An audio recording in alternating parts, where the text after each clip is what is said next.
Alright guys, BLM here, back with a new live stream. We're back. It's been a bit. It's been, a few days, right? It's been like 4 days, I think, since I last streamed. Again, just double checking on the audio real quick before we get into it. But, yeah, we're playing Inside. Again, another part of the, games of the generation, or yeah, top 10, or not top 10, top 25 games of the generation video that I plan on doing at some point. It is July 4th, which this obviously shows you how much I'm doing on July 4th, but whatever. So we're gonna do Inside. The ideal goal is obviously do a full playthrough. If we don't, we don't. I really don't care if we don't finish it. But I'm going to try to finish it. Like, it's around a 3.5 hour game. We should be able to do it in one sitting. But if we don't finish it, then I'm not going to really bother playing it again, if I'm being honest. But yeah, I do already have a complete save file here. So I don't really want to... Like, I think we just load in to the first location. So that's kind of what we're going to be doing here. So let's go. Hey, Zendy Twitch, already here. Yeah, so Inside, great game. Really enjoyed it. Right now, it's not in my top 25 games of the 8th generation, but this is kind of like, it's a short enough game that I felt like it was worth replaying to prep for it.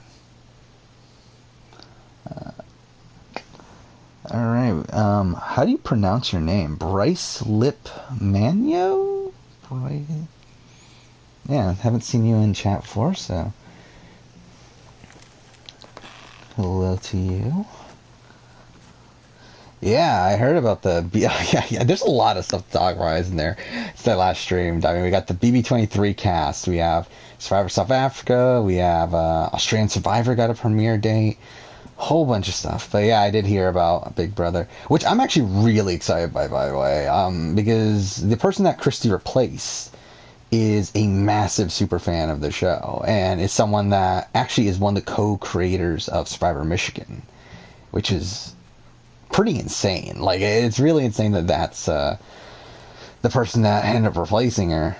I believe, like, I literally, like, looked up her name, and the first thing I saw was a picture of her Survivor buff on. So it's like, she's this massive fan of the show. So I'm pretty excited. Yeah, Bryce Lipman. Yeah, you have Yo. You have Yo at the end of your name. Yeah. Yeah, I did announce. So obviously I did the... Okay, well that obviously worked out. Oh no. Yeah, obviously I did announce, or not announce, but did what do you call it? Plug the channel at the end of my BB23 cast assessment, which I kind of forgot that I even wanted to do until I was like in the middle of recording it, and I was like, oh yeah, I forgot that was the thing that I was gonna do.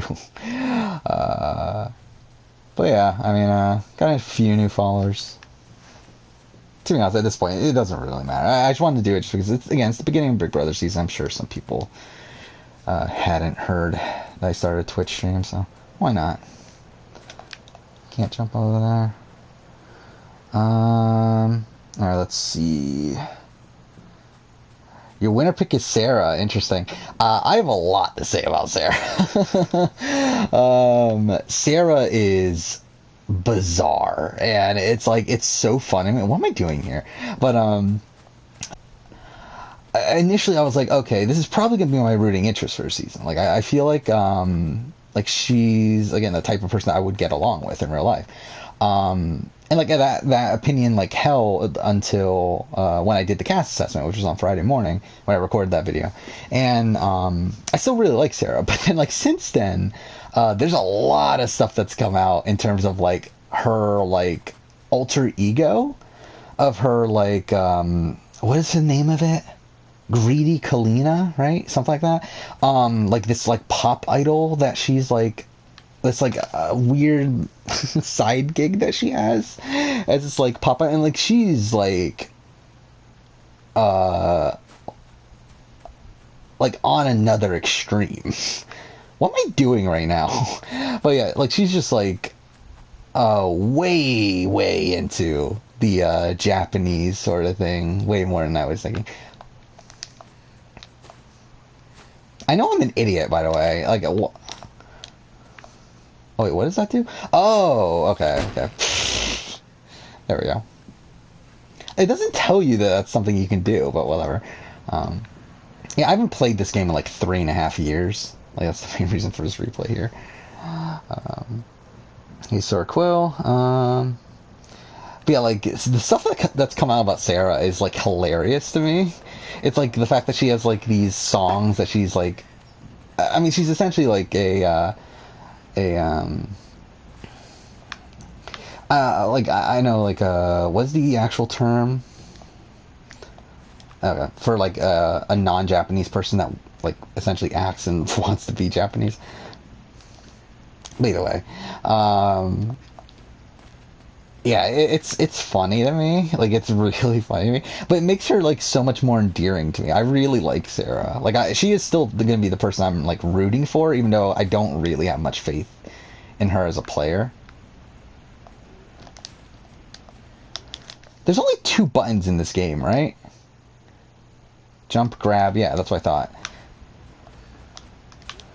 So what am I supposed to be doing here, then? Oh, I didn't even see this thing here. There we go. By the way, that's going to happen a lot in this playthrough of me, like, not even paying attention, figuring things out, way later than I should. Yeah, weeb. Yeah, weeb. Like, it feels so weird to say weeb because, like, whenever I like see or hear the word weeb, I think of like I feel like it's like used in like a derogatory way. But yeah, that is like the official, like that is like an actual term, right? Like, but either way. But yeah, like the fact that she is this like person that has gone to like anime conventions and like sings as her like in like her pop idol like alter ego and like all that, and like has like a group and all that stuff.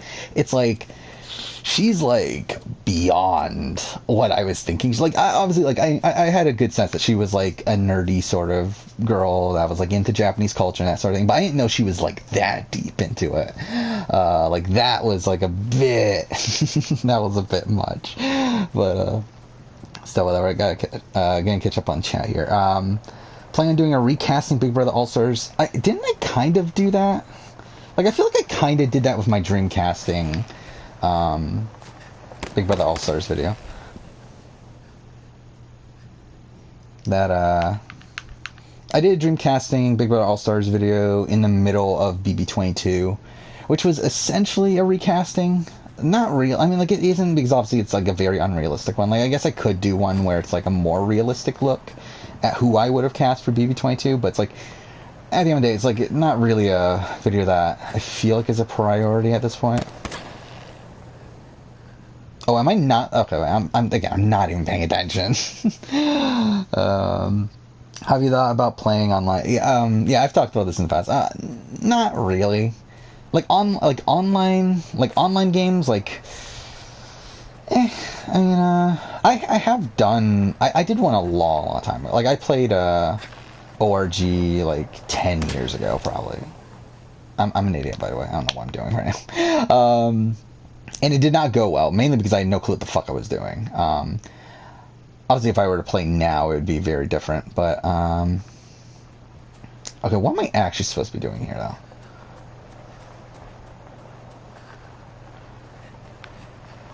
Because what? There's no cover, right? Okay, so am I just supposed to be running the entire way? But, yeah, like I thought about like playing Sequester at a point, like the Sequester Sequester Mini. That's what it is. I thought about like applying for that at one point last year, but really though, not super high on the idea. What the fuck? Why am I still getting shot there? Like, what am I supposed to be doing then? Oh, can I run? Okay, wait. Let's try this again. Okay, so that thing's gonna go there. So, okay, I get it now. I'm an idiot. Again, that's what I'm talking about. Like, there's gonna be a lot of moments like this where I'm like, there's like a very obvious thing I should be doing, but then I just don't pay attention. I just don't do it right away. Um, and like when it comes to real life Big Brother Survivor, again, now at this point, I don't care enough. There was a point where I definitely wanted to, but now, not now. Uh, If you found out one of the players' job was a part-time ride operator at a construction-themed amusement park, what would you think? Um, I, like, I wouldn't really care. Like, dude, it's mostly like when it comes to occupations of these players. Like most of the time, I don't really. Okay, well that was a disaster. Yeah, I don't really care most of the time. Yeah, otaku is a better term for weeb. Yeah, I guess, yeah, that's probably a more polite term, it seems like. Like, I feel like weeb, like, whenever I hear that, like, it just feels so negative. Like, it feels like I'm just, like, mocking. Okay, well. This is supposed to happen, right? No? Okay, maybe not. I thought it was supposed to happen at some point. Okay, well, I'm an idiot and I just did the same thing again. Whatever, okay, let's just continue off chat. Kylan's gonna be... Yeah, like, Kylan, like, from my... Yeah, obviously he's, like, this comic book nerd sort of guy. Like, he goes to conventions and stuff. I don't think he's to that extreme, though. Like, I think Sarah's on, like, a whole different level than Kylan. Like, Kylan, like, feels like, kind of like a Davey from, I don't know what I was just trying to do there, but Davey from Dave vs. Goliath. Like, he seems like on that sort of level. I feel like Sarah's like on a level we haven't seen before on reality television. I think that's kind of what makes Sarah like a bit more fascinating to me as a character. Is I don't feel like we've seen this level of a nerd, I guess. I don't know. What am I doing? What am I supposed to be doing here? Which should be interesting. I think it'll be an interesting dynamic to see. I don't see Sarah doing that well, though, if I'm being honest. Like, I would guess she's probably an early boot, but I hope I'm wrong.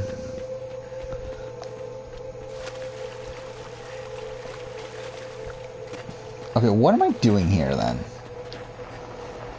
Oh, I just wait for it to pass? Okay.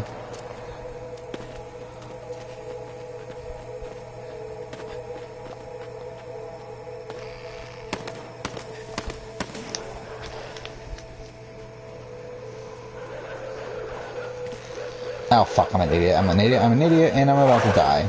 Cool. What else do we have? First ORG, I had no clue what I was doing either. Yeah, and also the thing is, like, when I did my first ORG, like, I was, like, 16? 17? Well, I should say first ORG as, like, my only ORG. But, yeah, I was pretty young. And also, like, okay. I didn't fully get how much the other people were playing. Like, spoiler, I was the second boot on this. It did not go well. Mainly because, like, I didn't really play. Like, I barely played. Because, like, I didn't realize how much you were supposed to play at the time.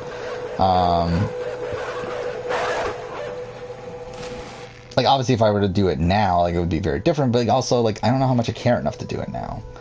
Now, it's not really something that I am too invested in. Oh, was I supposed to go up? Probably. Where's it gonna put me? Oh, no, I guess that was supposed to happen. Okay.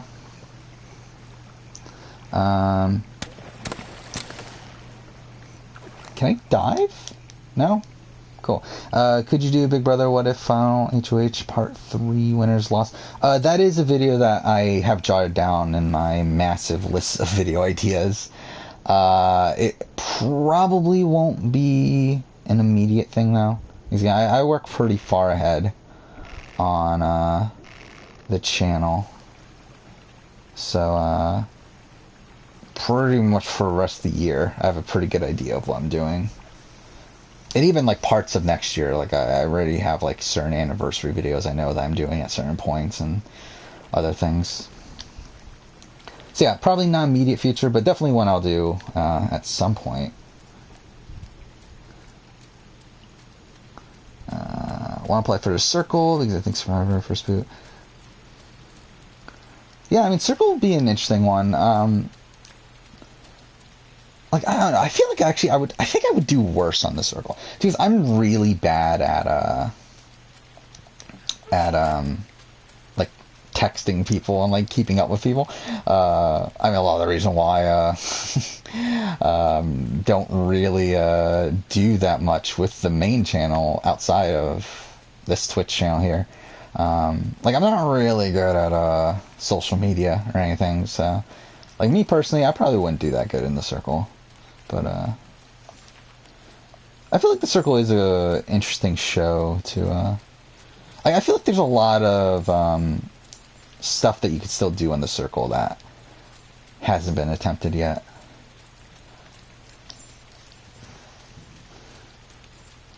Honestly, I could see Brittany and Christian's early boots. Probably, I mean, like, to be honest, like most of the cast I can see as early boots. Like, I mean, Brittany, I can definitely see the world where Brittany's an early boot. I don't think it's hard to think of a world where Brittany is an early boot. To be honest, the more and more I've seen of Brittany too, it's hilarious to me. Like Brittany, like all these TikTok videos of her dancing like really crazy and everything. Like at the time, like I think now I kind of have a good grasp on like who Brittany is, and like she's essentially like a character from Glee. Like I feel like that's essentially the vibe I get from Brittany. And like, to be fair, this is coming from someone who's never watched a single episode of Glee, but this is what I assume a character from Glee would be like is Brittany. But I don't feel great about Brittany in the grand scheme of things. I think I talked about this in the cast assessment. I feel like she's the type of person that if she does make it far, she's going to be an early boot. If she does make it far, she's going to be a GOAT at the end. It's either that or an early boot. So like I really don't have much faith in her. What are we doing here?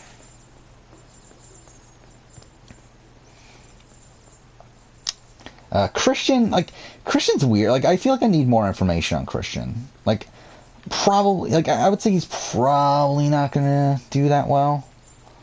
But I just simply don't have much information on him. Like I'm pretty sure he's recruited, right? And that he knows like almost nothing about the show. He does come off as a bit cocky to me from the little we have seen of him. Like I'm not feeling great about Christian. What's this do again? And what does this do?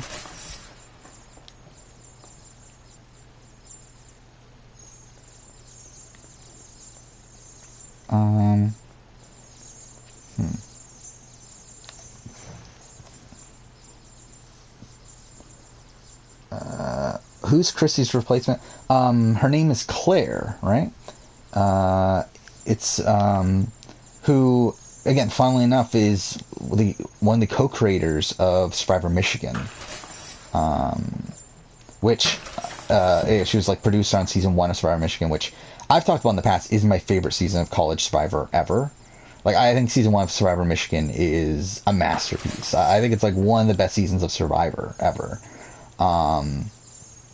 And the fact that she's like one of the creators of that season, and is also like just a massive fan of Survivor and Big Brother, like I'm really excited that again, like Christy's someone that like I like Christy, but I also felt like she knew almost nothing about the game and didn't really scream out to me as someone that was going to be playing particularly hard.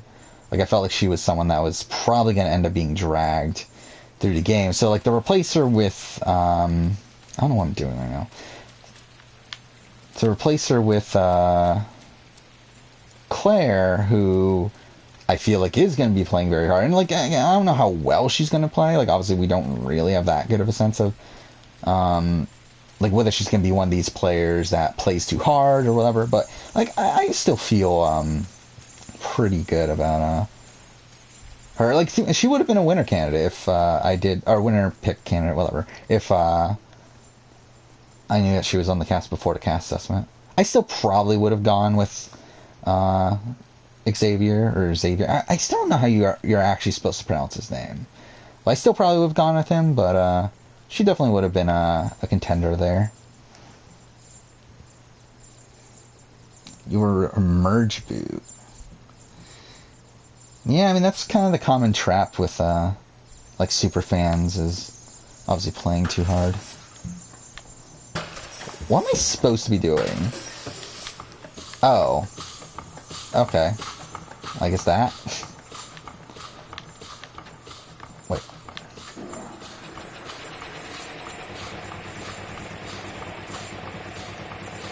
Wait, aren't I supposed to be... Aren't I supposed to be putting them in here or something? Isn't that the point of it? Is like we're supposed to be shooting them?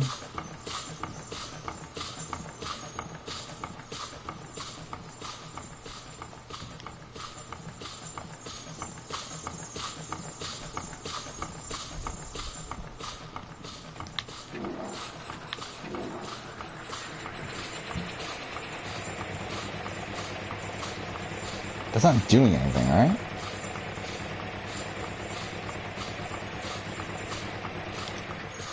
So how do we get them in there?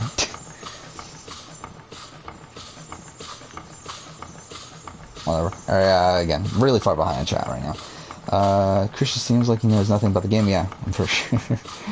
I'm pretty sure he doesn't. Dude, I think a lot of these, like, again, like Christian feels like someone that would normally be on Big Brother.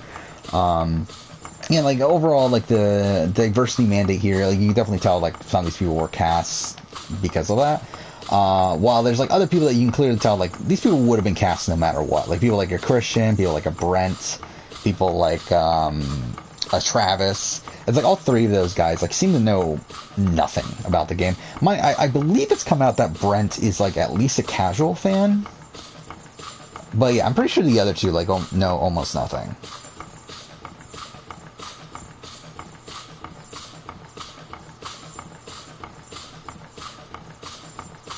Yeah, I think if you were to go into the circle, I do think the best strategy is to go in as yourself. Which is kind of weird because, like, I feel like recently we've had a pretty big string of catfish winners.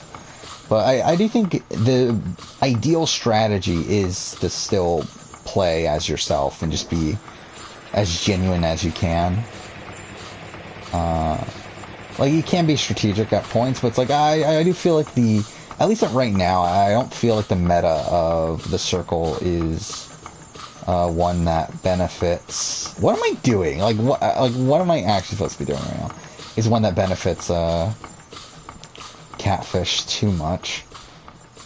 Though, realistically, like, it doesn't matter. Like, that's the thing about the circle that I think is a massive issue with the circle's format, is that so much of the show is reliant on this idea of catching the catfish, when in reality, it's like the catfish don't matter at all. Like, it's like the main source of drama on the show is something that adds nothing to the gameplay of the game. Which I think is a massive issue that the Circle has, where, like, the game of the Circle is extremely boring. And, like, the way that they get around that on the show is by having this drama of catching catfish and everything. But, like, that's, like, has nothing to really do with the game. And, like, they're kind of just banking on the fact that hopefully these people are not realizing that has nothing to do with the game. Though I do feel like recent seasons have kind of picked up on the fact that it isn't. What am I doing? Again, I've wasted so much time at this point. Like here, I need to figure out what I'm doing.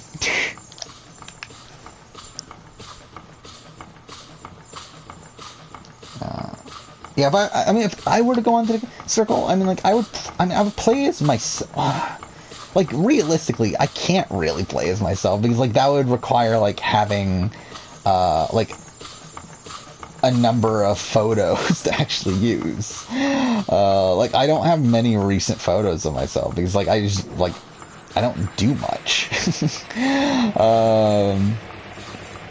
Especially to the point where I would, like, take photos of it and stuff. It's like, and, like, I don't really have, like, outside the rating and review and stuff, like, when it comes to me personally, like, I don't have a social media presence. So, it's like, I guess I would need the catfish then, but it's like, obviously, ideally, I would play as myself. Again, what am I doing right now? Did I miss something that was up there, maybe?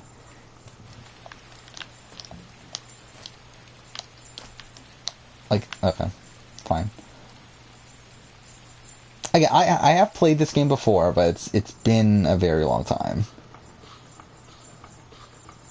I don't think there's anything here. Like, it's been, what, 3.5 years, I believe? Or a little bit over 3 years. I think it was like 3 years and like 2 months or something like that. It was like May or June of 2018.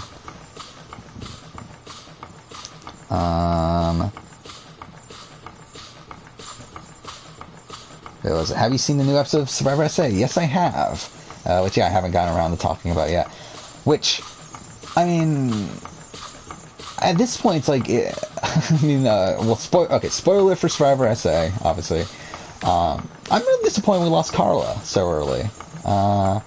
It's funny because, like, I believe last time I talked about SA, I was talking about how I think Carla's my new winner pick, which obviously turned out to be correct there. Okay, I need to figure out what I'm doing, by the way, so I think I'm just going to look it up because I really don't care enough. Again, like, I've finished this game before. I'm mostly doing this just to kind of re-experience it. Actually, you know what? I could just skip chapter if I really wanted to. He's got, like, obviously, as I said, like, I finished the game, so, like, I have the entire game I could just skip through. Yeah, you know what? Fuck it. I don't care. We're going to do that because I'm not playing this like to actually play it. So who cares? Okay, and I'm an idiot and I just messed up my stream manager. Let's get this back on.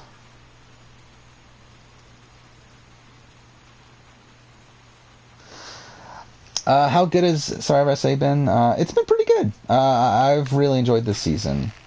Did I just kill myself? I think I did.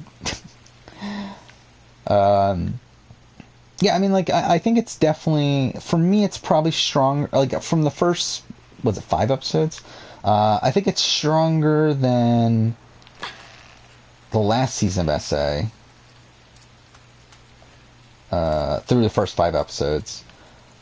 I do really like this cast, and I think there's a lot of, I think this is going to be a fantastic season, really. Like, that's, like, the way the season's been setting up, I do feel like it's going to be a very dynamic season with a lot of big blindsides and that sort of thing, especially in the post-merge. But this last episode was kind of like, it was good. It was really good. Like, I felt like certain things were a bit rushed. But I feel like in particular the well, I mean, I guess there wasn't much to show though. Like the because like we did have a double tribal episode where both tribes went to tribal, and like one tribe just kind of got glossed over. It's like they didn't really give a shit about them. Which, I mean, to be fair, like not much was actually going on. And it's like it kind of made it like so obvious who was going home, which was disappointing. Did we just get killed by a pig? So like I felt like that was underwhelming. Where there isn't really any setup to there being a potential other boot for that tribal. What am I doing right now?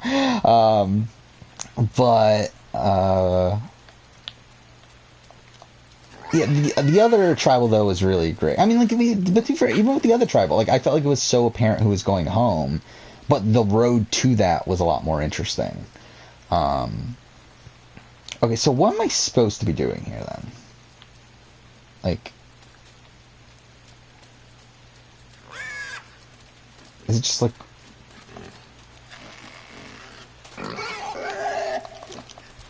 Okay. There we go.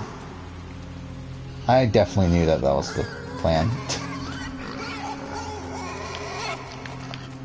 Yeah. Am I supposed to... Wait, what am I supposed to be doing right now then? Okay. Oh. That's depressing. Can I drag it? Yeah, I can. Oh. Well.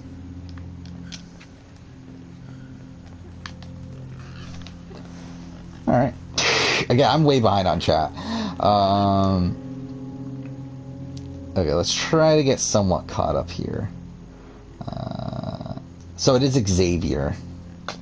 Just feels weird, like, to say Xavier. By the way, yeah, like, I don't get, like, I mean, Grodner is, like, really just, like, with their comments about how we've always had a diverse cast. It's like, I feel like she's really just setting herself up for, oh, I fucked this up already, I think, to be hated by, what is this? Wait.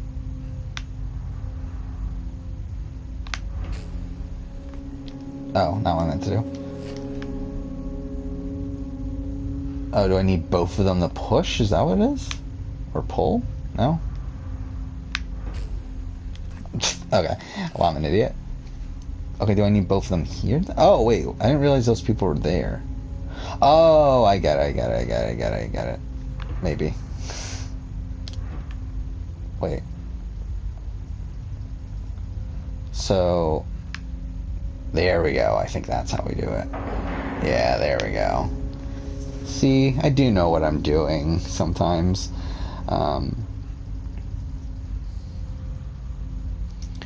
Do I have a Survivor crush? I'm sure I have a lot. Because I don't really... Like, I don't feel like I have one that comes to mind right away. I'm sure... Okay, well, I'm being an idiot.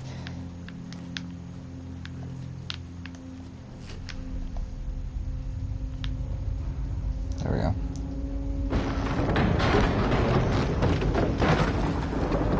I mean, I love Carla Cup. Who is... well, spoiler for Survivor South Africa, one of the more recent boots. But obviously that's not really the answer. I'm so disappointed, though, that she went home so early. Like, I really felt like she could have been this really great villain. Like, I thought she was... Like, I did think she was getting, like, a villainous winner at it. Like, I'm really disappointed that she ends up... she gets taken out really early here. Which means that, yeah, I mean, like, I think it really narrows down the winner contenders. At this point, I think there's only 3 people that I personally see as, like, true winner candidates from the season. Obviously, 2 of the like, okay, just, again, spoiler for Survivor South Africa to a degree. Again, Nesu and Tyson have always been top contenders for me, and I feel like they're still there. I feel like Nesu's gotten a perfect edit so far, but in my eyes, it's kind of too perfect to where, like, I don't feel like Survivor South Africa would give this perfect of a winner edit this early on. Because, like, even Rob, despite how obvious of a win his was, like, it wasn't this perfect this early. Like, obviously, by the time of, like, the end game, you kind of had, yeah, like, the sense that, yeah, he's winning. But, not to, like, this extent so early on. So I do feel like a Nesu, like, it just feels too perfect in my eyes. Tyson's has gotten a bit more flawed, but I did think he had a really good episode here. Though it was kind of all content that felt necessary, based on, like, obviously what happened within the episode. And then the third person that I think is probably the most likely winner at this point, what am I doing right now, is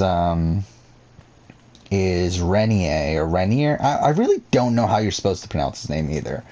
Like, I thought it was Renier, but, like, whenever they say it on the show, like, they add the to it. So, whatever, him. Like, I think he seems like a, like, I've been, like, pretty low on his winning chances for a lot of the season, but I did feel like this was a particularly great episode for him. And with, like, I think Amy's edit is, like, really going downhill. So I think he's kind of taking that spot for me of, like, the best chance for a win from the Old Zomba. Which, again, like I've said this already, I do think the winner is probably from Vuna, based on the edit and everything, on the early edit. By the way, I think Kieran has a shot at this point. I still don't fully get his move. in the latest episode, but I do think he still has a, like, from an edit standpoint, I think he definitely, like, because like it was edited not as like this really dumb move to tell everyone to vote for him as the contingency plan. So it's like I feel like that's a good sign for him as well.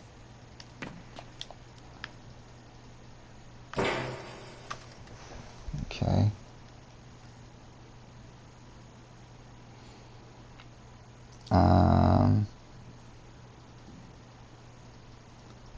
Yeah, I love Carla, and Carla's definitely my favorite person on this season of SA.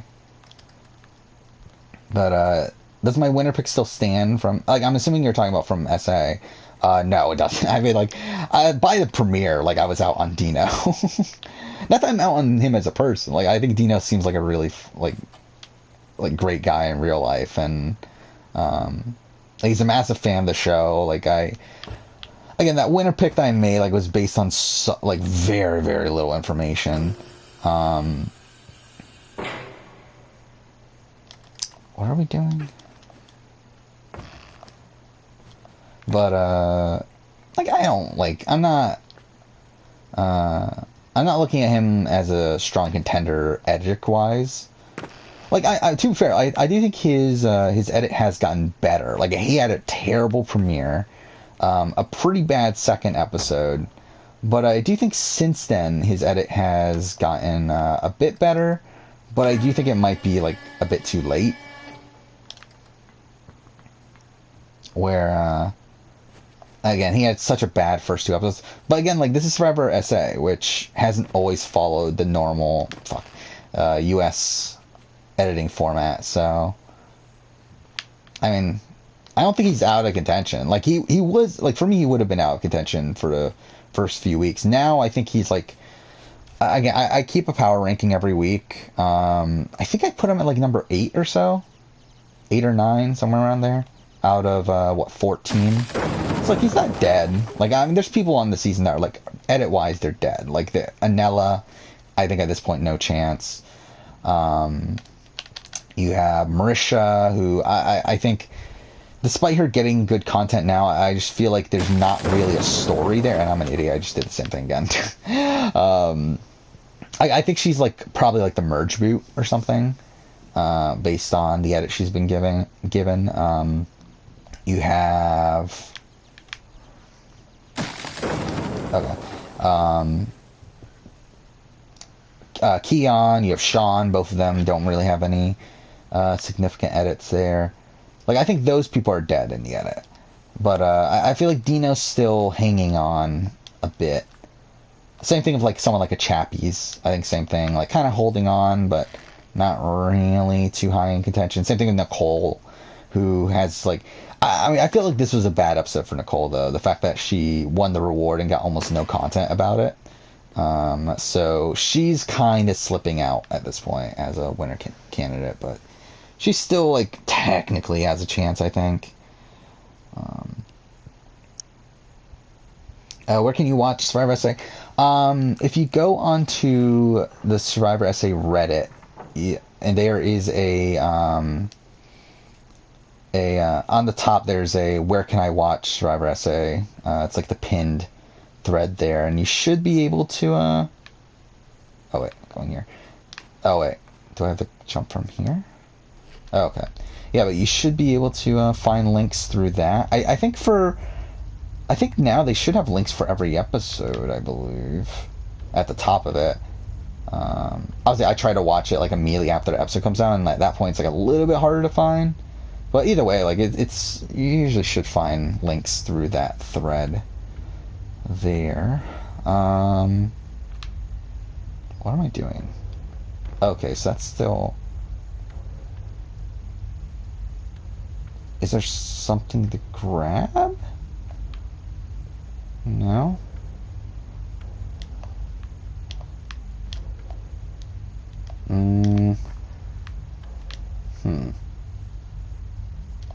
Oh, wait. How do I drop? What does this do? That's all that does?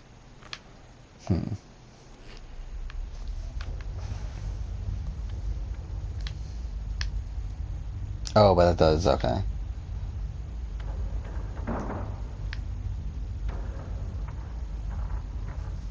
There we go. Okay. I didn't even realize what I was doing there.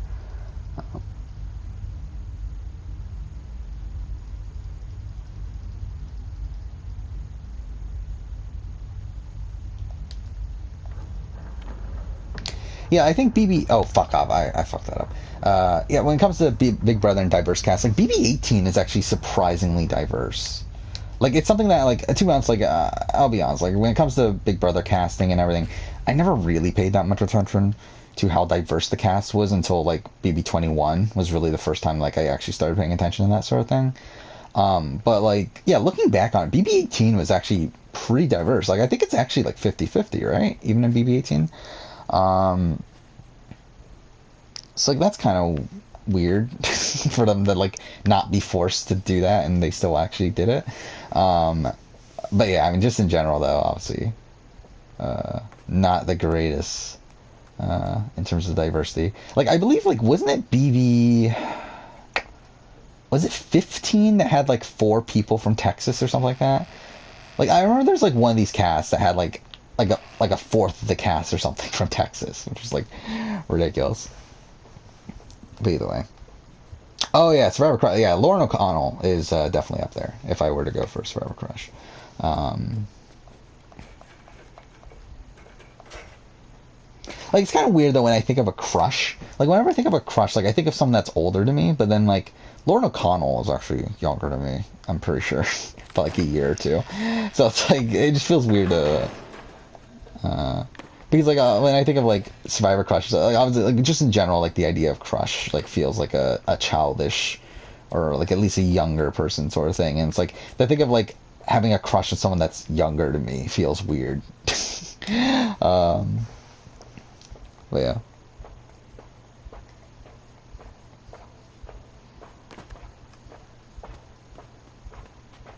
Renier.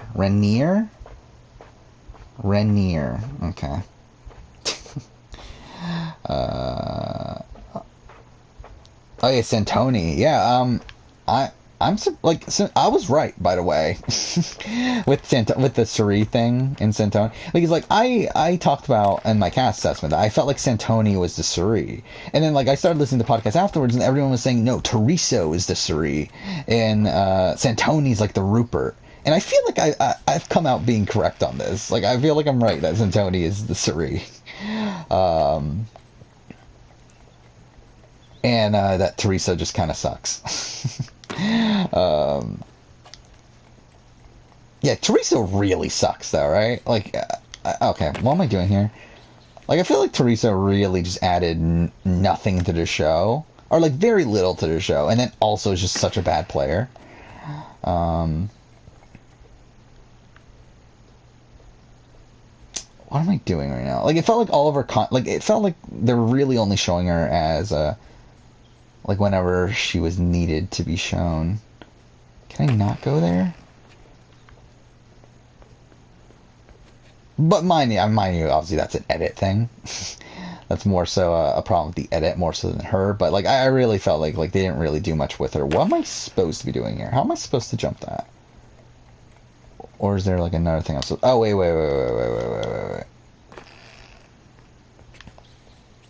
Yeah, there we go. Yeah. Yeah, I felt like I'm coming out pretty correct on Santoni. I feel like Santoni's in a pretty good spot at this point. And I feel like she is going to end up being a pretty big player on the season. I don't think she's the winner still. Like, she's definitely, like, in contention. Like, she's, I think, number 4 or 5 on my power ranking. I don't remember exactly. But she's, like, still pretty high up there. Well, I guess that's not it. But, I do feel like those other 3 are, like, kind of a good chunk above her.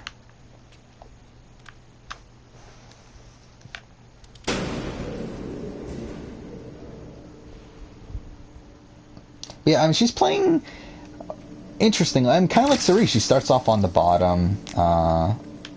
She gets kind of lucked out with going to Immunity Island, which is the season's twist. Which I'm thinking, I don't know how much of that was whatever. Either way, she has access to at least one idol right now. She has a clue to another through that, but also she seems to have a decent amount of power in the game. Okay, well, cool. How am I supposed to do this?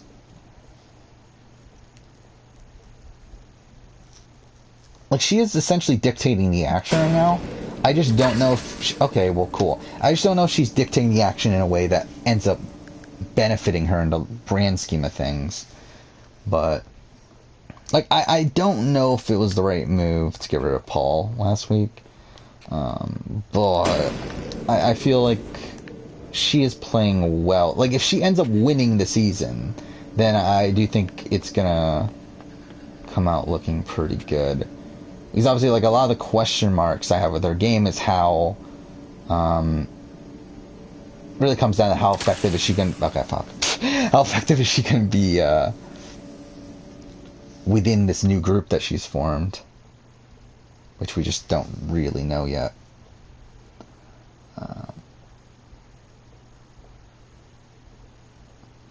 Who's the next boot?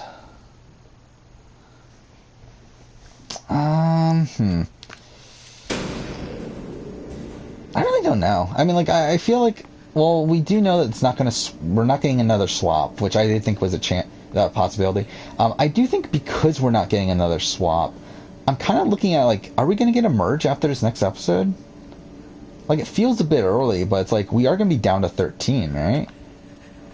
This is not gonna work. How am I supposed to do this? Like, obviously, like, I know I'm missing something here. But, like, I am thinking that we are probably going to get a merge, if not next episode, then the episode afterwards. Which, at that point, will be time for my mid-season power ranking, which, at this point, I think I'm just going to make a Monday video. Initially, it was going to be part of the main schedule and everything. I think at this point, I'm just going to make an extra video, just because, to be honest, I really couldn't be bothered at this point. And the same thing goes with Australian Survivor, when I do the mid-season power ranking for that. I think I'm just going to make those extra videos. Especially Australian Survivor just really, it's pretty fucked, like, schedule-wise, just due to it being on, I think, 3 times a week. Sunday, Monday, Tuesday. Which means I'm probably not going to have enough time to put a video together by Wednesday. And I also feel like Saturday's a bit late, because that means that the episode's going to come out the next day. So it's like, I kind of think I'm going to probably try to get that one out on a Thursday or something whenever I do that mid-season power ranking. Survivor South Africa, like, I'll probably... actually, you know what? Probably Survivor South Africa, what I'll do is, like, release it on a Saturday, but then also release a Monday video that week. I think that's probably what I'll do. We'll see. Haven't really fully formed that. By the way, I did do a lot of readjustments to the schedule this week, because... we did find out that Australian Survivor is premiering July 18th, which is insane. I really, really wasn't expecting it to... I just realized, I think I know what I'm supposed to do now.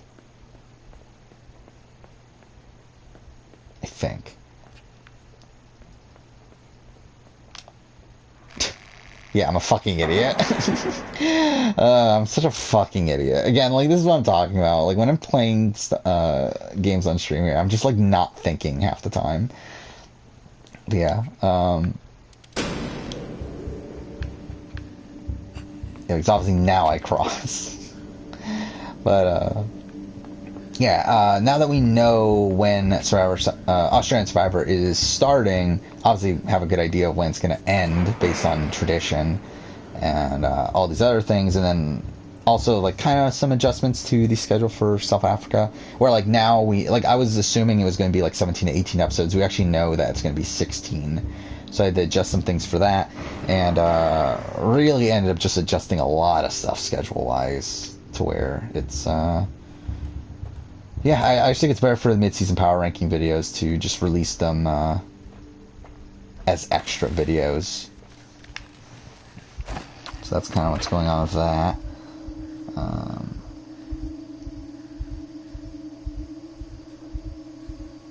Yeah, oh yeah, back to the who's going to be the next boot. I really don't know. Like, edit-wise, like, it could be... like, I mean, I don't know. Like, really, I don't know, because like it's Survivor South Africa, so I mean, we could be up for like a surprise a Nesu boot for all I know. Again, like this is the same show where like Kevin was getting like a massive winners at it until he just like unceremoniously gets voted out. Like in the penultimate episode of the pre-merge. And the same thing with last season with Nathan. Nathan gets voted out like right before the merge, despite having a pretty strong edit up until that point.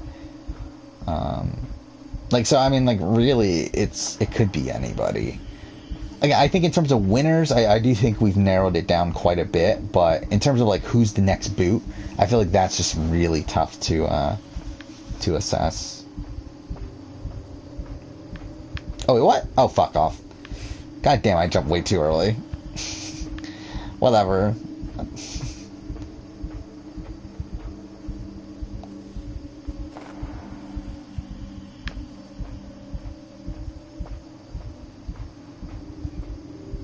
Oh, fuck.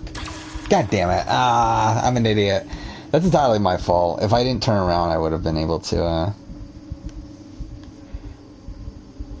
I wouldn't have been caught there, but,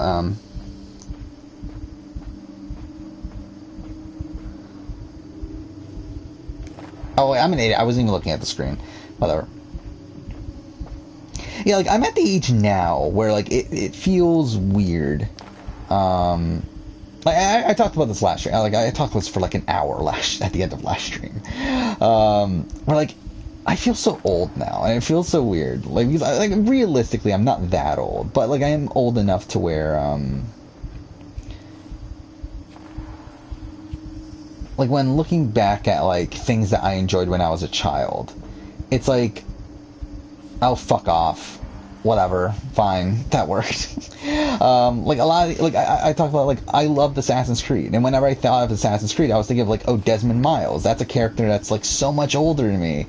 But I realize now, like I'm now a year older than Desmond Miles. Like it's bizarre. It's like now, like the average age of this cast, I believe, is like what, 27, right? Of Big Brother.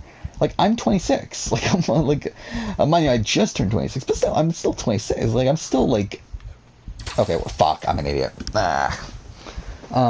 It's really weird, like, looking back at, like,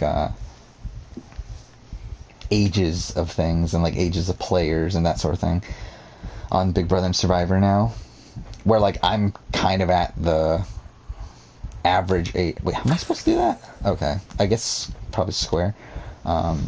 Like I'm nearing the average age of a Survivor or Big Brother cast, at least. I think Survivor's a bit older, but still.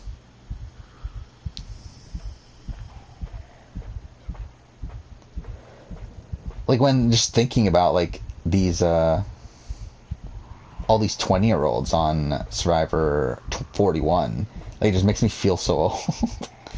Like where like I believe like what, a third of the cast of 41 is either my age or younger. So that's really weird.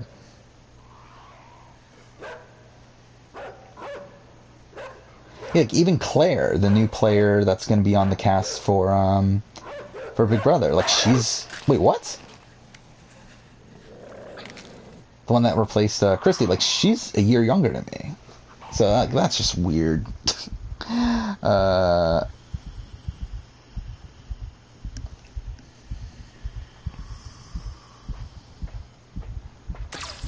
Oh, fuck. Again, I'm not even looking at this. I'm trying to catch up on chat. Yeah, 14 of the Australian Survivor casts have been announced. And, like, actually, I think if you look on, like, Reddit, I'm pretty sure there's, like, a post that, like, has more of the cast. Like, I think all but, like, 3 of the casts is known right now, from, like, an online standpoint. But, yeah, like, I don't... Which, I might as well mention this, too. I don't think I'm going to do a cast assessment for Australian Survivor, just because Australian TV sucks. And they usually don't release the cast beforehand. Like, even with Australian Survivor All-Stars, the only reason we knew the entire cast before the season was because, obviously, it was spoiled. Like, we knew... really, the entire season was spoiled, but, like, we knew the cast. If it wasn't for that, the Like, I wouldn't have been able to do that preseason power ranking. And, like, now, it's like I won't be able to do a cast assessment here. What? What am I supposed to be doing? But yeah, I probably won't be able to do a cast assessment. So what I'm thinking of doing is probably going to do a week 1 power ranking. So, like, do a power ranking on the Saturday after the premiere week.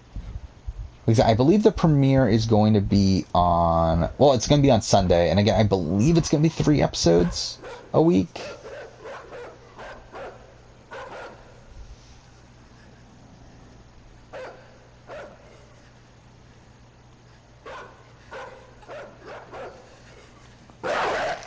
What? Again, I don't get what I'm supposed to be doing.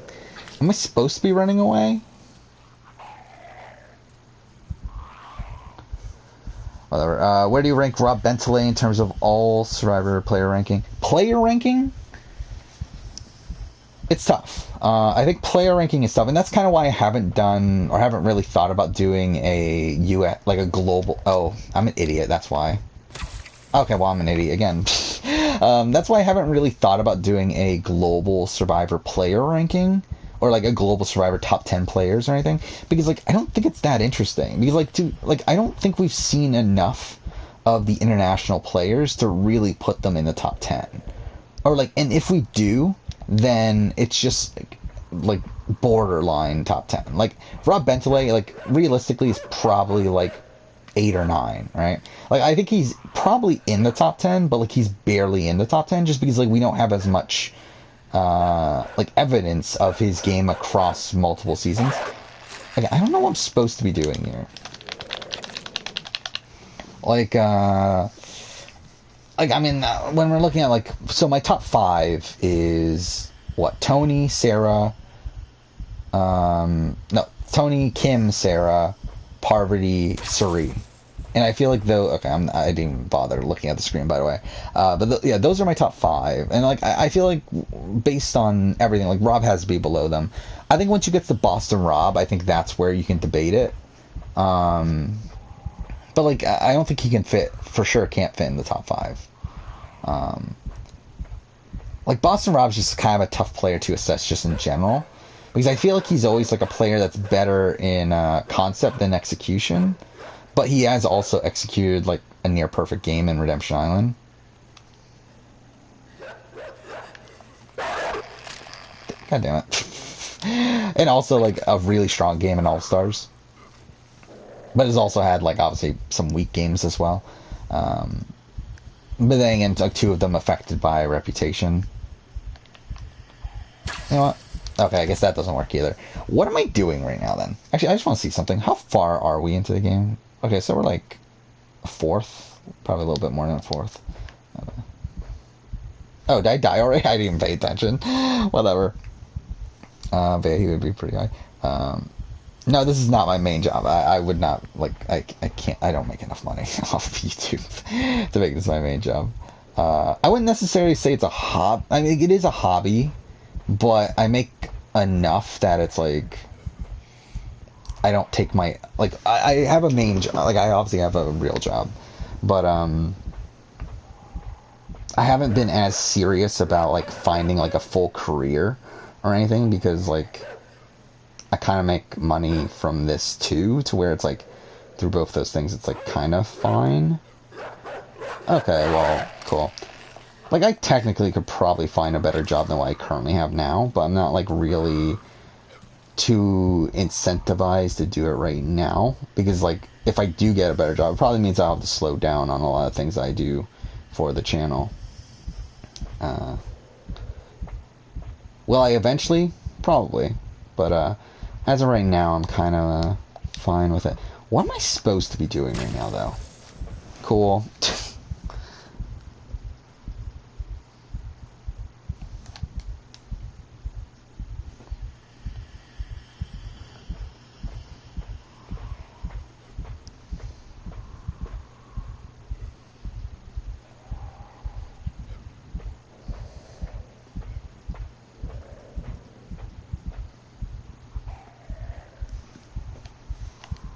Okay, so let's just try to run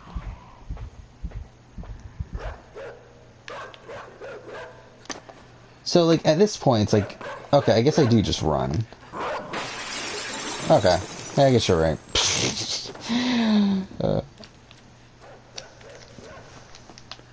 Oh shit, it's still chasing me? Oh, well, that's kind of shit. Okay, well, that's lovely.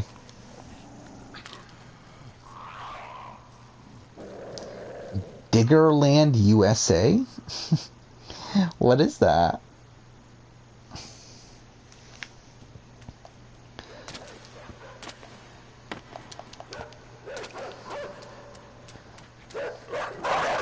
Okay, cool.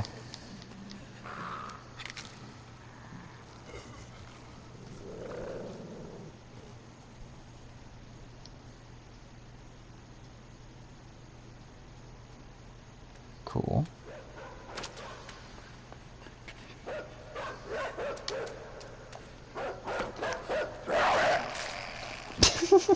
Yeah, I'm not even paying attention to the game. A construction themed music. Oh, is that why you were asking earlier? Okay. Okay. Um,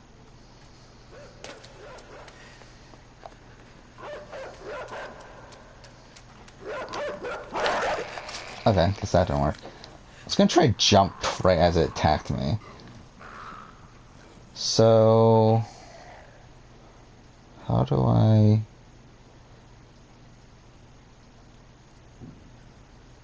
There's a hook there.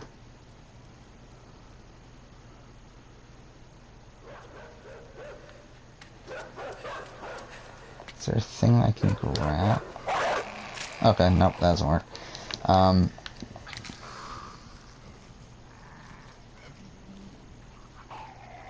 But yeah, I work in customer service at a payroll company. So,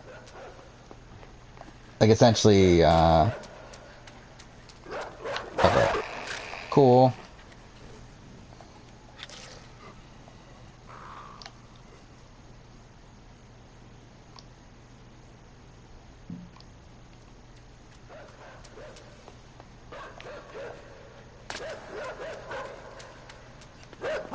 It's really a fucking boring job, but the hours are flexible enough to where,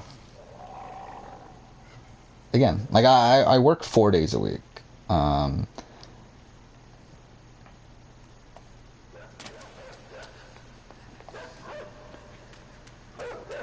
okay.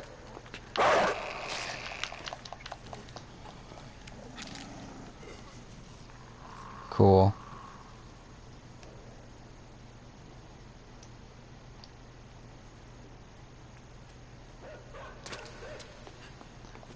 Okay, what am I supposed to be doing here? So, like, do I go here, maybe? So he stays there. Oh, okay, okay, okay, okay.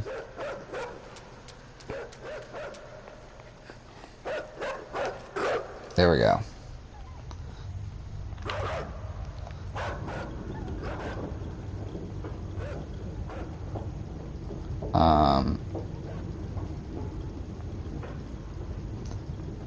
Yeah, up until, what was it, last year, though, I had a job, like a entry-level job, working customer service at a, grocery store. What am I doing? Okay, but then did get a better job, but even then, it's like it's still not that good of a job. Like it's still a pretty shit job. Like I don't like it. Like I mean, I would prefer to not do it, but at this point, obviously, the YouTube channel doesn't pay well enough to where I can get away with not doing it.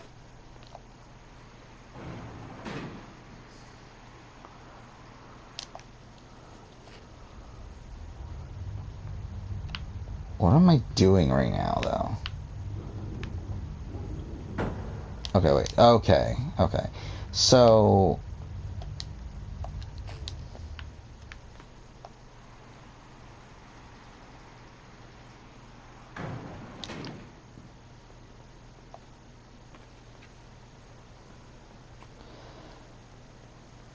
yeah, like in general, like the thing is, like I graduated from college 2 years ago now.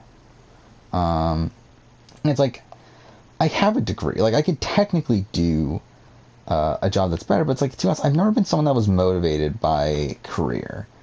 And to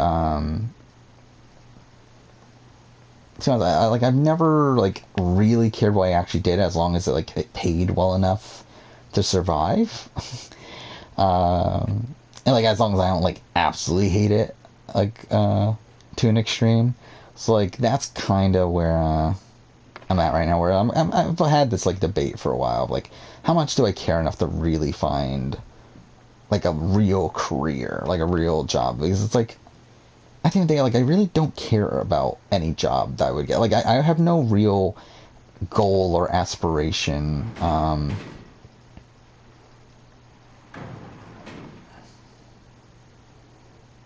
What am I doing here? I can't jump that, right? Yeah. When it comes to careers, so it's like, I don't know. I've had a debate with that.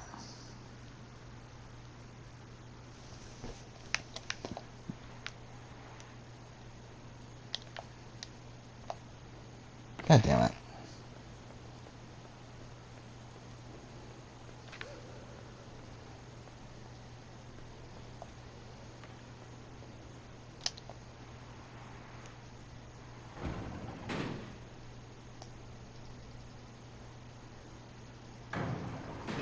How do I do this?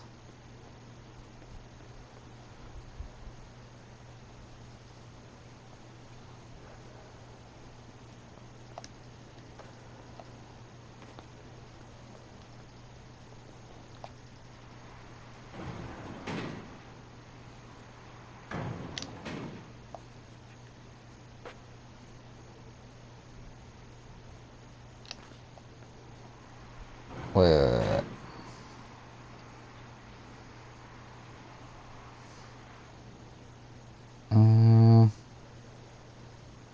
Okay, I get it. I get it. I get it. I get it. Fuck. Like, I keep on thinking of that, like, especially because I just watched the Vanuatu finale not too long ago, of, like, when Chris wins, the Final Four immunity. It's like, he just, like, he goes, I got it, I got it, I got it, I got it. And it's like, that's always, like, been really funny to me. There we go. Alright, so hopefully we've got this now. What am I paying for rent? A little bit over 800. Okay. I live in a studio apartment.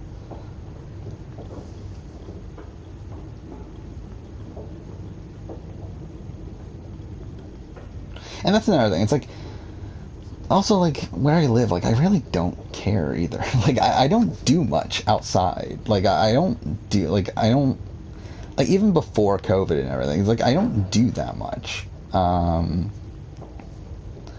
So it's like, where I live, like, same thing with, like, what car I drive, like, all that stuff doesn't matter to me. Like, I don't really, okay, wait. Oh, okay, okay, we need him to jump up here.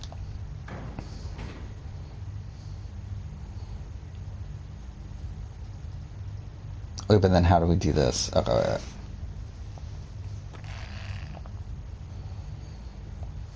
Wait, what? Okay, wait. I get it, but okay. So again, like that's the problem with me just in general. Like I've always been a very unmotivated person. Okay, so I guess we use this, and he goes there.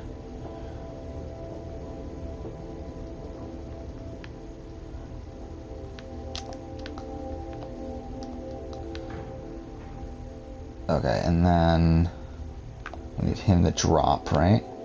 No, oh, fuck off. Okay, well, that's entirely my fault. Hey, Snake Blood, haven't seen you in a while.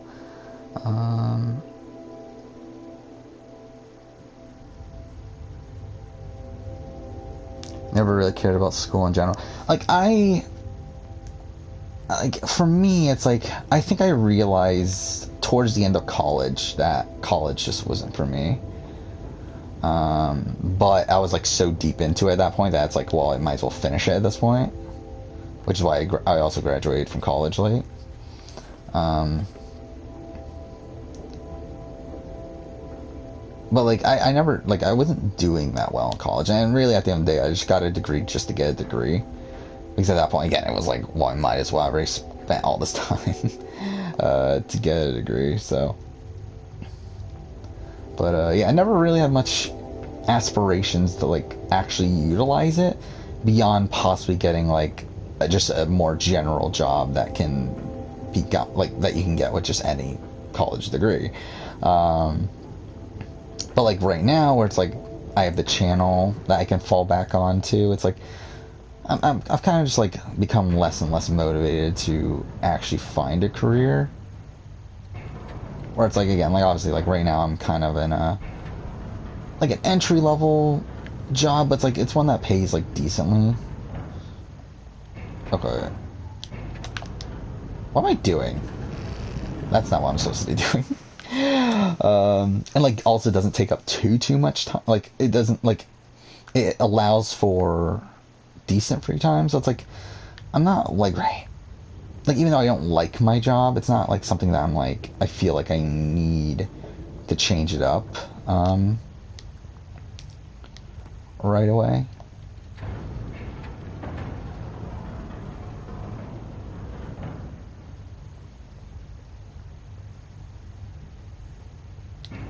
How do I do this then?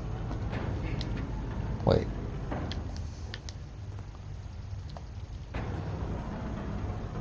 Wait. Does him? Okay, no, he can't fall down. Okay, so I guess I just need this and then this. And then we drop. There we go.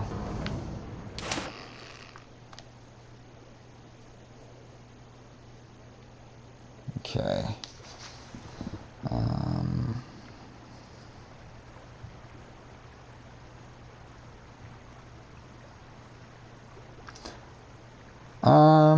Yeah, I mean, like, to be honest, I am depressed. Like, I will straight up admit that. Like, I think I've probably been depressed ever since, to be honest, probably ever since high school. Like, I obviously, like, some people are just that way. Like, some people are just, like, antisocial or, like, don't really want to do that sort of thing. But like I think just in general, like I probably am depressed if I'm being like truly honest with myself. But I also feel like it's a depression that like I don't know if it's really curable at this point. But to go into the reasons for that, it's kind of a lot of explanation of things that I don't really care about talking about right now. But yeah, it's like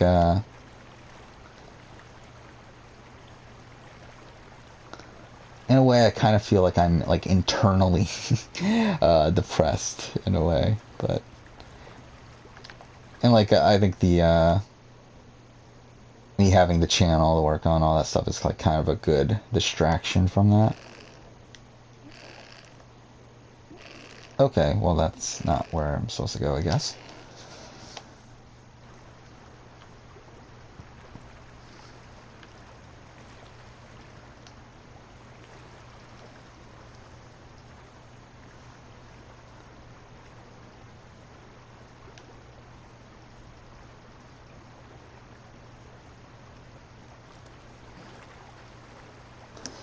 Yeah, I would say at least give college a try. I mean, like obviously, like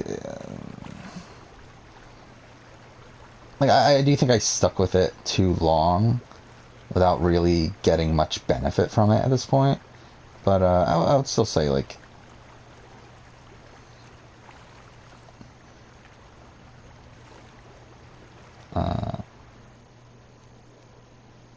still give it a try to see if it's for you.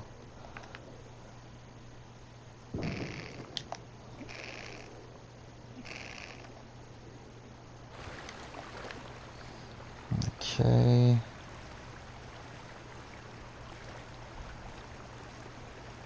But I have thought about that though, that if I were to get like a normal like 9 to 5 sort of job.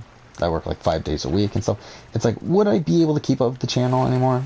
It's like, to be honest, I probably could. It's just that it would have to, like, I would definitely have to change the way I approach the channel and how I work on things, but I probably could still keep up with it. Now, I don't, again, like, if I'm doing two videos a week, and especially how long they are, it's like, I don't know exactly how that would hold up over time, but that is definitely a thought that's come across my head.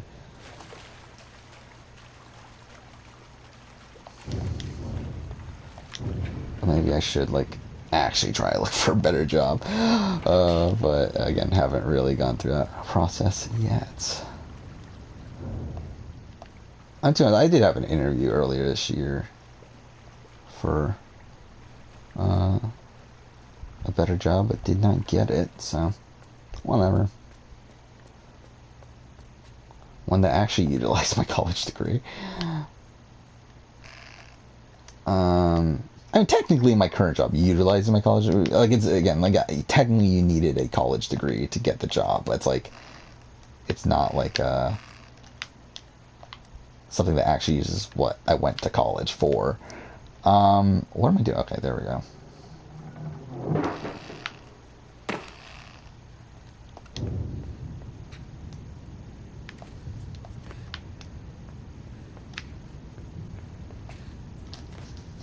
Okay.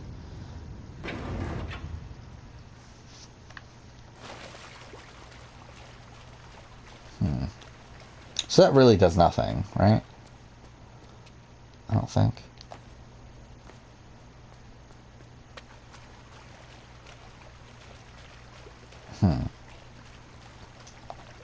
What does that do? Yeah, because that closes, right?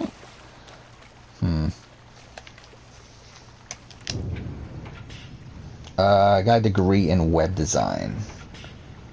Well, technically I got a degree in digital media. That's the technical degree. But,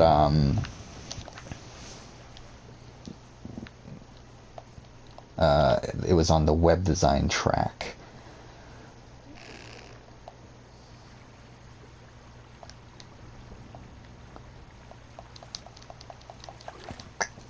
Okay. Which, I'll be honest, like, at this point, like, I don't really remember a lot of what I even studied. Like, I'm sure I could pick it back up if I did, like, do the research and everything. But, yeah, honestly, it's like, I don't really, like, if you were to make me, like, do a job interview right now for a web design job, I probably wouldn't be able to do it.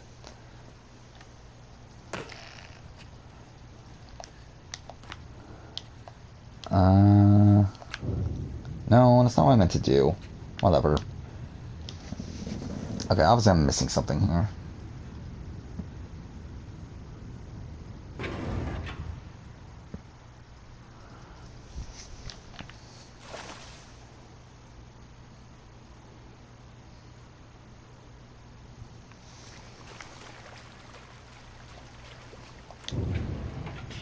But yeah, I'm definitely not one to give, I just realized, I think...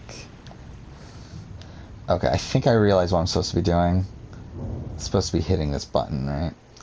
And swimming up there. Yeah, I'm definitely not the person to be going to for life advice. I will fully say that straight up. Okay, wait, fuck. I died.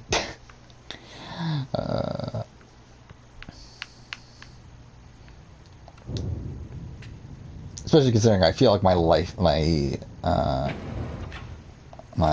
worldview is definitely a lot different than a lot of other people. Okay, so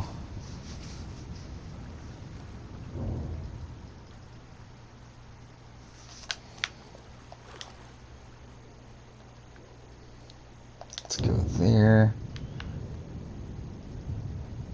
I'm gonna make it. Okay. So I guess I should talk about stuff that I've worked on since the last stream, which was on, what, Wednesday, right? So obviously BB23, cast came out, obviously recorded that video, Friday morning, edit it all that night. What am I doing right now? And then, yeah, that took up most of the night. Was hoping to get a little bit of other stuff done, but really didn't end up happening. I was also hoping to get my Survivor Africa retrospective recorded, but that didn't end up happening either. I might do that tomorrow, though. Oh, okay, I get it. Something like the Africa player ranking, I guess. So I might as well do that now. The process of working on a ranking of every Survivor finale that will come out at the end of the year, which got through, was it Guatemala and Panama since I last recorded. So that's something as well. Shits. And I fucked that up. Next video, retrospective. So, I decided to... So, essentially, I've been doing these 20-year retrospectives for Survivor, where, like, okay, I see what I'm supposed to be doing. For 20th anniversary, like, for Borneo, I did that Borneo retrospective. For Australian Outback, I did the Australian Outback retrospective. I decided to do the same thing for Big Brother. So, okay, I fucked this up. This Wednesday will be the Big Brother 2 retrospective, which I've technically done a retrospective of in the past, but I really didn't like how I did it back then, because that was like a very early video. It wasn't as in detail as a video I would do nowadays, so I did redo that video essentially, turning a 14-minute video into like a 52-minute video. So that is Wednesday's video. I'm kind of in this weird period now where I talked about this last stream where like I've kind of shoehorned myself into a position where like I have a lot of Big Brother videos all in a row. And as of right now, next Saturday's video is my Big Brother top 10 one-time players, I think. No, top 10 non-winning players. Whatever. The next top 10 in that series. I don't know if I'm going to stick to that, though, right now. But that is currently what is scheduled.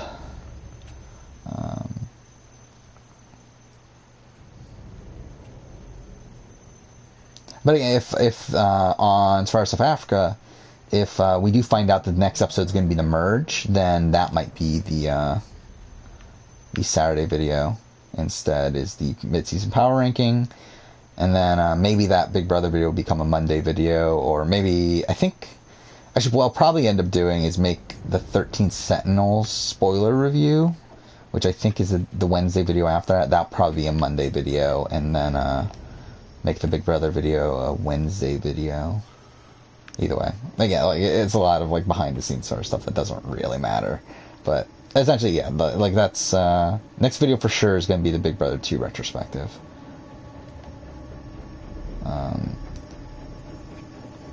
Which I believe comes out, yeah, it comes out on the day of the premiere of Big Brother 23.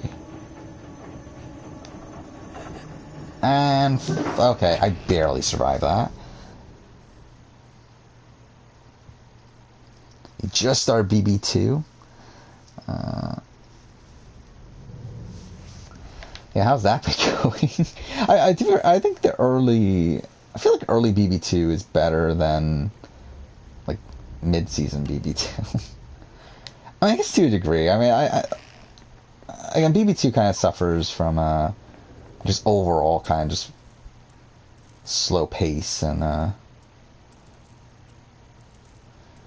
not really as much focus on like the strategy as you would like.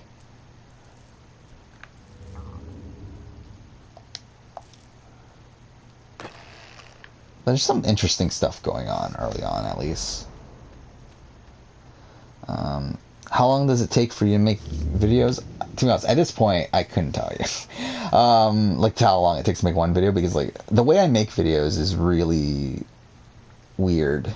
At this point, where I mean, I used to, like when I started the channel, I would do like one video at a time, that sort of thing.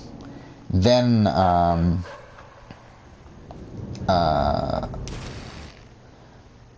it got to a point where, like, if I were to do that, I wouldn't be able to really keep up super well doing 2 videos a week and that sort of thing. Which the main reason I do 2 videos a week is so that I can still do, like, these video game videos and, like, some of these other random topics that I like to do without completely alienating the audience that's there for Survivor Big Brother. So I'd like to have 2 videos a week, just for that reason. And okay, so I think what we're... Did we jump in the water? Is that what it is? Oh shit, what? It jumps in the water too? Well, that's some bullshit.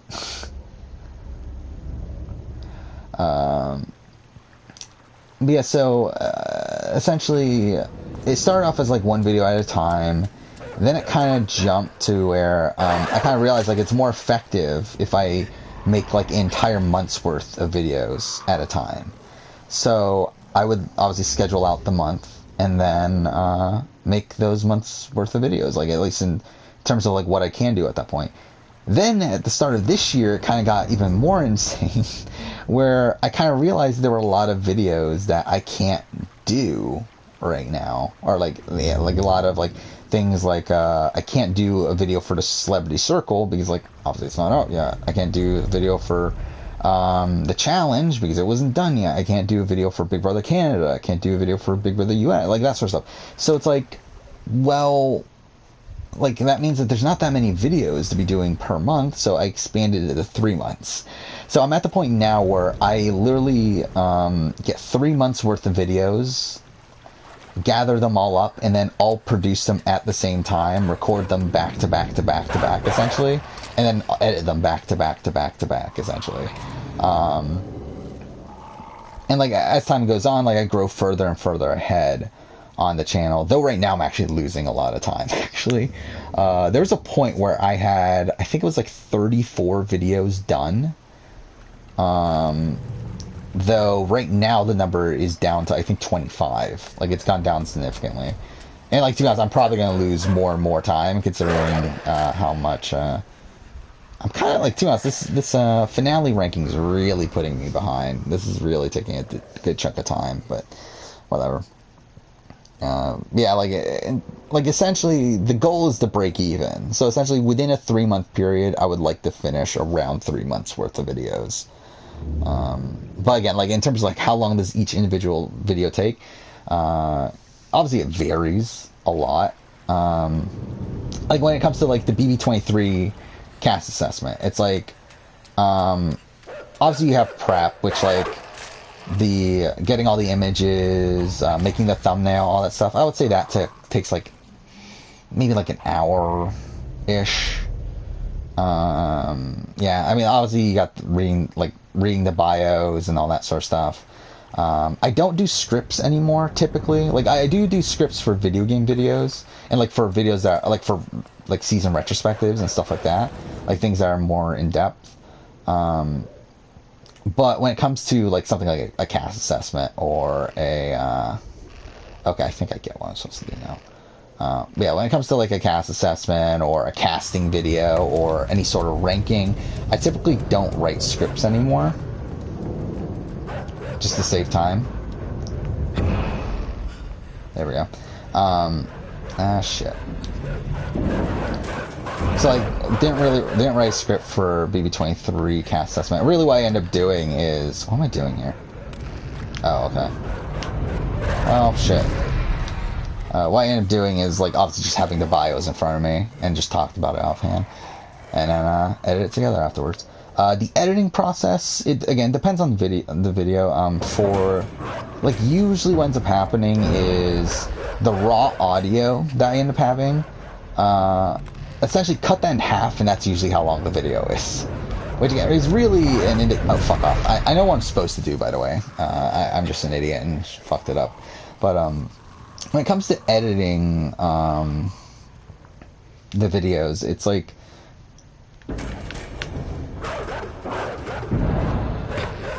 most of the time is dedicated to editing the audio, especially with like reality TV videos where like I don't actually have footage from the shows and stuff. Like most of that time goes into editing the audio, because I'm a fucking idiot and I can't record. Oh no. Ah, shit, I fucked it up. Yeah, I can't record a video without making a billion mistakes through it. Like, essentially pretty much every other sentence I have an edit, because I'm an idiot and I just can't talk straight without messing up. So, I'm an idiot here, by the way. I didn't pull until really late. But I survived anyway. So, a lot of the editing process is really just editing the audio. Like for the BB23 cast assessment, I think that took me 4 hours to edit. Which again, like, technically, like, there's more efficient ways to be making my videos. Like, if I were to edit it, like, if I were to, like, be in the video and, like, have most of the video be, me in the backdrop just talking and stuff like that, like, it would be a much easier video to edit, but then again, it would also, like, cause more prep time, right, in terms of, like, setting up the camera and all that sort of stuff, which, like, I haven't put myself on camera, mostly because it's like I don't have a good enough camera. Like, I'm not really opposed to the idea, it's just that it's like, it's like, at this point I haven't done it, so it's like, why really do it now? But also, it's like, I don't really have a good camera anyway, so it's like, which would mean, like, I would have to go out of my way to buy a better, okay, I just killed myself, buy a better camera, which, like, I don't know if I really care enough to do, so. Cool, alright, let's go down there. But, like, if I was able to record a video properly, then the editing process wouldn't be that long. Again, like, just to edit that cast assessment was around 4 hours. Which, again, most of it was just editing the audio. You do have other videos that take longer. You have some videos that take really... Like, I remember the... I mean, that Why You Should Play 13 Sentinels video, that took me literally 45 minutes, I think, to edit. It's like, that was really short. You have something like, I'm an idiot. You have something like the Last of Us Part 2 retrospective, which I think took me 3 days of editing. Like, 3, like, nights worth of editing. So, like, that's a decent amount of time. Okay, I don't know what the fuck I'm doing right now. So, like, that's a good chunk of time. My global winner ranking took me a very long time as well. But then again, that's my longest video ever. Okay, what am I doing then?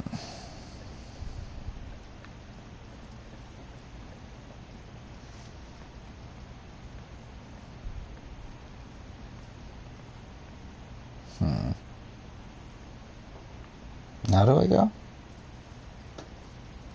Okay. Oh shit, I'm an idiot. Well, okay, fine. I land on it anyway. What's your favorite sport? I don't really have one. I've talked about this in the past. Not a big sports person.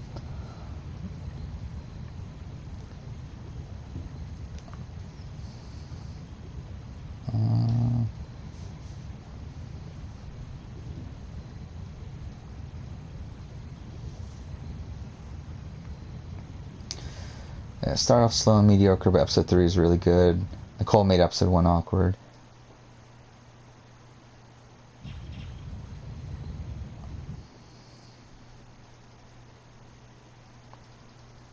Yeah, I probably did make a mistake like that, saying Boogie was a pre-jury boot. But, either way, he's an early boot.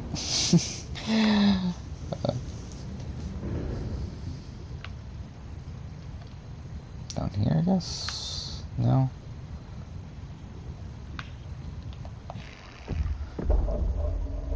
But yeah, that's probably one I just didn't pick up on. Again, like, normally, like, there's a bevy of mistakes like that in videos, and usually I just edit around it, or, like, I pick up on it when I say it, when recording it, and then I re-record the line. Like, that's a lot of what the editing is a lot of, fixing, dumb mistakes like that.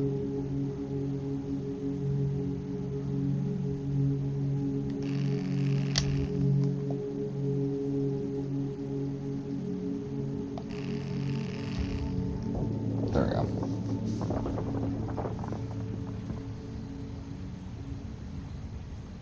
Yeah, recording, like, recording's tough. Like, recording is my least favorite thing in the process of making videos. Recently, like, I've been trying to really speed through the process of recording these recent videos. Like, I'm trying to think, what was the... And recently I've been recording a lot of video game videos because, like, I've been writing a lot of video game scripts recently. So, like, I think it was... So, like, I've been recording 3 videos at a time these last few recording sessions. And, like, if I do have time to record stuff tomorrow, which I don't know if I'm going to bother. It'll either be tomorrow or Wednesday next time I record some videos. Like, I'll probably do the Survivor Africa retrospective and the Survivor Africa player ranking back to back. And then if I wait until Wednesday... By Wednesday, I'll probably have that Plague Tale retrospective written. So I'll probably actually, like, if I wait until Wednesday, I'll probably do all 3 of those at once. Yeah, usually my voice is kind of fucked for the rest of the day. Or for a lot of the day. Like, I got, like, what did I record? I remember I recorded the Mass Effect 1 and 2 retrospectives back to back, and I recorded something else. Oh, the Big Brother Australia, right? Like, I recorded those 3 things all in one day. I guess that's not what I'm supposed to be doing. And there was another, like, set of 3 videos. Oh, it was Death Stranding, Assassin's Creed Revelations, and Final Fantasy 15. I recorded those 3 retrospectives back to back to back. Like last week, I think? Or something? Like, not too long ago.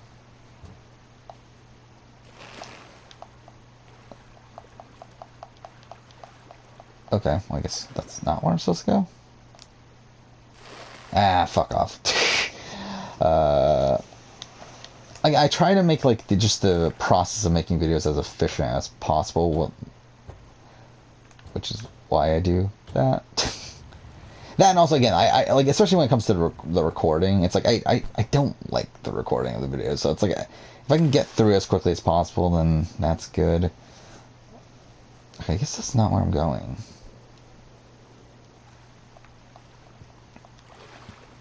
No, realistically, I think, like, 2 videos at a time is probably the ideal situation. Going for 3 is usually a bit much. Okay.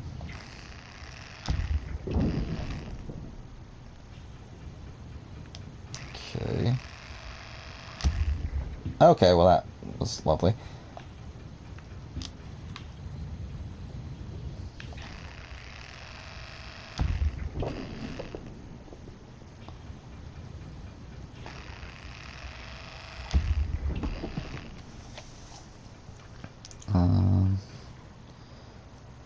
Do I have any videos that I regret? Yes. Definitely, like, a lot. I feel like there's some earlier ones I definitely... Like, there's definitely, like, if I were to redo how I run the channel, like, I definitely would have...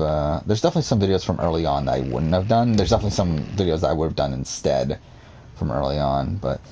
I mean, nothing, like, comes out... Like, I mean, like, nothing comes out as, like, a major regret. It's, like, nothing that I'm, like, completely, like, embarrassed about. Like, I know a lot of people, like, disagree with my runner-up ranking, but I'm not necessarily, like, Survivor runner-up ranking, but I'm not necessarily, like, not proud of that video. Like, I'm not that I'm, like, proud of really any video, because, like, hey, I've talked about this before, that, like, really, I don't consider my content that good. Like, I don't think it's good, really.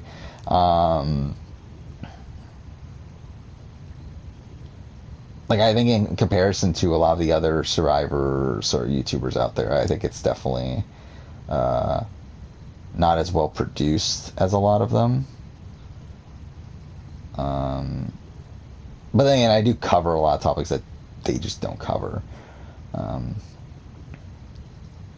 Which I think is part of the appeal.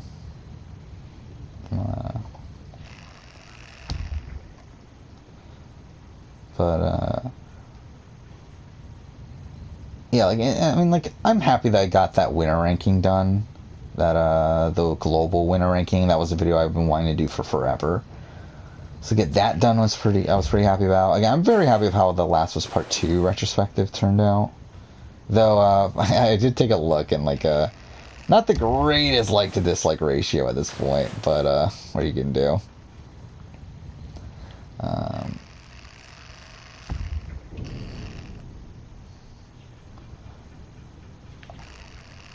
oh yeah, actually, I know the answer now. Of like a video I regret. It's my Fate of Atlantis review, my Assassin's Creed Odyssey Fate of Atlantis review. Which was, I believe, the first, like, outside of the Survivor 40 videos, I believe that was the first ever video I did without a script. And you can very much tell. You very much tell that, like, I was kind of just winging it. And I do not think that video turned out, which is kind of part of the reason why it has such a bad like to dislike ratio. Um,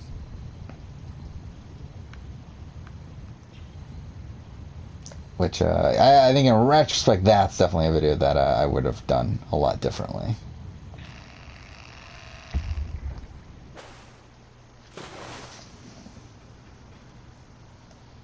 Favorite food? I don't know.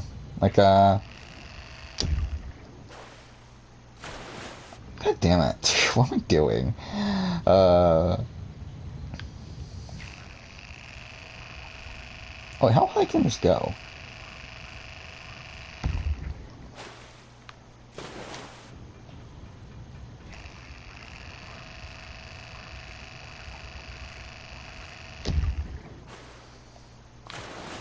Like, it probably would be Chinese.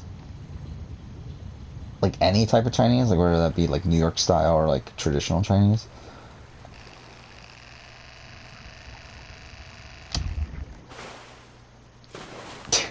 Okay, I guess I should probably actually figure out what I'm supposed to be doing instead of just, doing this sort of thing.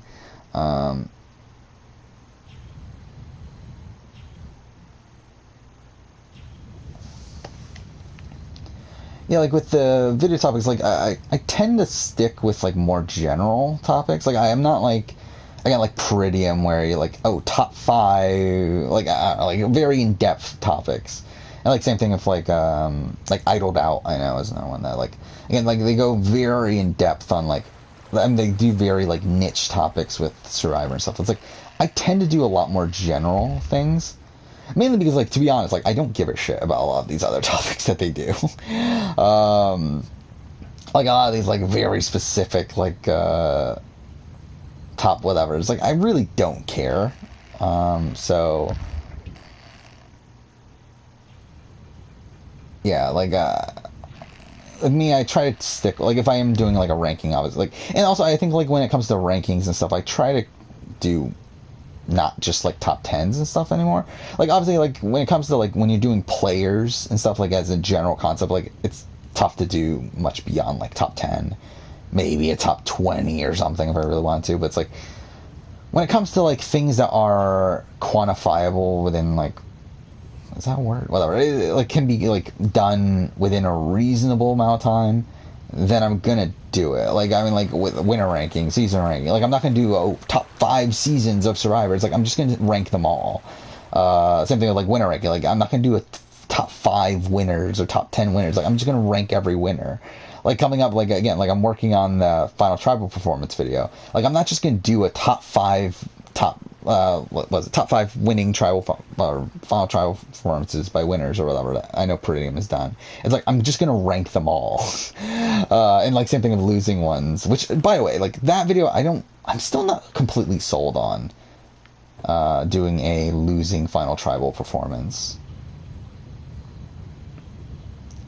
because I do feel like with that, like there's so much arbitrary, like really even with the winning one, there's a lot of stuff that feels kind of arbitrary with like the placements of some of these people.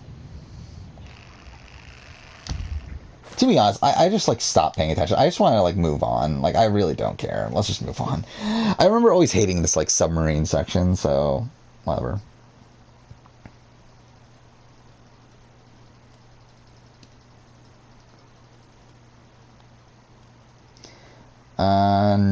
Now the BLM again. I think I've talked about this. Well, I know I've talked about this in the past. I thought you've been here for this talk, but either way, yeah, BLM is my initials. It's again like obviously, like when I started the channel, the Black Lives Matter movement wasn't as prominent as it is now. Obviously, it was still around, and to be fair, I got the nickname before Black Lives Matter was even a thing. But anyway, like again, it's a nickname from like middle school that when I started doing like other YouTube channels when I was a kid, like I would go by BLM because that was my nickname at the time, and like that's kind of stuck with other channels I've done since then. And with this channel, again, like it was kind of a mistake. Like I didn't want to go by BLM, but like I accidentally said it at the beginning of one of my videos because I'm kind of just used to saying it at the start of YouTube videos. So I just kind of stuck with it since then. But in retrospect, I wouldn't have. Like in retrospect, I probably would have like done something just like saying back with I don't know, like something Marine Review, like mention the name of the channel, that sort of thing. But I didn't. So, oh well, I guess. I do feel like anyway, I don't want to make it like sound like I'm like trivializing Black Lives Matter. That's the thing that I've always like worried about in terms of still having that intro. By the way, I just realized I was pushing the wrong button the entire time. And I still can't move this anyway. Oh, okay. What'd that do? Oh. Okay. It's not what I thought I did.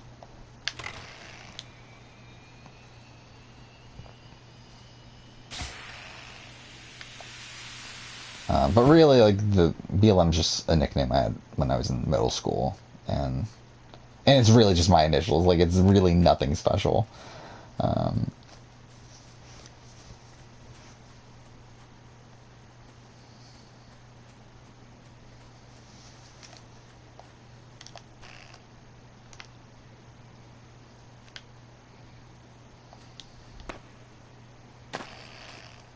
Yeah, I'm probably not going to say my full name just because I don't want to fully dox myself here.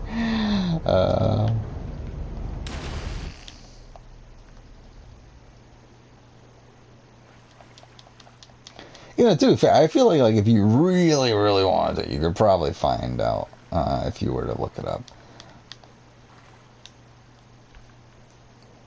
Like, based on the things I've said already. But actually, I don't know. Maybe you wouldn't. Because, like, to be fair, again, like, I don't have much of a social media presence. I really don't have a social media presence at this point. Especially considering like I changed like the Twitter Twitter channel, the Twitter account for the channel like used to be my personal account that I changed. Which can I go through this? Oh, I can't. Okay.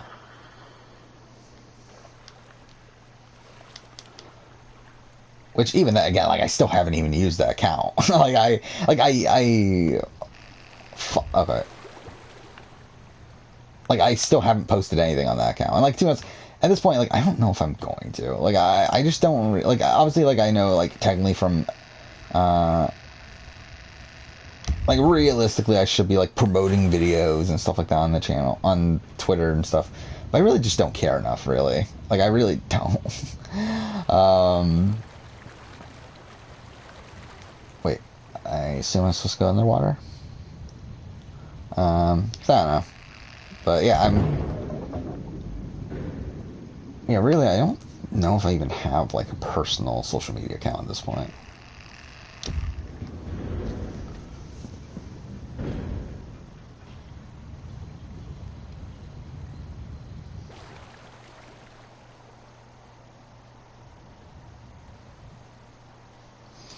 Yeah, it's like I mean, like I made it while like really I just wanted to secure the name just in case. God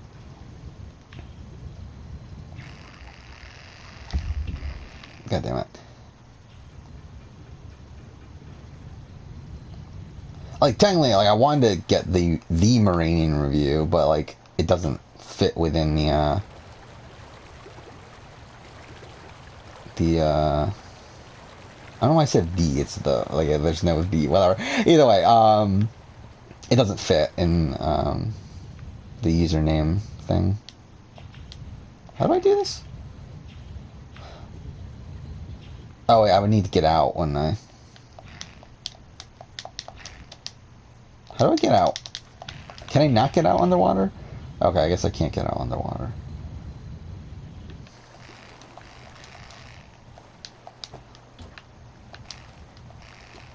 Wait, how do I get out? There we go.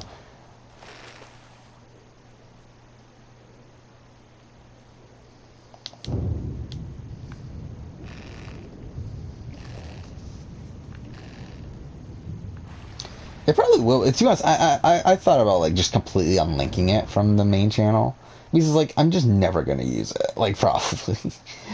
uh, Actually, what's funny is I think I have more Twitter followers than I do Twitch followers. Uh, Even though obviously I use Twitch a lot more. Um,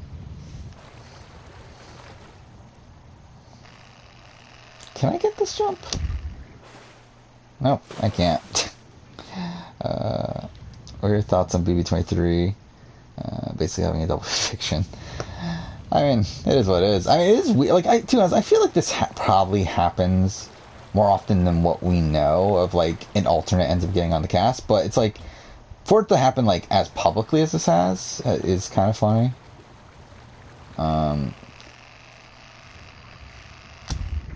Like, obviously we know in the past, like what, BB14, like, Joe was an alternate. And, like, we saw, what was his name, Mike or something like that? Was supposed to be on the cast initially.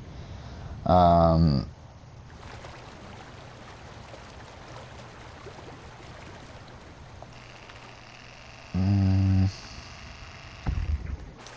yeah, what am I doing? Like, I really don't know what I'm doing right now. Can I just... Wait, maybe I can just swim across. I just realized I'm an idiot.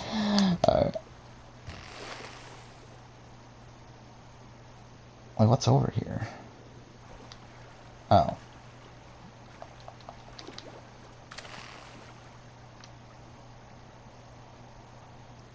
Oh,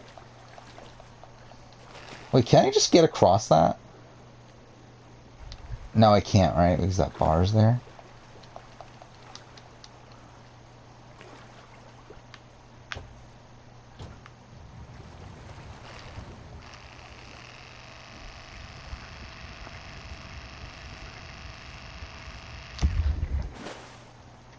Oh, when it comes to my real name, I did see that there was a comment on...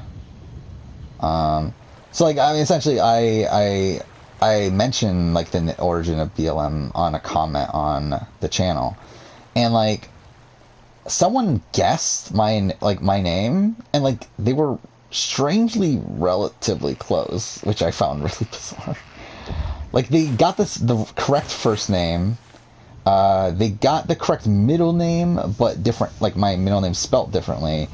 And then they got the wrong last name, but it's like, still, it's like, it was bizarrely close. Yeah, we don't know exactly why Christy got cut. You know what, I'm just gonna get past this. I really hate this. Is the submarine section really that long? Ugh, I really don't want to play the submarine section. Yeah, I think I'm just gonna skip it. Again, like, I've played this game before. That's not the first time doing this replay here. Okay.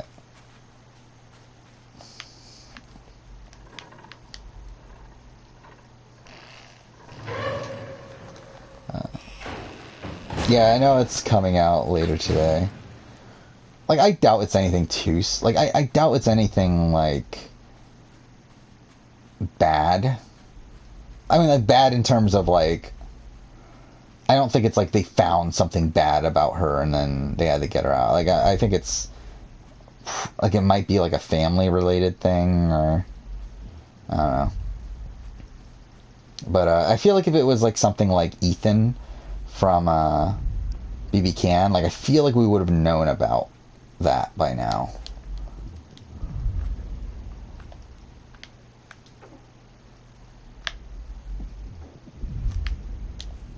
What's that?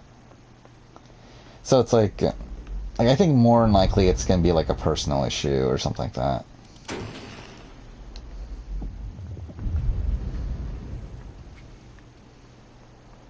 Oh yeah, okay. This is a section where we need to get all the people back.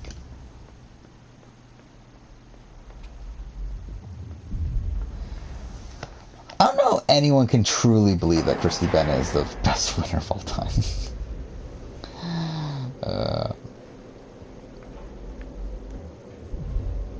Like, I mean, like, I have nothing against Christy Bennett as a person. Like, I like Christy Bennett as a person, but it's like, as a player, though, I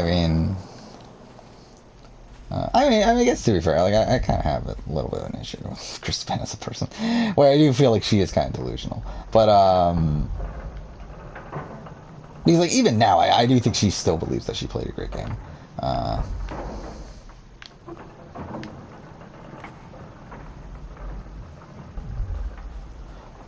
I mean, that's kind of my issue with Christy in general. Is I do feel like obviously she gets a lot of credit for like, oh, she like this final tribal performance, she lied about her game and she was able to win because of that. But it's like, also it's like I don't even know if she was lying. Like I think she believes that she played that game. It's just that she straight up doesn't. And because of how delusional she is, she ends up convincing the jury that it's true because she's so deluded in thinking that that is the truth when it isn't.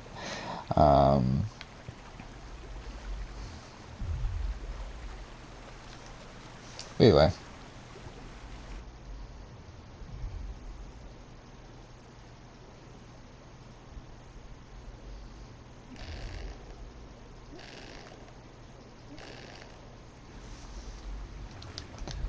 Yeah, I wonder how Christy would have gone if she made the cast.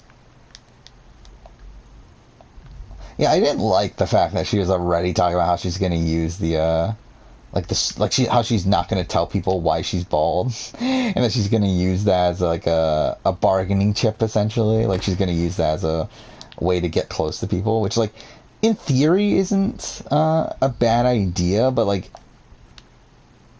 in execution, I feel like that's a terrible idea. Where like it's something that's so apparent. Like if it was something that like, oh, I have like a heart condition, and it's like obviously no one would know that like just offhand, but it's like you can tell for a person that you have this heart condition, like that'll be fine. But like with her being bald, it's like obviously everyone's gonna ask her like the backstory behind that, right? It's like it's something that's like so apparent that it's like her wanting to hide that just felt really dumb. Oh, okay.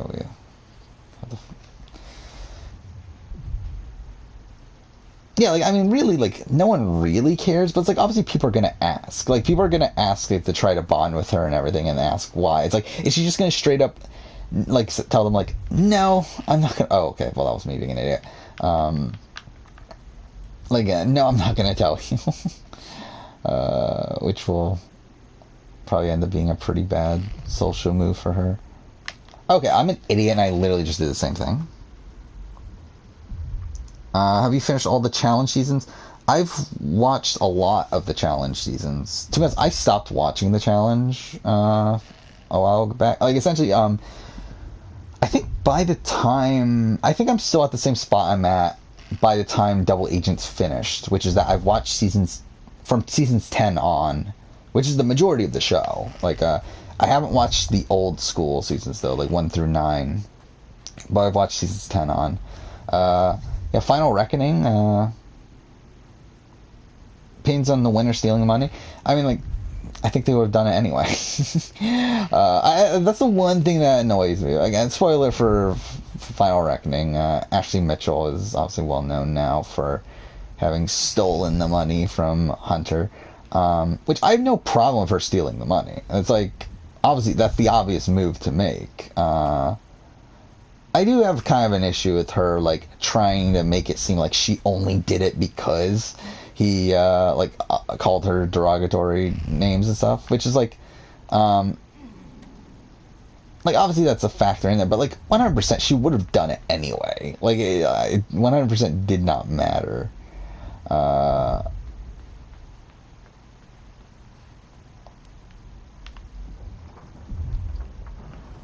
I think that's just like her kind of trying to rationalize it to herself. When in reality, it's again she would have taken the money anyway. Like I don't think that was the determining factor at all. Which again, as anyone should. Like I think when you're given that choice, it's like the obvious move is to take the money. Like I don't know why you wouldn't. Like obviously, I know that like if Joss and Sylvia won, they wouldn't have done it. Like they would have shared the money. And I believe Kara and Marie also were going to. They were never winning. I believe Polly and Natalie. Like I believe Polly would have stolen the money, but okay. So how many more do we need?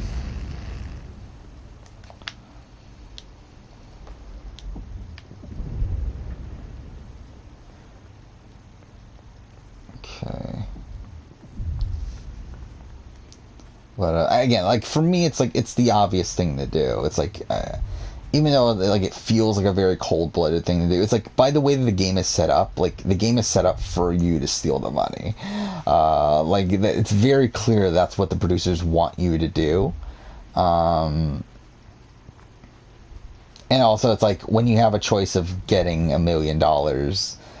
Or splitting, or only getting half of that. It's like obviously you're going to take the $1 million most of the like if you're a more individualistic person. What are we doing here? Do we have to go further?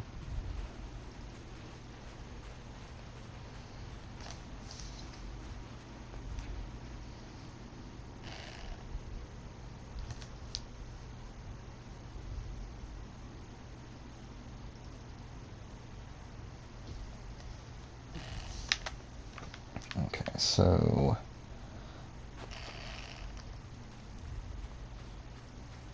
but yeah, I think like with Christy gone from BB23 and now with Claire in her spot, I am actually really interested in seeing how this plays out. Because I think Claire's gonna be a big player here. I do feel like she is gonna be I do worry she's gonna play too hard, but like I do think this was a pretty major change up here. To again going for someone like a Christie who I think would have been like a GOAT or would have been a not necessarily GOAT in terms of winning potential, but more so GOAT in terms of like not really doing much in the game. Oh fuck off! How am I supposed to do this then? Can they throw me up there?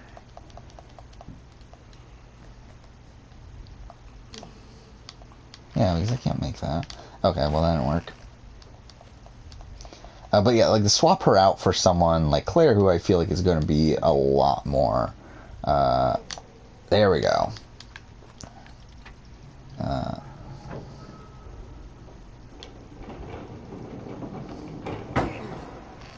A lot more game savvy, a lot more cutthroat.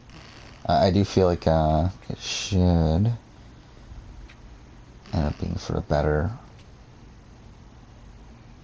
Where do I go now?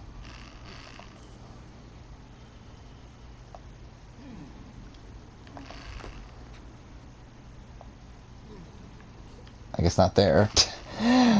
Fuck me.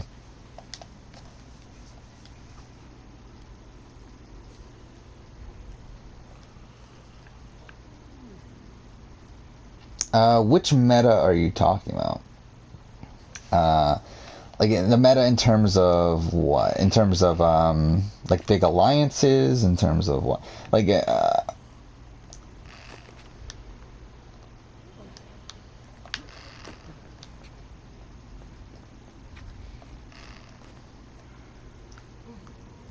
like obviously I think Big Brother, like I think as much as you want to bash Alison Grodner, obviously you have a right to bash Alison Grodner for a lot of things. I do feel like the one thing, like it does seem like the at least like they seem to have at least caught on a bit. Wait, how am I supposed to do this?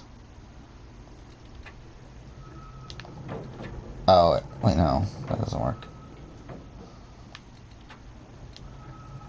To the issue at hand. Now, their ways of fixing the problems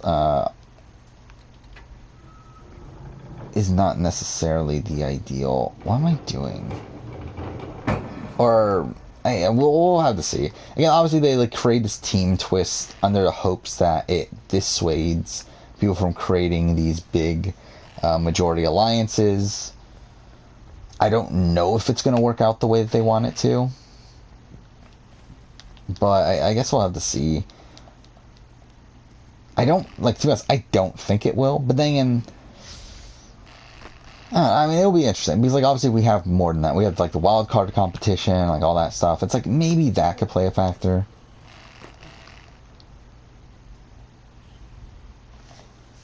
How am I supposed to do this?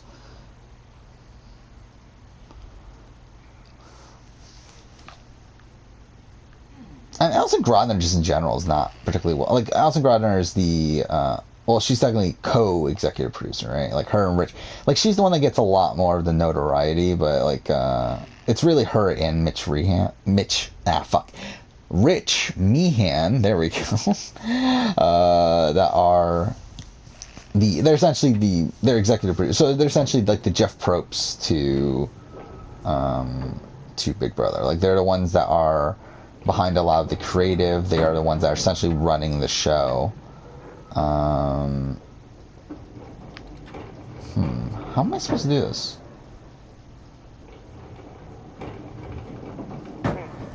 Oh, I think I get it.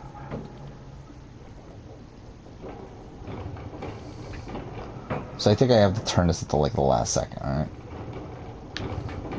And that was way too late. And like obviously like a lot of their creative decisions I do think are what is to blame of like where Big Brother is now. Though I mean, to be fair, I would also give a lot of that fault to CBS. But I mean, and like also I've said this in the past. Like I think in general, there we go. I think there are like as much credit as people like to give BB Can. Like I do think there are things that Big Brother US definitely does better than Big Brother Canada. I think like in terms of like integrity of the game, I think Big Brother US is typically a lot better. Like obviously they have their faults, like BB13 is pretty bad and like BB11 and stuff, but for the most part, I do think they care about the integrity of the game a lot more on Big Brother US, while like BB Can, they really just don't give a shit, and really just mess with the game in a multitude of ways.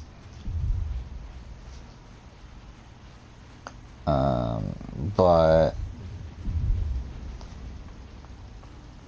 yeah, obviously there's a lot of talk about her having her favorites and all that sort of thing. How many do we have right now? I'm pretty sure we need to still get more, right?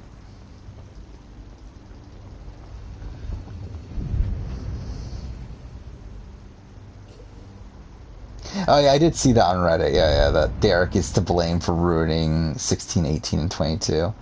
Again, like I like 18 a lot, so whatever. And I liked 18 a lot at the time too. I know like 18 like had its points where like people were liking it, but it kind of goes along. Like people hate Big Brother. Like it's like the people that hate Big Brother the most are Big Brother fans, ironically. Where like no matter what's going on, people are gonna find things to hate about it. Like I think like BB Can 9 and like BB Can 9, BB Can 5, and like early BB 20 are like the only times that I remember there not being like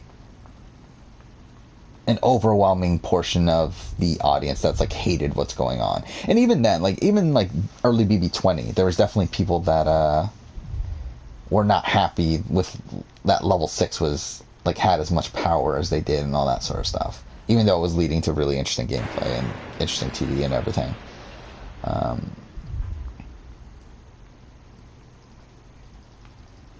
like I just think like in general, like BB-18 for me is one of the better modern seasons of the show.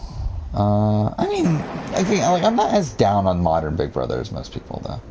Like obviously 22 is bad. 21 like it's bad for the most part, but the end game is interesting. I like 20, even though I know a lot of people don't like the end game of 20, and like I would agree, but I still overall do really like 20. I like 19 more than most people, even though again 19 is not great, but it's still not outright terrible in my eyes. And then because I do think it is interesting to watch how Paul dominates the game and how he like fumbles the ball at the end and everything. Again, BB-18 is one of the most dynamic recent seasons of the show, and I think that it's really interesting for that. BB-17 is really great as well, largely due to Vanessa and how she controls the game. BB-16 is not great. But I'm not as down on recent Big Brother as most people. Okay, so we still need a few more.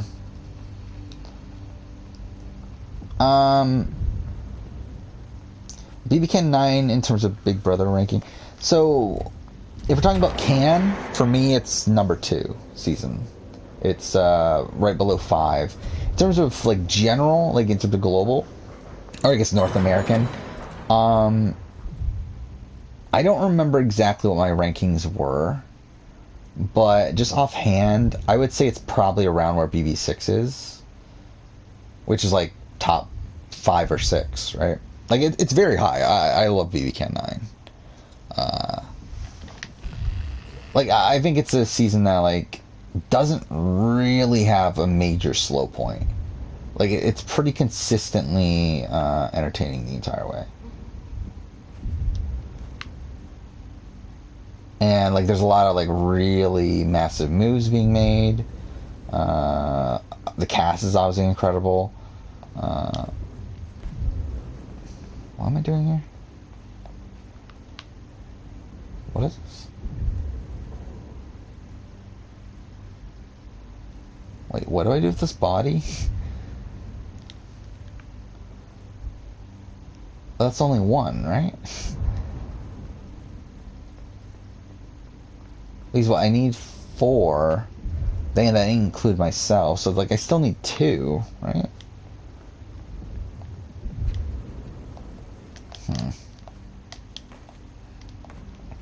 Did I miss some?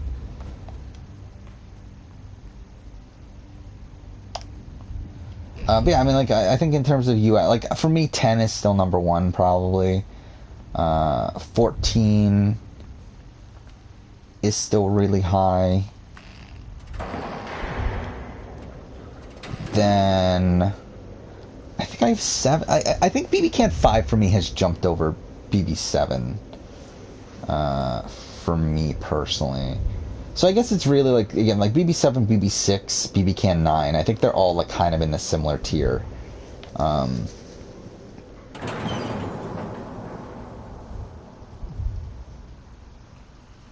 I don't hate 16, but I feel like, and I feel like 16 probably is better in retrospect now. Now that like so many prominent figures have come from it. But I did not love 16 even at, like, I didn't love it at the time that it was airing. What is this? And like in the rewatch I've done, like it's not terrible, but it's not like my ideal season either. Like I mean, I've said this in the past. Like Big Brother is a series that for me doesn't have like an outright like abysmal season. Like even BB, like at this point, I would probably say BB2. Okay, I guess we can't do that. Oh wait, no, there we go. I would say BB2 is probably my least favorite season, but like I don't completely dislike BB2. Like there's still some great things. Okay.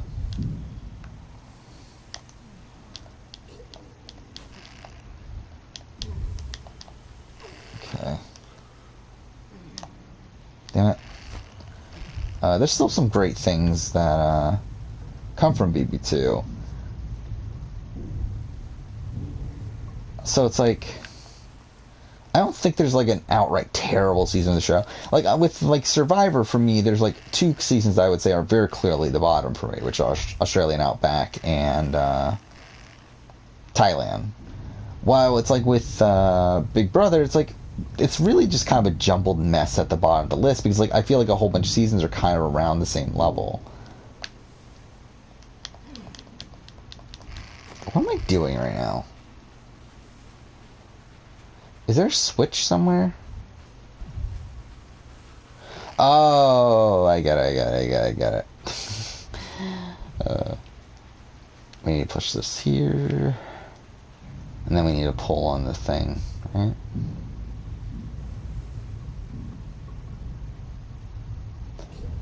But like, I think the beginning of 16 is really great. Like everything, like up until Devin's eviction, I think the season's really great. And then I think it like slows down significantly afterwards. But then like it's kind of like picks up steam again, like around where like Frankie is being targeted. And like that week is pretty fun. Like the double eviction and the aftermath of that. And then after that, it kind of just slows down, right? It's like, yeah, I mean, after that, kind of just like dies a slow death. But there's definitely like some great moments from 16. And there's some great like characters and figures for the show and everything.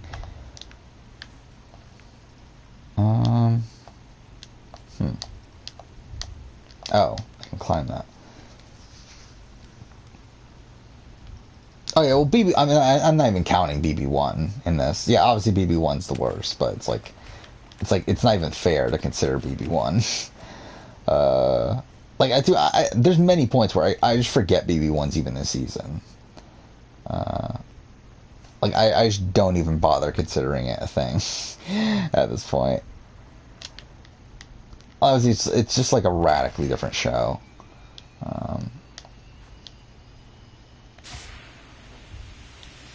Okay.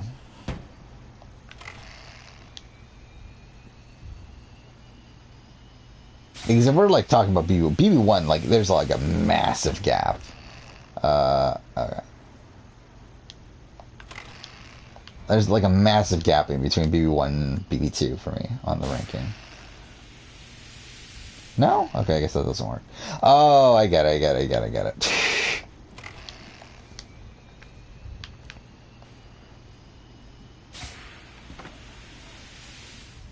Okay.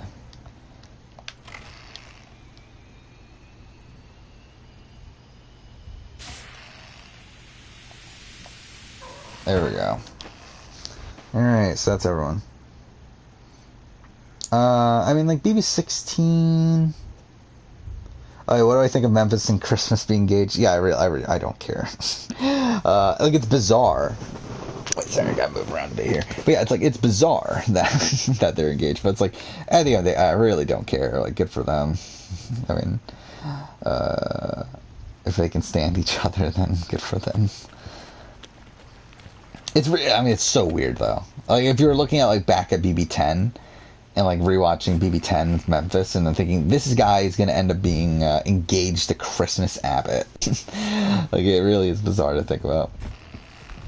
But really, just in general, like rewatching BB10 and seeing Memphis on BB10, it just really feels like a radically different person from Memphis and BB22. Even though like their demeanor is like technically kind of the same, it's just that it feels like Memphis like aged like 30 years in the like 10 years in between his seasons, or 12 years or whatever the technical number is. But yeah, BB16, like I mean, yeah, like Donnie's fun. I like Zach at the time. I still like Zach now. It's just that obviously he's kind of a douchebag outside of the show. I love Devin. Like, Devin is one of my favorite pre-jury people in the history of, what? Oh, we need to drag the body. Okay. In the history of Big Brother. I love Devin so much.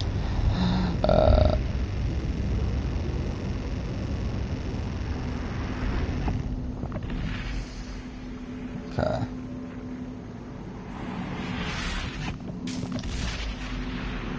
Wait, what? Wait, how far into the game are we at this point? Okay, we're nearing the halfway point. Fuck, we're like 2 hours, 20 minutes in. Ugh.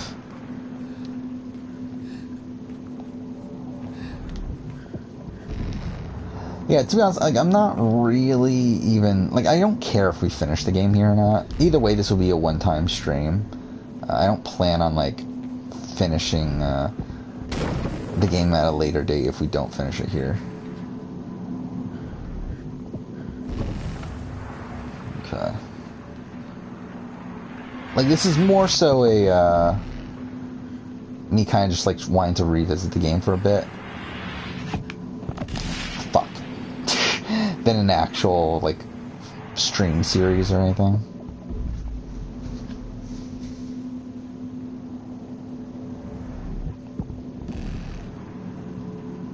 Yeah, it is really weird how Big Brother has produced more, relationships than, The Bachelor. It's what Survivor might even have produced more relationships than, The Bachelor.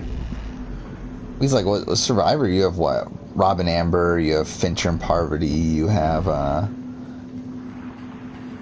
Eric and Jamie. Okay.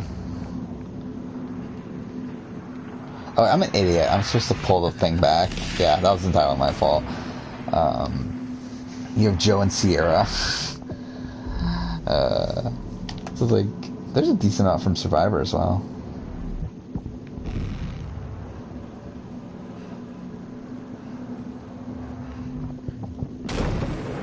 Alright, let's try this again.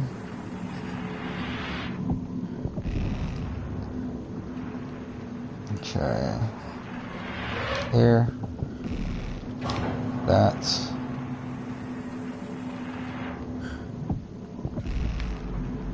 Okay.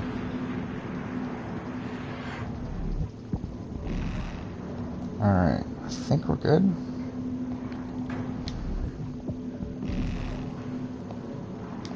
Okay.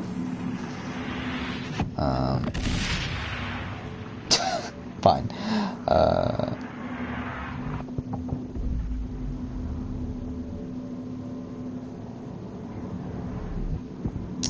I mean, Memphis did not call David the N-word. That is purely just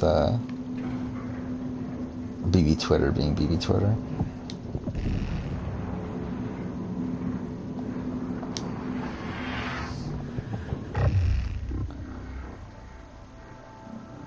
Again, Memphis is a dick, but I don't think he's a racist dick. I fucked this up, by the way. Yeah.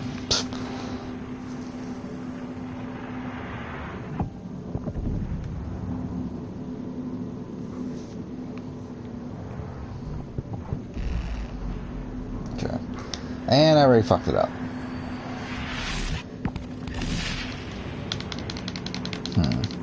How do you approach this?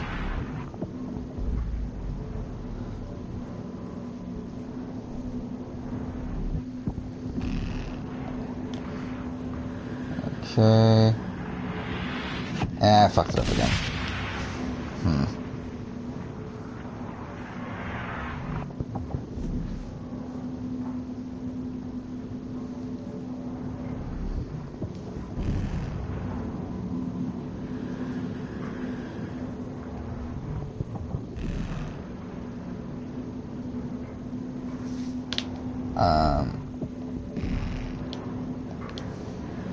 I fucked that up too.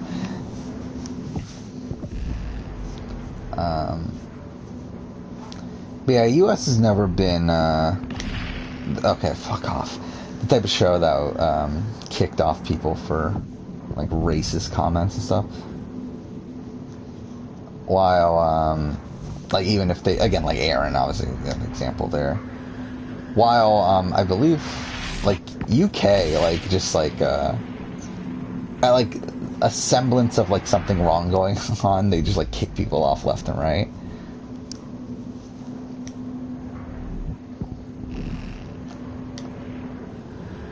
And dude, I think a lot of that has to do with, I'm really just fucking this up, scheduling and stuff with Big Brother.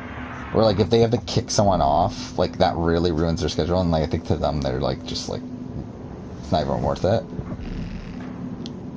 Okay. How should we approach this?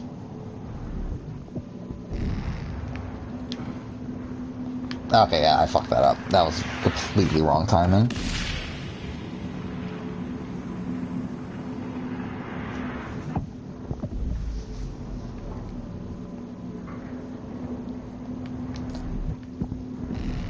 Okay.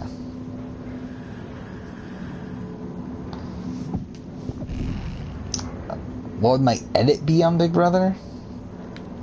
I mean, it matters how I end up playing. Like, I could see it being like Steve, where I get no edit. Fuck off.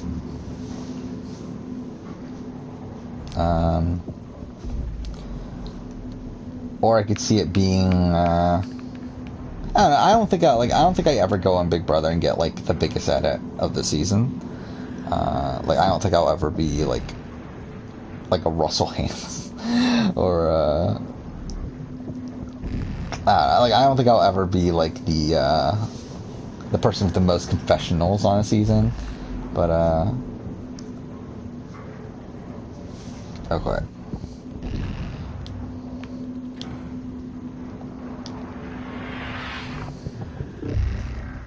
Like, I think I'm the type of person that like would be in the DR just calling people idiots and that sort of thing, but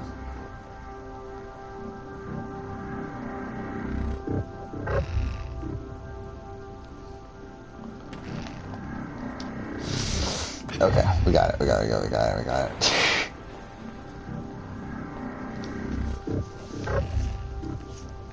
Like, I can't see myself being on a show like Survivor Big Brother and like being given a positive edit.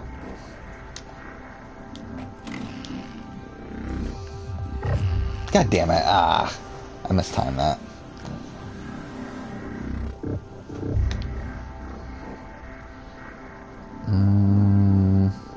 Okay, good.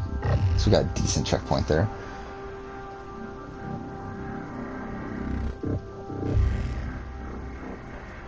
Oh, hey.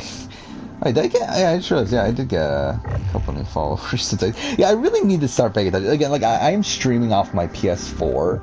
Like, I'm doing this in, like, such an unprofessional way. So, like, I do miss notifications. Yeah, I didn't even realize that yet. They got 2 followers since I started streaming here. So...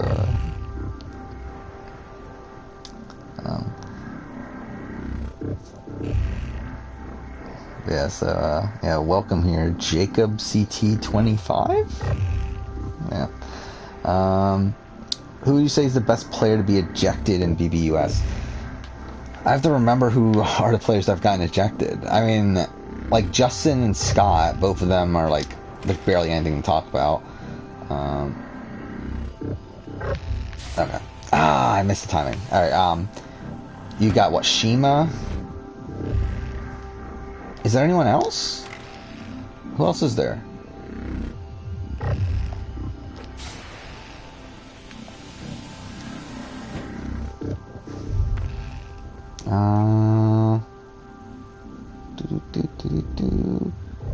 Oh, yeah, Willie. Yeah. I mean, I guess by default it has to be Shima, right?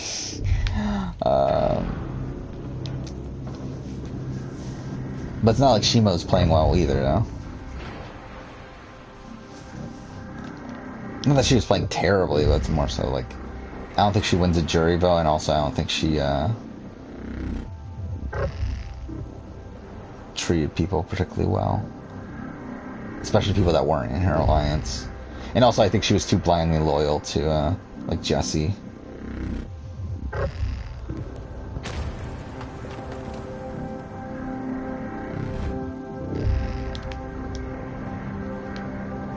Ah, fuck off. Okay, I messed that up.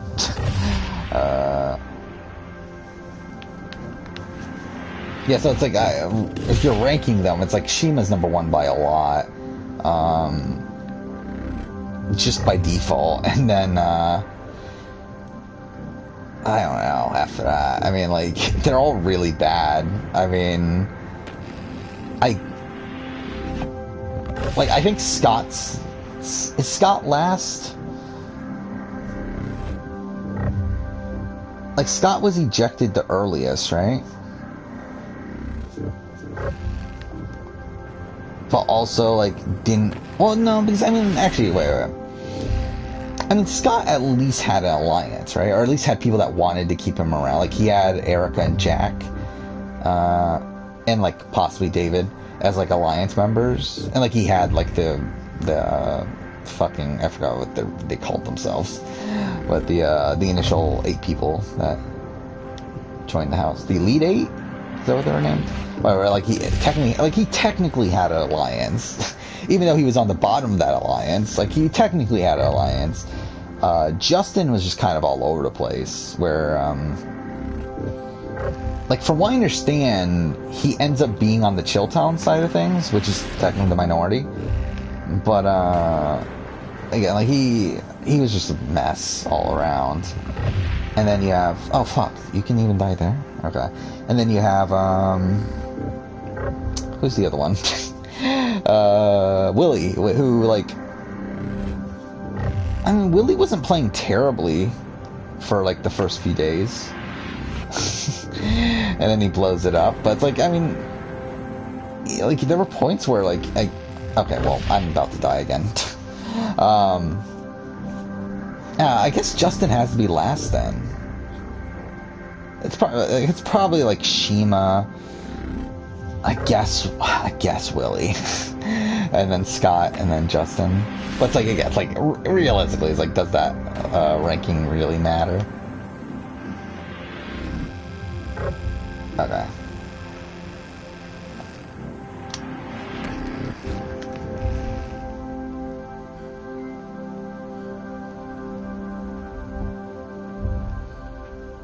Favorite click. Well, favorite from each click in BB11. Athletes, Russell. I talked about this before, how Russell is one of my favorite. Like, BB11, by the way, is the season that got me back into Big Brother, ironically, considering how hated of a season it typically is. Yeah, BB11 is because I've watched Big Brother since I was a kid. Like, my parents have watched Big Brother, I should say, and I was there. But I remember BB5 pretty well. BB6 is where, like, I remember pretty much everything. And then BB7, BB8, I remember. But then I didn't watch BB9 or 10 live. But then I got back into it with BB11. But anyway, back to the original question. Yeah, Russell was my favorite player at the time. So, athletes, Russell. Popular, I guess Laura. I loved Laura at the time for reasons. But, and even now, like, I think Laura's pretty fun. She's a fun early boot. I mean, but then again, like, I mean, when you're comparing her against Brayden, who is Brayden, and then you have, Jordan, who, like, is fine, but not particularly. Like, never been a character that I've personally attached to. So I would say Laura for popular. Where am I going? What am I supposed to be doing here?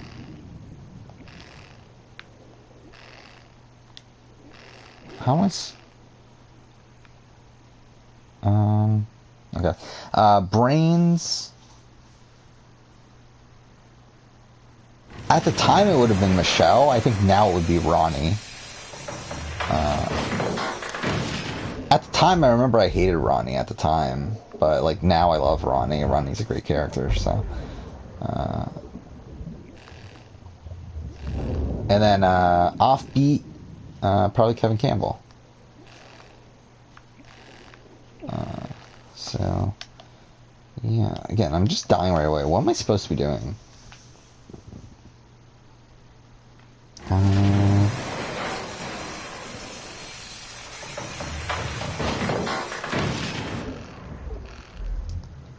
I've only heard you talk about Jeff as a character, how you assess him as a player. He's fine. Like, he's not a terrible... Like, Jeff isn't a terrible player. But he's not, like, a top-tier player either. Like, I think he has, like, massive holes in his game. Largely his threat management. Particularly, like, BB13 is, like, terrible. Like, his BB13 threat management is, like, abysmal. Like, where,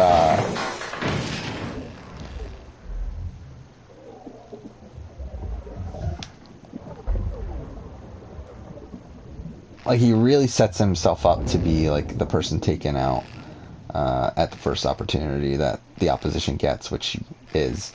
Though at the same time, it's like if his side had won all the competitions, like he more than likely wins the game. But it's like obviously like what's the likelihood of his side actually winning all the competitions? What am I actually supposed to be doing here?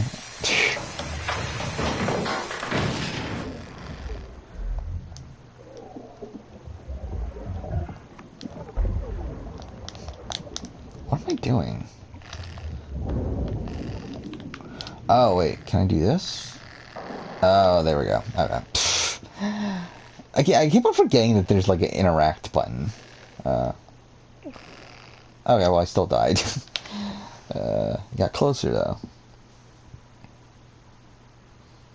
Yeah, like I mean, Jeff's not like again. If I were to do a ranking of every Big Brother player, it's like Jeff's in the top half. Like he's not a terrible player. I think there's. I don't know. I was gonna say there's an argument for Jordan, him being a better player than Jordan, but it's like it's kind of tough to really say that when like Jordan obviously won a season and also came in fourth on another season in a position where she probably wins if she gets to the end of that season.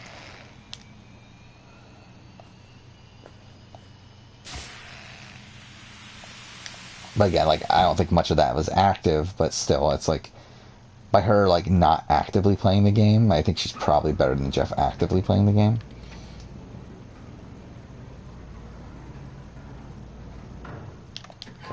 Oh, wait.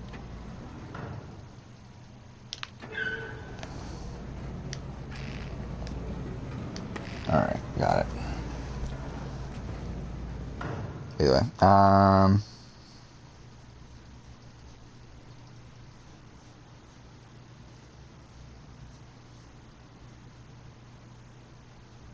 yeah, like, I mean, like, Scott's not good, like, obviously. Like, Scott's just bad all around, but it's like, I think, like, if we were to rank every player in the history of Big Brother, I don't think Scott's at the very, very bottom, because, like, at least he had like some people that wanted him. Like even though that was like not a lot, like it was like mainly just Erica and Jack. It's like at least that's something. It's like there's other players in the history of Big Brother that literally had nothing going for him at all. And I feel like that player. Okay, well that was bad. Wait, what? How'd I die? Whatever. Like, I feel like those players would probably be ranked below Scott. Oh, fuck off. Okay. Missed the timing. Though, again, he's still, like bottom, one of the worst players. I just don't know exactly how low he is. Wait, what?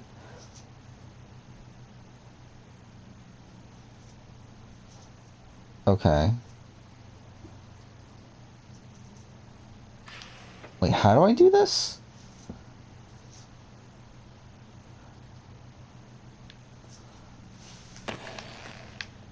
Okay, I guess we would need to do this.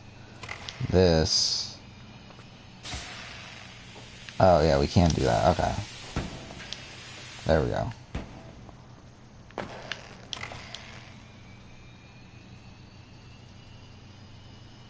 One.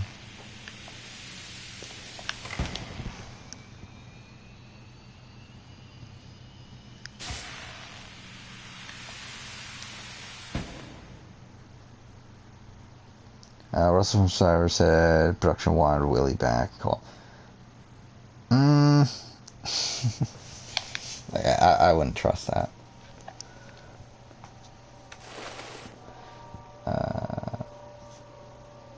Yeah, I don't trust a lot of what Russell says.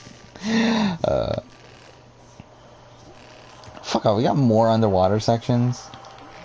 Oh, yeah, I do remember this now. God damn it. Who's your favorite from each team in BB-18?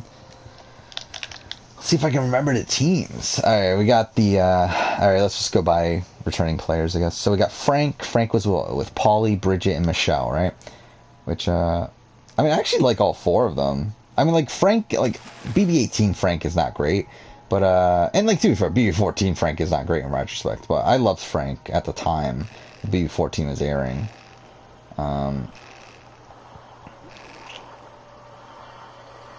Fuck, I fucked it up. So at least there's that. You got, I really like Bridget. Again, like, is she the greatest character in the world? Probably not, but I thought she was like kind of a different character for Big Brother. You have, I really like Michelle. But I think really at the end of the day, the answer's Polly. Like, I mean, like, as, like, obviously Polly comes off as very misogynistic throughout the season, but as a character, and, like, also as a player, like, he's incredible on that season. Like, obviously he has a massive hole in his game, which I think is a hole that Cody doesn't have. Which is why, like, Cody is the better player than him. Is that, again, Cody is able to manage his social capital a lot better than Paulie. Where, like, Paulie, it's like, with Paulie, it's like he needs to micromanage every little thing. And, like, through his micromanagement of a lot of things that don't matter, it causes him to lose so much social capital to where by the time he actually does need it, okay, fine. Where am I going? Oof. No. Okay, cool. We made it.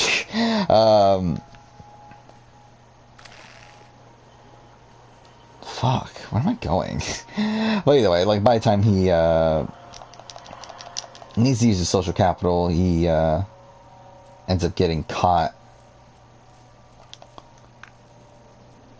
Largely with that Zakiya week being a big example of that. Where it's like Cody, like, realized that he didn't need to micromanage every little round of the game. Like, where, like, in the week where, like, I'm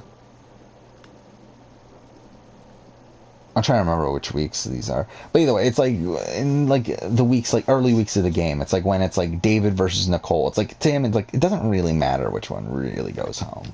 When it's like Janelle versus Kaser, like, it again doesn't really matter which one it is. It's like, I'm pretty sure, like, he wanted to keep Janelle, right? But, like, it's like it didn't really matter. Like, at the end of the day, it's like his power structure still holds no matter which one of them goes home.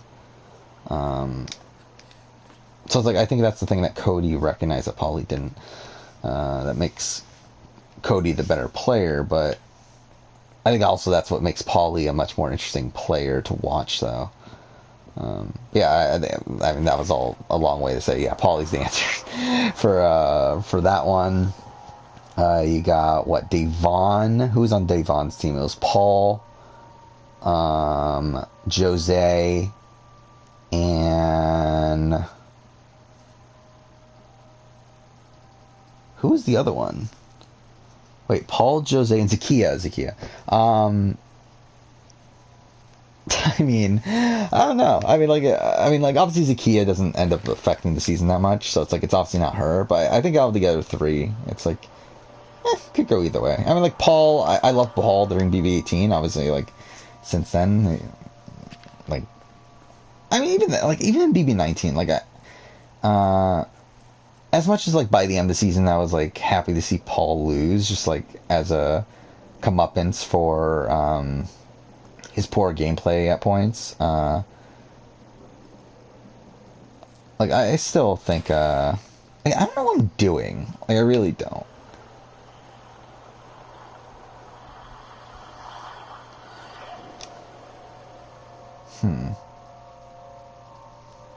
Like, obviously I know the point of this section is, like, it's a lot of just manipulation to, like, getting in the right positions to where you can get the places before getting caught. But it's like, I don't know what I'm actually striving for right now.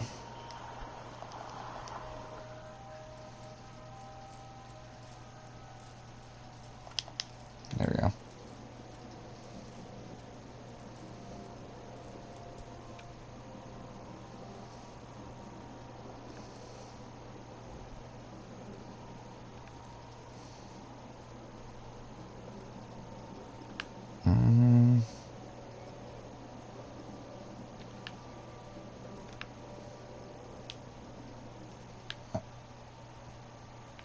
Wait. Does this do something?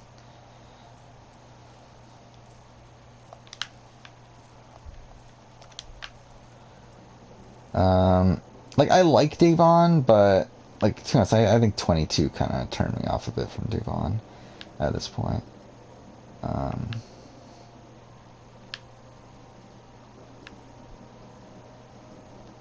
And then, Jose. I mean, Jose is a great character. I mean, Jose is, like, incredible TV.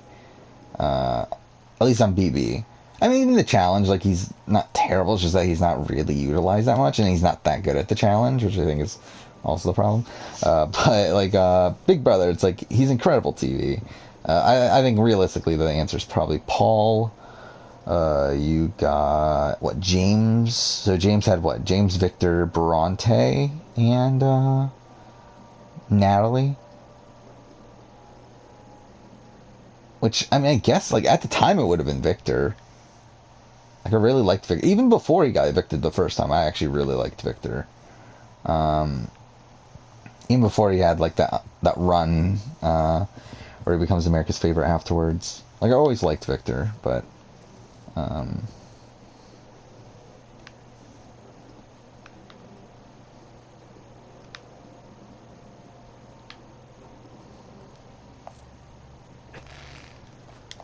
don't know what I'm doing right now.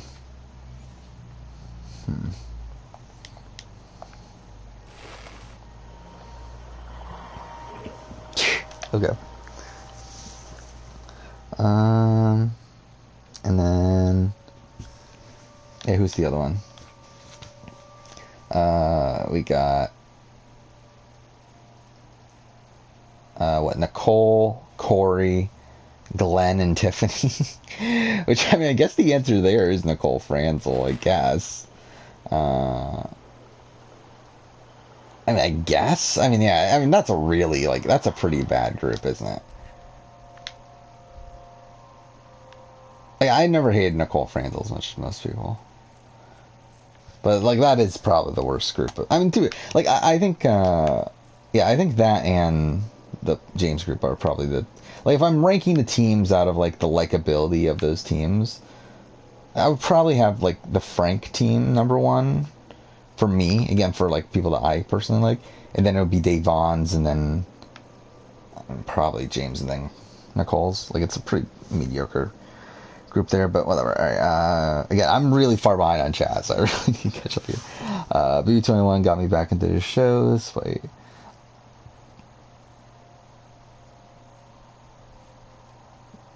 Yeah, BB21's like, I feel like you're picking like really bad seasons, just, like, to get back into shows. I mean, it's like, yeah, you got back into BB of BB21. I'm pretty sure like you got back into Survivor, or you got into Survivor's I Am the Idols, right? So like you're like picking like very controversial points to start watching the shows, which is just really weird. Is there something down here? I feel like there's gotta be, right? No? Then why is he even bother? Okay, I really don't know what I'm supposed to be doing here.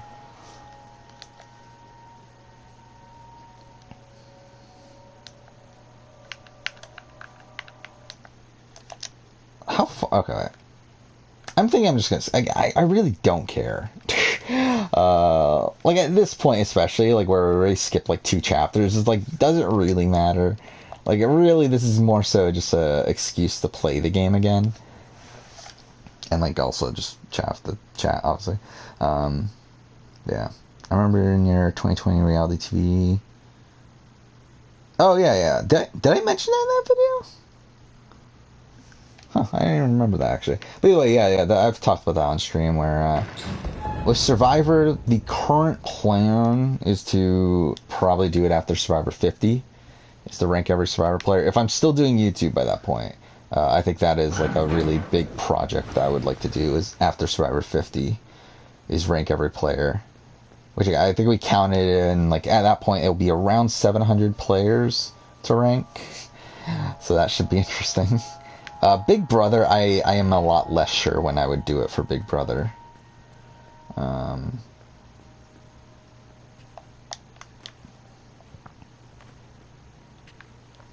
mean, it would be a lot easier to do it for Big Brother. considering how much smaller the. Oh fuck! We're still in this section. We still have more of these guys.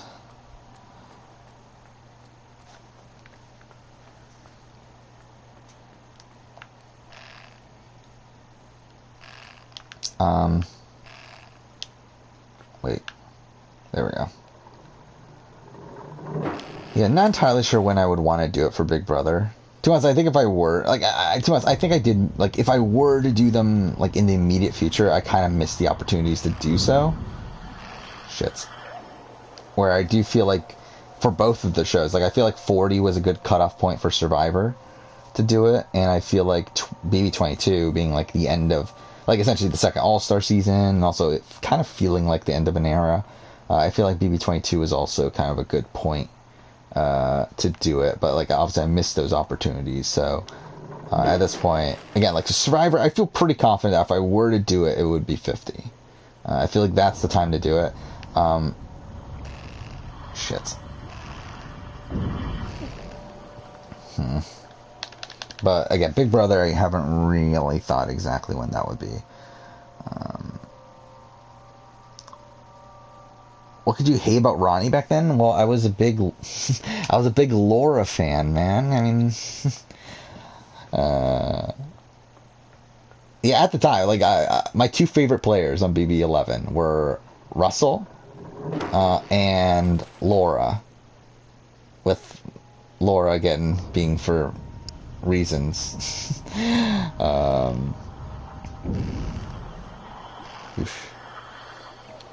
Where am I going? Where am I supposed to be going here? So again, like Ronnie was opposed to both of them. Like got in a massive fight with Russell, and got in a massive fight with Laura. So it's like, why would I like Ronnie? Like, how could I like a guy that gets into a fight with Laura, everyone's favorite Big Brother player? Who do you think is the worst player in Big Brother history? Yeah, Wendy Jo's the worst in Survivor. I've talked through that already. I don't know who the worst in Big Brother is. I mean, like, I know Peridium has said Jacob from BB9, which is a very good answer. Like, I think that possibly is the answer, but I haven't, like, fully taken the time to really analyze it, though. Like, if we want to think through it, I mean, like, it probably, like, it's gonna be a first boot, right? Like, I feel like it has to be a first boot, especially with Big Brother. I feel like it feels right that it's a first boot. It's not Cheryl. It's not, I mean, it's not Lori, because at least Lori had people that wanted to keep her. Was it Amanda? I mean, maybe Amanda? I don't know. Probably. I mean, like, I don't think Amanda was, like, actively bad. It's just that she didn't do anything. You got Mike, who, again, Mike at least created the concept of the back door. So at least there's that. You got Ashlea. I mean, she didn't do anything. And they kept Ashlea. I mean, they kept Kaser around over Ashlea. So I don't know. That might be someone in contention. You got who's? Oh, Carol. I don't know. I mean, too fair. Like, I'm thinking through this now. It's like there's so many like first boots in Big Brother that are just like nothing figures, aren't there? So like what? Like again, like what did Carol do? Like didn't Carol just like ask to be voted out by the end too? Okay, I don't know what I'm doing. I really need to figure this out. Or do I need to? I literally could just skip this again. Is this another underwater section? Whatever. Yeah, like I feel like Carol, Ashlea, and whoever was the other one, and Amanda, they're kind of all in a similar position. But I mean, like, to be honest, it probably is Jacob. Like, the more I'm thinking about it now, it's like Jacob's definitely the most like actively bad, right?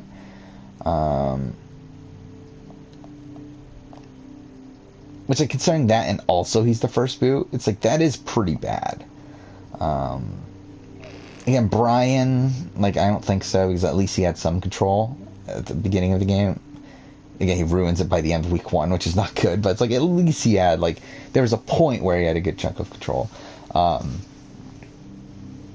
Braden's pretty bad, but again, like, at least he had an alliance behind him.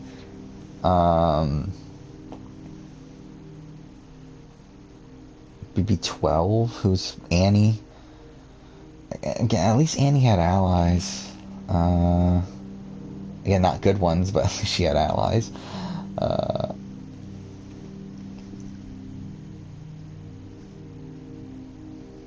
I mean, Annie's pretty bad though. Keith, again, at least Keith had a solid alliance. Caro, I don't even remember how you pronounce her name. She's not that bad. Then again, I think technically Jodie's the first boot, but again, like, Jodie didn't really even have a chance, so I don't know how you really assess her.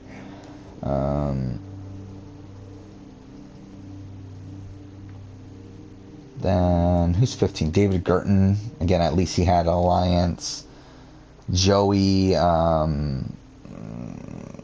Joey's bad, but I don't know if she's worse than Jacob. Jace, I don't know, Jace is weird. But again, not as bad as Jacob. Jose, again, at least had an alliance. I mean, I don't know if you include Glenn, but again, at least Glenn had an alliance. 19. Who do you have BB19? Cameron, kind of, and then Jillian. I mean, Megan, like, am I really going to include Megan in there? Again, actually, yeah, there's a lot of these, like, figures that's like, how do you really assess some of these people? I think Jacob's, like, the most actively bad. So, like, I think the answer probably is Jacob.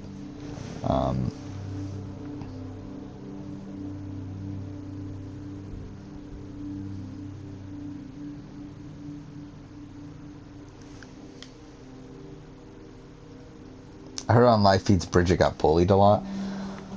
God, to be honest, I don't really remember anymore.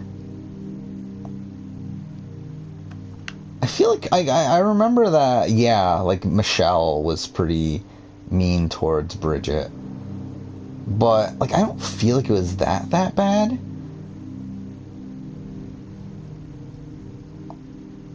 Like, and I don't feel like a lot of it was to her face, either. Like, I feel like a lot of it was, like, behind her back.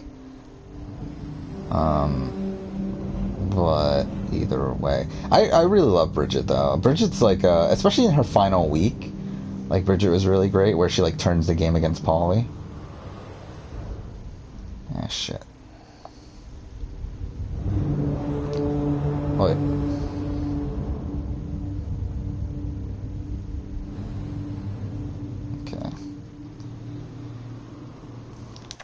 How far into this are we now? Okay. I really hate the underwater. I forgot how many underwater sections this game had. Like, I remembered hating them, but I just didn't remember how much there were, like, how many there were.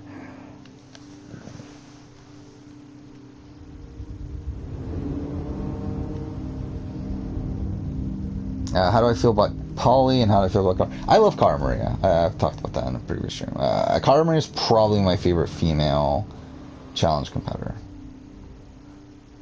Yeah, I get why people don't like her, but it's like, I do, and I love Polly on the challenge too.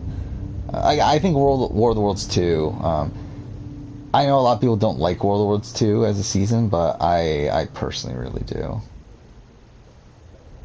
And, okay.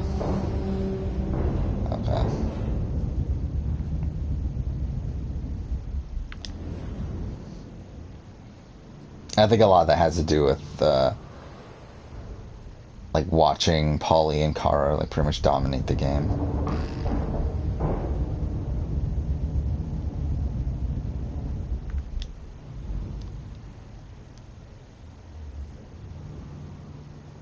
I can't believe they haven't been called back, by the way. The fact that Polly, like, isn't getting called back for a challenge is absolutely mind-blowing to me. And yeah, I've had rants on stream about the casting for 37, where, like, I really don't get what they're doing. But whatever. Which, by the way, I am spoiled on 37, Challenge 37, so I don't know if I should talk about 37 at any point. I do know the winners, so probably won't be talking about it. Even though there is a lot to talk about with the winners, but yeah, I will not talk about it.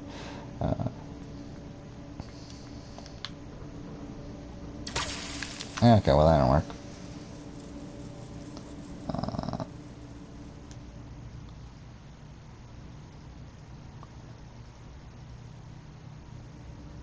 Yeah, watching stream at 2:34 in the morning. Yeah, it's around that time here too. Again, these streams are really late, largely because it's a multitude. Like it's well, today I did work. Okay, cool. Today I did work, but I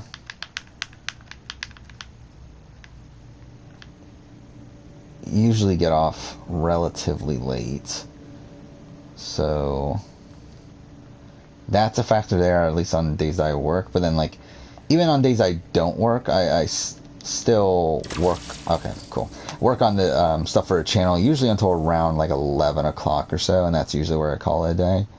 So that's kind of where I really like. It's like before I go to sleep, I would play video games anyway. So it's like it's kind of like, well, I might as well just stream at that. Like nowadays, like now that I've started streaming, fuck. During that time, it's like it doesn't really change what I would be doing that much, as I would be playing games anyway. Like realistically, I have thought about like doing earlier streams. Like obviously much earlier than what I currently do, where I start at like at 11 p.m. But does he wait? Where's this light go? Okay, I guess I need to wait for it to head be okay. Let's try this.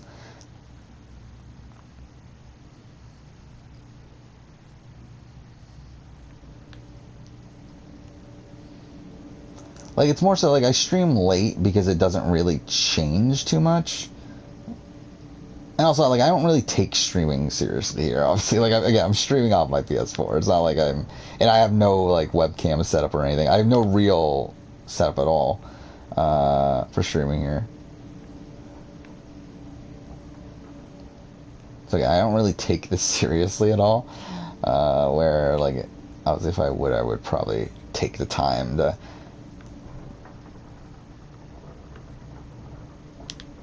Okay, wait. Shit, okay, there. To actually carve out some time on my schedule to stream specifically, but as of right now, again, I'm taking this a lot more casually. What the fuck? That was close. So.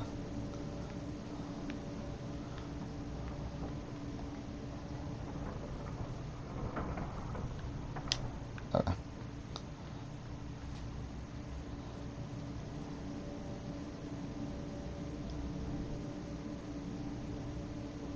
And really, obviously, the main focus at the end of the day is still the main channel. Like, this is purely just like a side thing that I'm just doing for the sake of it. Okay. So,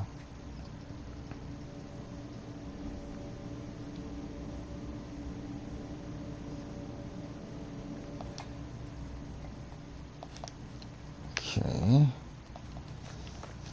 This is kind of just like extra stuff. Do I watch Cobra Kai? I have watched it. I've talked about my opinions on Cobra Kai in a previous stream. I've watched it.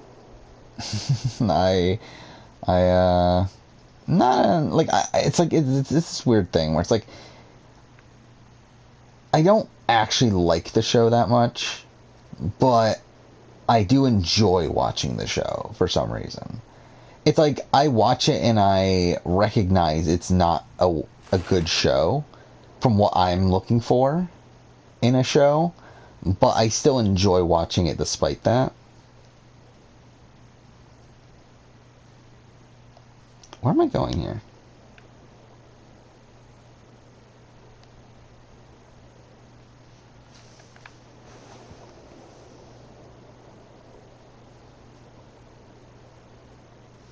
Yeah, viewers have been going up. Yeah, this has been I'm pretty sure my best stream ever, viewership wise.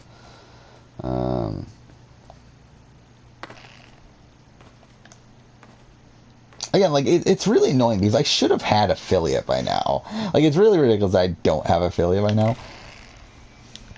Considering the fact, wait, what am I supposed to do here?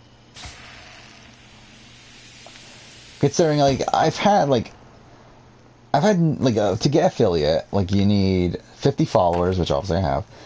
You need, I think, like 8 hours streamed, which obviously I very much have. You need to stream 7 times over a course of a 30-day period, which again I obviously have. And then the last thing is an average viewership of 3, which like doesn't seem like a lot, but it's like, and I've had like numerous streams now that have well above that 3 average. But it's like every single time I get close to that 3 average, I get another stream that like no one shows up for, and like I end up having like a 1 point something average, and it just ruins everything. It's like what's been kind of annoying there. And at the end of the day, it's like it doesn't really matter because it's like I don't know how much I'm really gonna be doing differently. Like I'm probably just gonna do the same thing, even if I was affiliate. But it's like it's like still kind of annoying that it's like I should have affiliate by now. Like the fact that I'm not affiliate is still like oh, okay, that's what we're supposed to do. Wait, but how do I? Wait, what? Okay, wait. I'm so confused. So how's this supposed to work? Oh, okay, I get it. It pushes it off.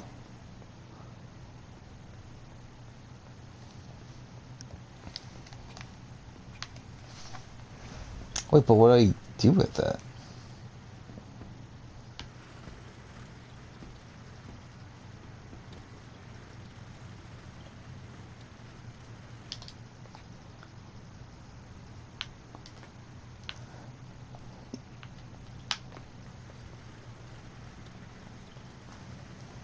Yeah, like, I mean, I've thought about doing, like, a review of, like, when I initially watched Cobra Kai, which, like, I didn't watch it until, before season 3?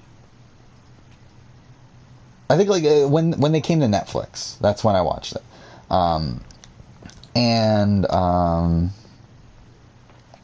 Actually, wait, what does this do again? Wait, what am I doing, then?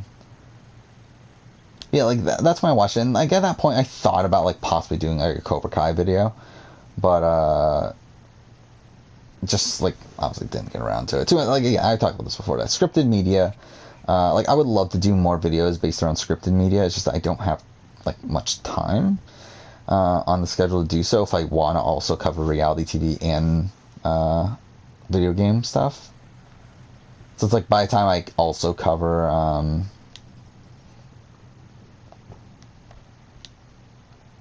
Oh wait, this jumps up, doesn't it? Yeah, it still jumps up. Okay, I'm an idiot. That's what we're supposed to do. Obviously not now, but okay. It's like by the time I cover all that stuff, it's like there's very little time to do scripted media. But I thought about doing a video on Cobra Kai at a point, and I still wouldn't be opposed to doing some sort of video at some point, but definitely not something planned right now. What is this? Okay.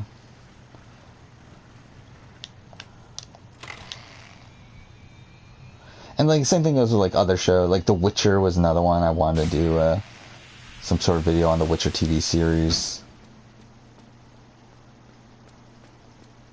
What am I doing?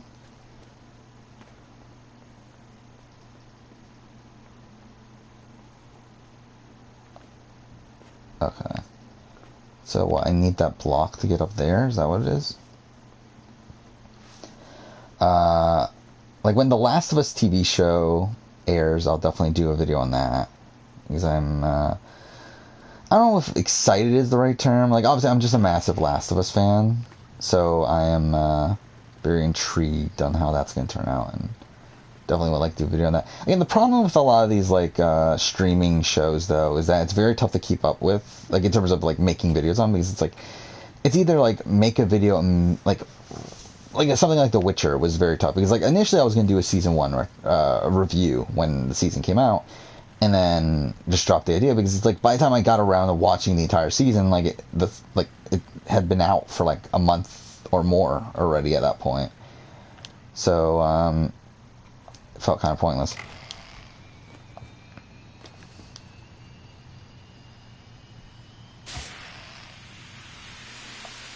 Wait. I just realized I know what I'm supposed to do.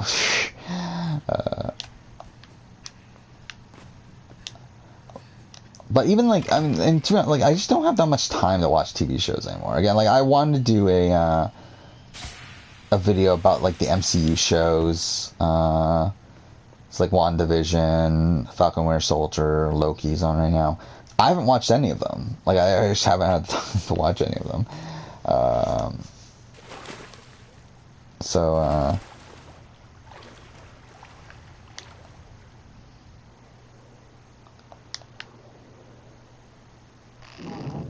it's like even if I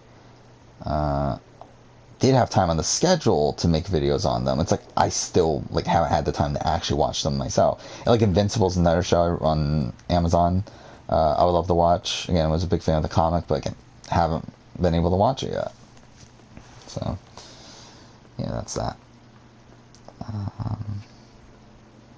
Yeah, what is affiliate? Affiliate is essentially it's like so with Twitch, there's like a couple steps in terms of like like YouTube, like with a partnership, like essentially. Okay, how do I describe this? So essentially, there's a partnership program where at that point with Twitch, like you're like you have full monetization, you have all these extra perks. Like you're essentially like a channel that Twitch supports and like helps monetize and all that sort of stuff. Like it's very similar to the YouTube partner program. Though with YouTube, it's much harder to get into than whatever. But like with affiliate, it's kind of like the first step to that. But it's like with affiliate, it's the first time they allow monetization on a channel. So I think they put like ads. They allow you to get subs, have subscriptions and that sort of stuff. Like it's essentially like it allows you to monetize the channel for the first time. And like it allows you to I don't know, like all the like basic community things with Twitch. It allows you to dabble into that sort of stuff. While like technically like you don't get everything that like the bigger channels will get, because like that's kind of are we supposed to are we supposed to use that?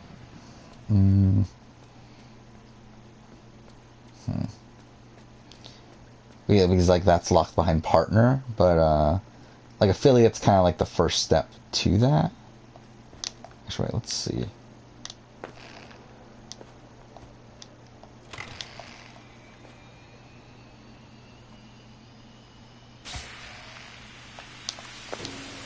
There we go.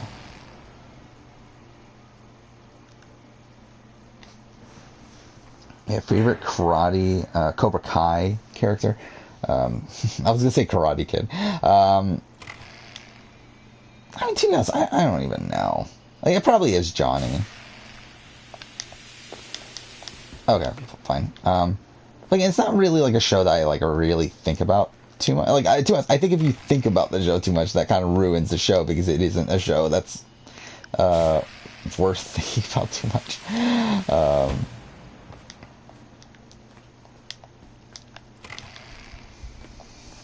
Fuck off. Wait, how am I supposed to do this then? Or am I not supposed to be doing what I'm thinking of doing? I'm thinking of getting it up here and then doing that, but it's like, is that what I'm supposed to be doing? Wait.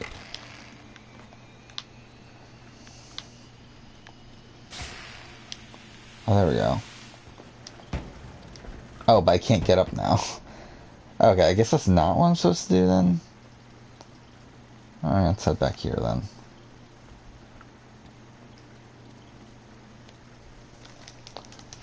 Come on.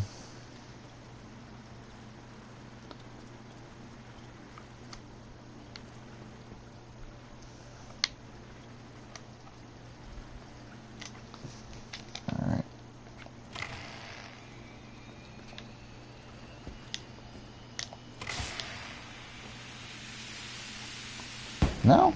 I just mistimed that?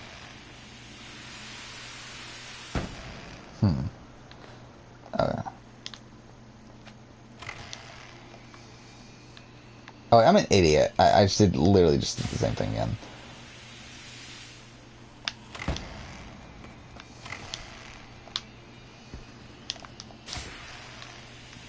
Okay, I guess that was too early.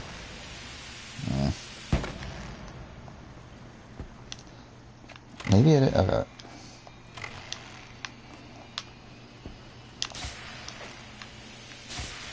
There we go. We got it there. Alright. But yeah, through this playthrough so far, like, my opinion's staying the same. Like, I don't think this makes my list. Because for the new people here, the reason I'm playing a lot of the games I'm playing right now is because at the end of the year, of this year, by the end of this year, I want to make a video where okay, I guess that's not what I was supposed to do, where I talk about my top games of the 8th generation of video games. So the 8th generation is the PS4, Xbox One era.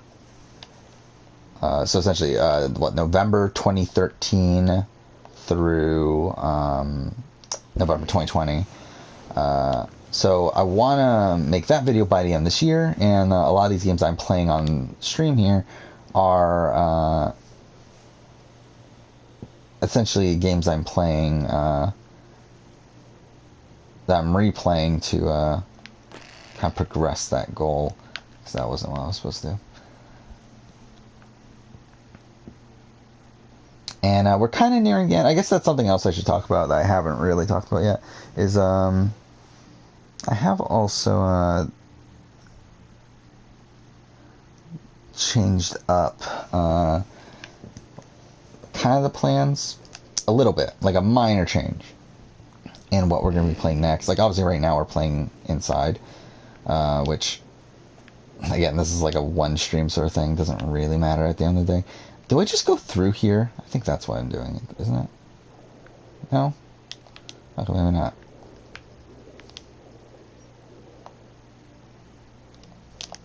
No? Okay, guess not. But, so, essentially, there's only one game left that I feel like I absolutely need to replay before I make that video, which is my, there we go, replaying Gravity Rush 2, which is a game that I, again, played like 3 years ago or so, but I haven't played since then.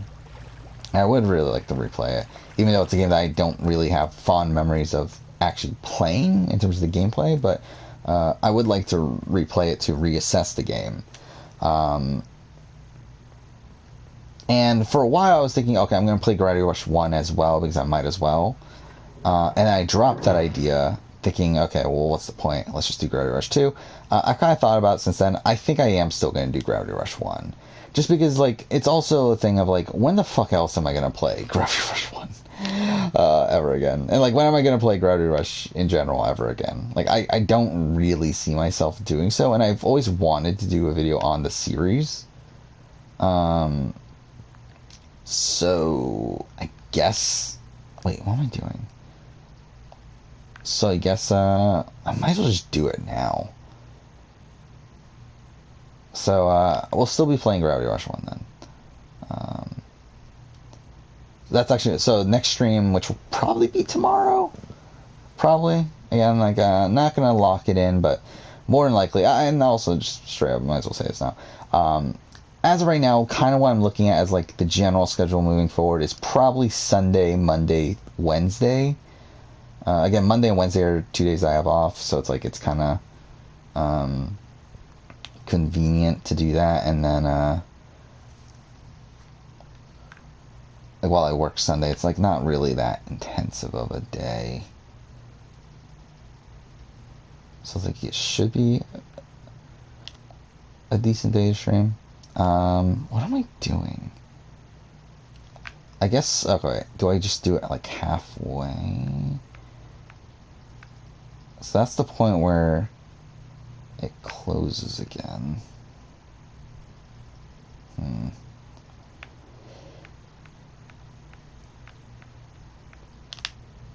But I'm kind of thinking that that's going to be the general schedule moving forward. Is no,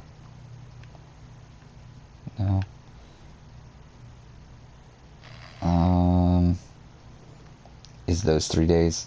Yeah, I would have liked to keep a consistent Thursday stream, but it's like, just realistically, when I was trying to do it, like I was just out of it by the time I would get around the streaming on Thursday. Considering, like, again, I work Thursday, then also you have Survivor South Africa and everything. It's like it doesn't work out.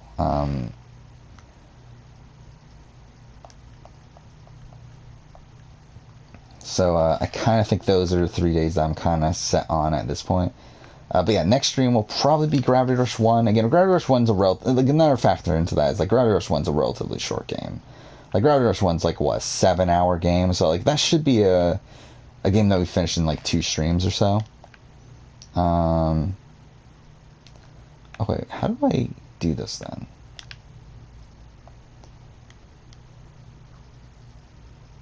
Like, is there a thing here?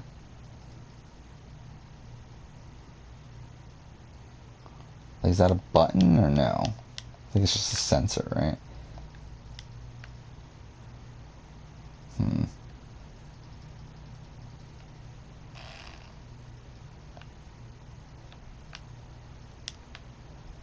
I'm assuming this plays a factor, right?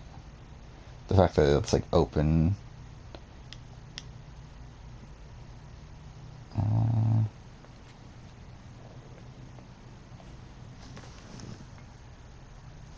How far in the stream are we?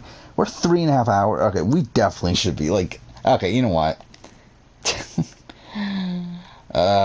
It's like I really, like... Okay. To be honest, I wanted to end stream around 3.5 hours. The fact that we're, like, still stuck at this point is, like, really insane. Let's just, like, skip it. I don't care. Again, whatever. I don't know what I'm gonna name the VOD, by the way, at this point. Because, like, obviously, like, the initial plan was to name it full playthrough, but it's like I can't really call it full playthrough anymore, can I? Considering I'm just, like, skipping chapters left and right.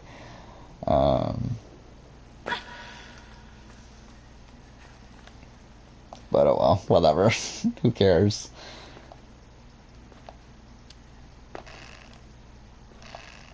But yeah, I mean, I think at this point we're gonna kind of just rush to the end, if I even bother playing till the end, and we'll just end stream at that point. Again, I was not intending on this being much more than 3.5 to 4 hours, so.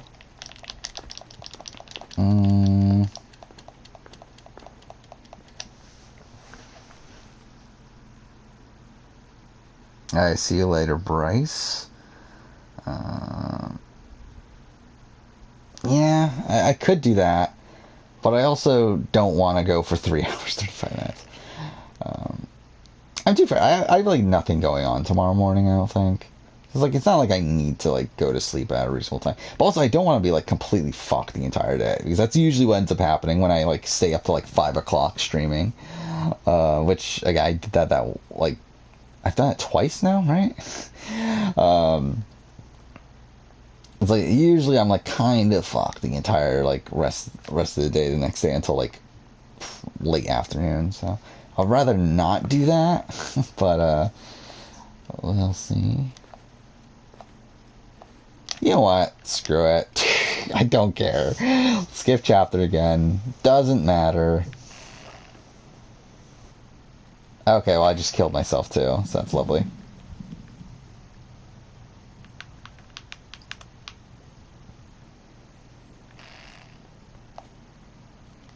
No? Okay, I guess we can't make that jump.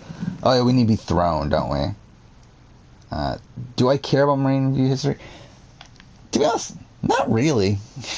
I mean, if it happens naturally, then sure. But it's like, okay, well, I'm an idiot and I just jumped again.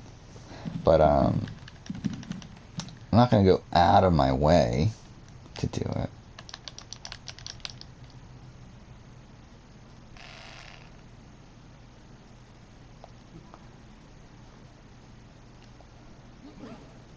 Alright.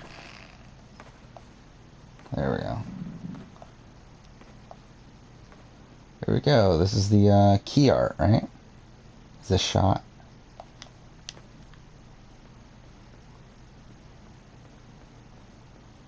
Wait, how do I get through this though?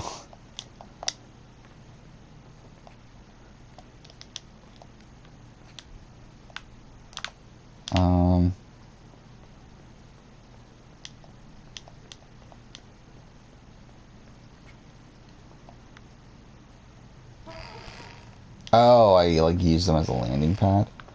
Okay.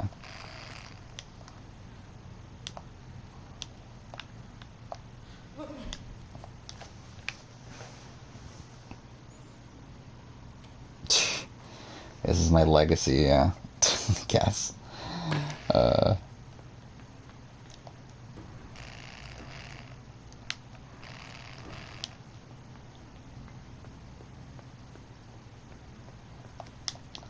Yeah, like, to be honest, like, with the YouTube channel and everything, like, if, like, a friend or a family member or anyone, like, asks, like, what's the YouTube channel, I don't tell them. Like, I legitimately don't.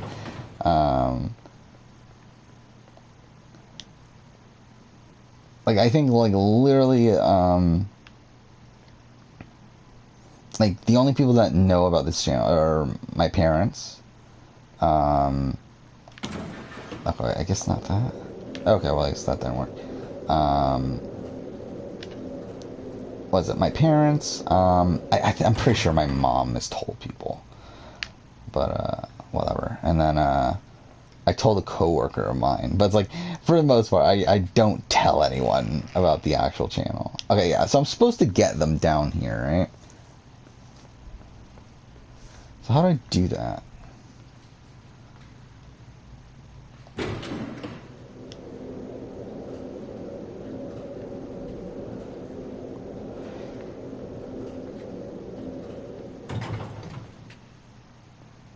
Yeah, so I guess I'll just name this, like, Revisiting Inside or something like that. Because obviously, like, this isn't going to be a full playthrough. And yeah, I don't really care enough to go and play it again on another stream. You know what? Screw it. Who cares?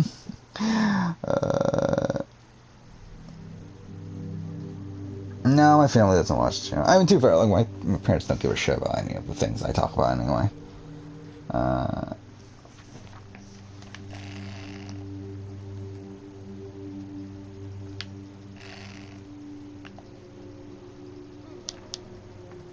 Okay.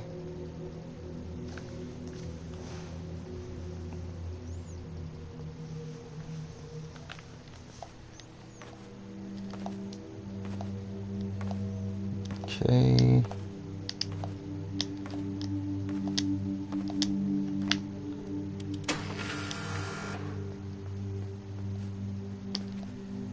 Like, if someone, like, finds my channel naturally, then I'm fine with it. But, like, I don't like the idea of... I mean, to be honest, I've never been someone to, like... promote my channel in any way. Yeah, I've never, like, promoted the channel through, like, through Reddit or... yeah, obviously, like, I've never used my Twitter account to promote the channel. Like, I've never promoted the channel really in any way. And I kind of like that element of it, too. Like, I do like this, like, natural growth aspect.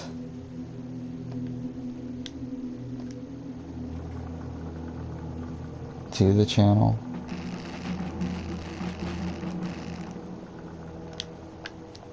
Ah, shit. Okay, wait.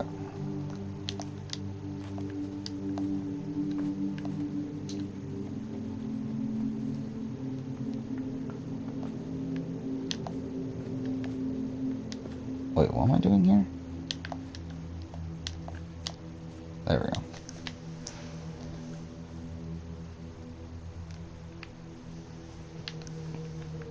Yeah, like, I mean, like, I know some people like, again, that's how my channel, like, first got some traction, was through somebody finding my Survivor 40 cast speculation video and then posting that on Reddit, on the Survivor Reddit. And that's where the channel first got some level of traction. Obviously, the main, like, thing that caused the channel to get any semblance of an audience is really the Survivor 40 stuff. But yeah, it was the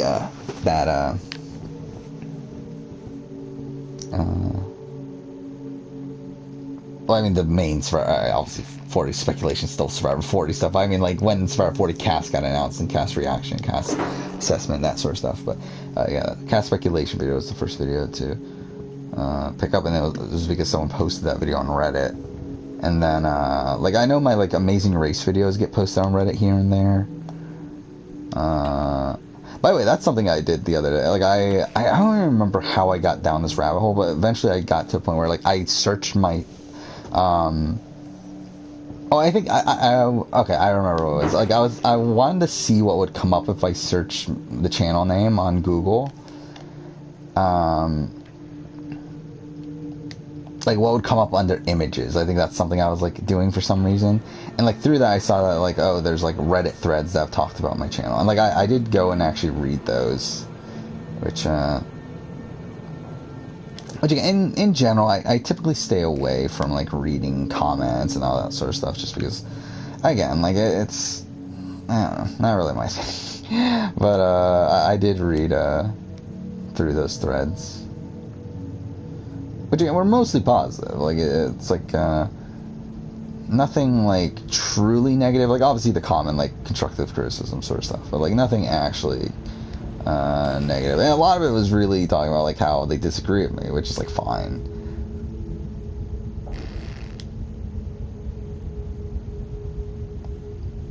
But, yeah, it was an interesting read.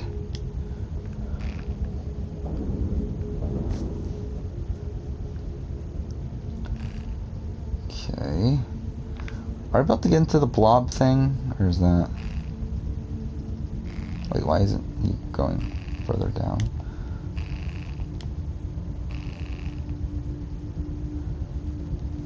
Wait.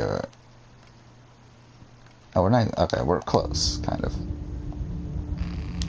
How can I... Wait, why can't I go down? Did they fuck up, or... Is this supposed to be difficult to get to?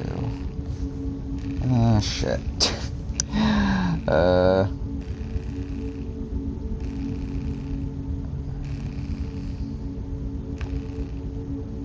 Yeah, like you probably remember, like, from the sense I get, like, you probably remember a lot more of what I've said in my videos than I do.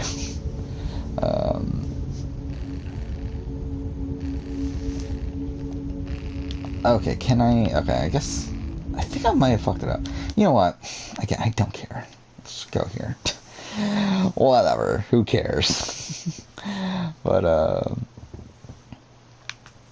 yeah, like, I genuinely, like, at this point, I don't fully remember, a lot of what I've said in videos. Okay...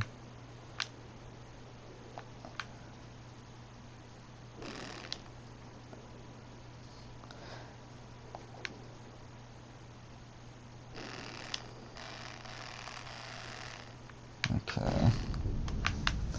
Yeah, this is where it gets really fucked. Again, we play the rest of this game as this blob. And this is still, like, as much as I've been, like, kind of yada-yadaing through the game, like, this is still a great game. Again, like, it's probably not going to reach my top 25. But it's still, like, if I do have a sizable... Like, I don't know what I'm going to do with honorable mentions on that video, but it's definitely... Like, if I do have a decently sized honorable mentions thing, it's definitely going to be an honorable mention.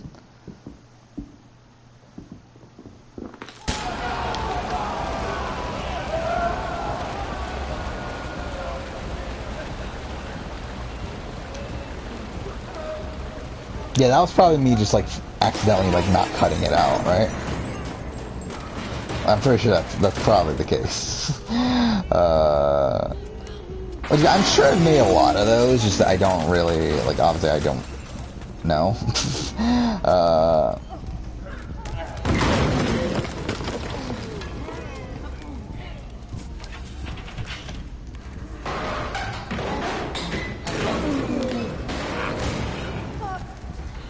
Actually, I might as well, like, when we're talking about, like, regrets I have with the channel, again, like, a lot of them come from, early on in the channel. Like, definitely, like, there's a period of, like, a good chunk of videos where I didn't realize that, like, only one side, of the audio record, like, and to be fair, this could have been fixed in post, but I just didn't realize at the time that, like, only one side of the audio was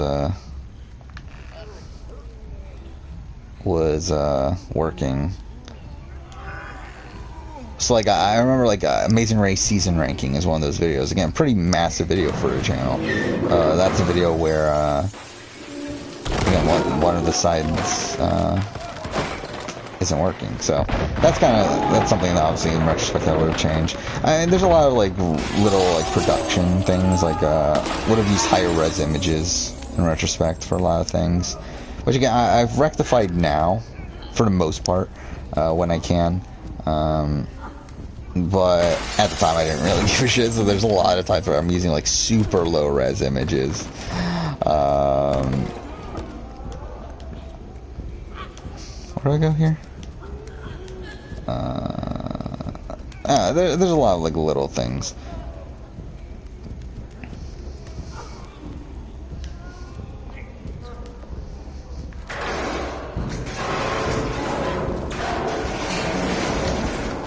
Okay.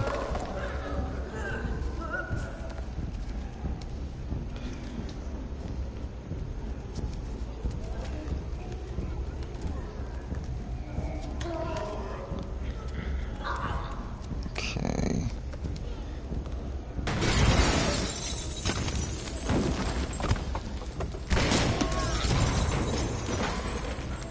Yeah, there's a lot of, and that's what I thought about, like, my videos are not well made, and, like, particularly, though, like, now they're, like, even now, it's, like, they're better made, but, like, they're still not well made, like, even, like, back then, in particular, like, they were so, like, back then, by the way, like, for the first, first 7 months of the channel, I think it was November. I don't remember the exact date. But anyway, it was like sometime, like, by the end of the first year, I got a new mic. But, like, for the most of that first year of the channel, I did not have a mic. So instead, what I was doing was, like, literally recording the audio off my phone. Which is why the audio is, one, like, not that good, but also it's, like, a lot of, extra noises get picked up on that, especially because it's like what I was doing is, like, I was literally, like, walking around my room with the mic, with the phone in front of me, and, like, just talking into it.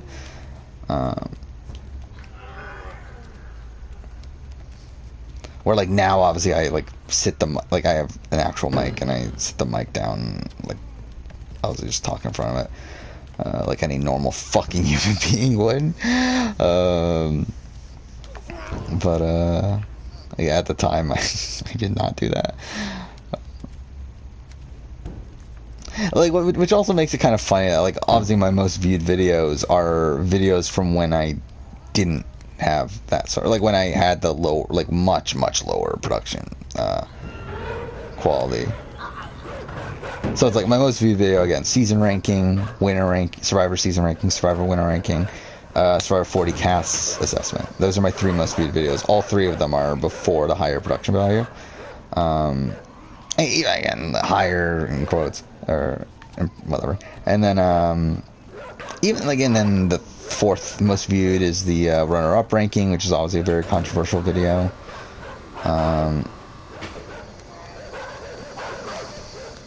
Wait, what?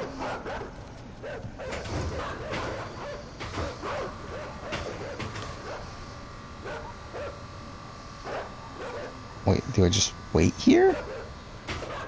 Oh, hey, it's me, Raccoon. Yeah, you're pretty late to this stream. We're definitely nearing the end of this. Yeah, Derek F is your favorite. I really like Derek F. Derek, Frazier, right? That's his last name. I just don't, like, and now, like, since I did the cast assessment, I found out that he is like a big super fan of the show, which is pretty cool to see. I do still, I worry about him in terms of winning chances. I do worry that he's going to be, what am I doing here?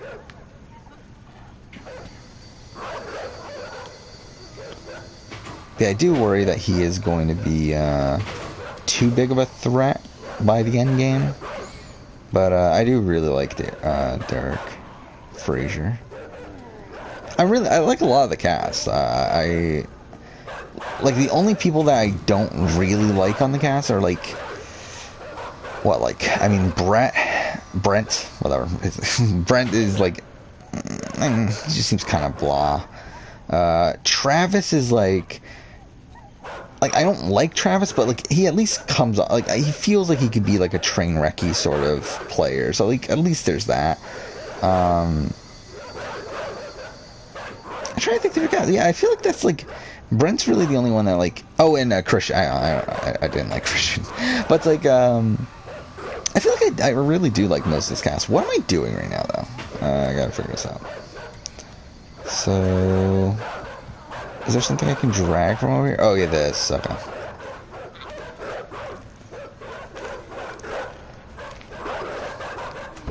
Yeah. And especially now, too, with Christy getting replaced. Which, I mean, I liked Christy, but I didn't think she was going to bring much gameplay-wise. But, like, her being replaced with someone who probably is going to bring a lot gameplay-wise, I think that's going to be... pretty interesting as well. How? Wait, okay.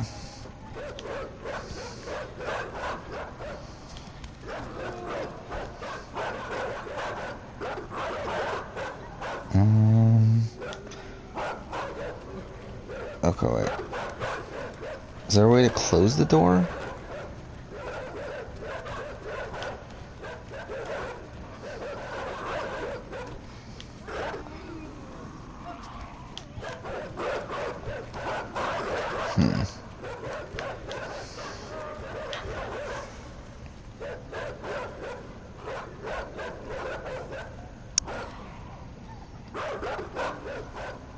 Yeah, the sense I get, like, Reddit doesn't seem to mind me, which is surprising, considering Reddit seems to hate most people.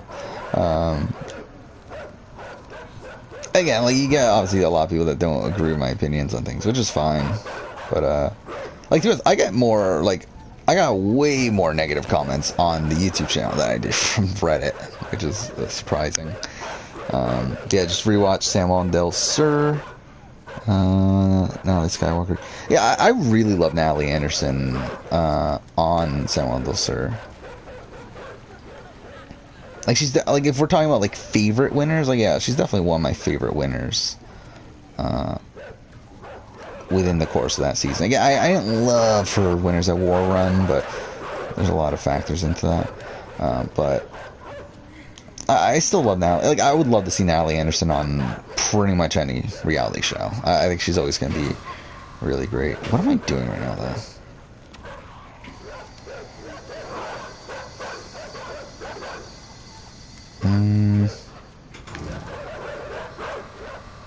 How do I get rid of these guys?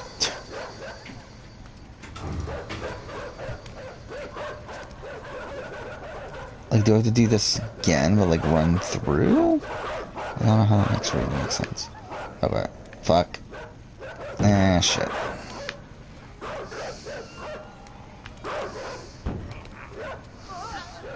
No, that doesn't do anything. Okay. Well, I guess that's not it.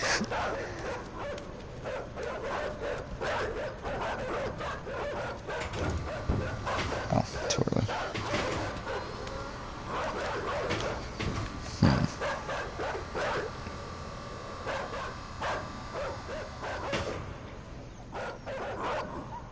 I mean, I still stand by Australia being a terrible season. Well, not terrible season, but like, it's still like one of my least favorite seasons. Again, like, I would rather watch Survivor Australia than like most other reality shows, but yeah, like, I mean, Australian Outback, like, for me, it's still like, I would say probably at this point I would have I think I would probably put Thailand below it, just because like there's so much negativity that comes along with Thailand. But I still don't like Australia. Again, to be honest, it was further cemented by my rewatch that I did for the 20-year retrospective. Like, all it did is, like, further cement that. And then I just rewatched the finale of Australia as well, and the finale of Australia is still one of the worst episodes in the history of the show. What am I doing right now? Again, I've just been, like, walking around, whatever. Okay. Should I bother?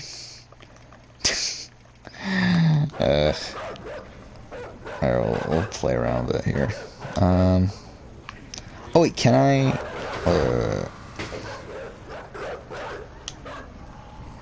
No, that doesn't work. Okay. I want to see if like if you could launch yourself, but it doesn't look like you can. How do I get rid of those things here? Again, I've played this game in the past, like so, like I've done this before. It's just that, like I just don't remember how you're supposed to do this. Like what else can I even interact with?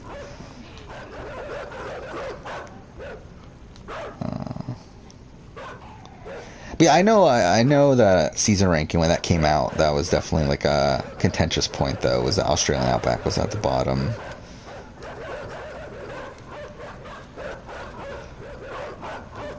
Though I think something that I've noticed is that I feel like a lot of the people that are fans of my channel are people that agree with my opinion. Australian Outback is one of the worst seasons.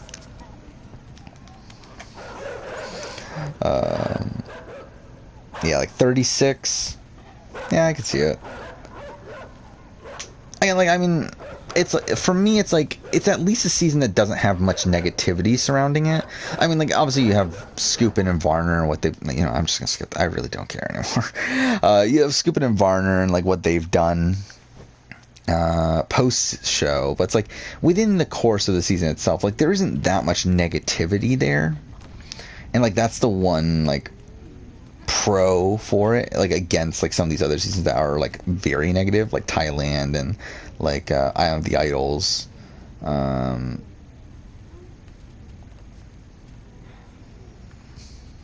am I doing here? Which again, if you just start watching stream, essentially like I got to a point where I just started skipping chapters because like I really don't care anymore.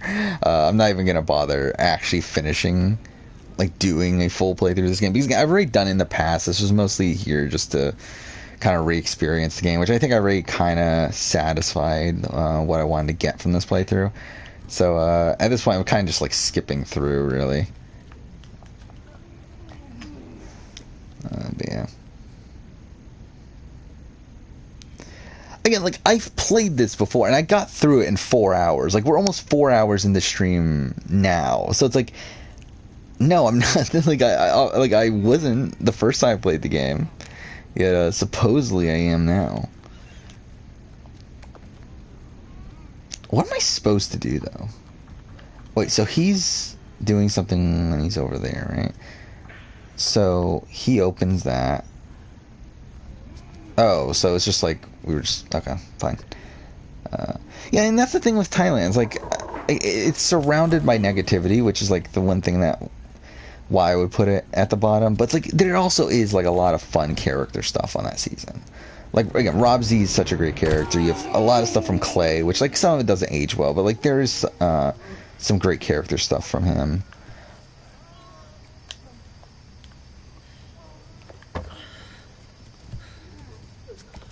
But it's like now whenever I look at Thailand, like I do think about the Ted and Gandia situation, which is not great. I think about the Brian and racist situation with Ted, and like that's not great. It's like there is a lot of negativity surrounding that season that does turn me off from it a bit.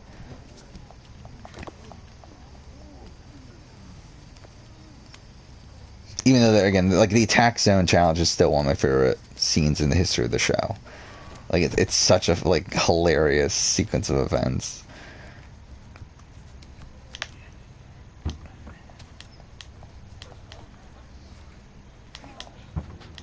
Okay.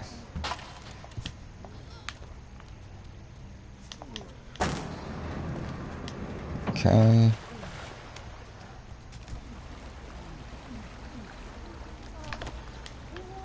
Am I supposed to bring that block?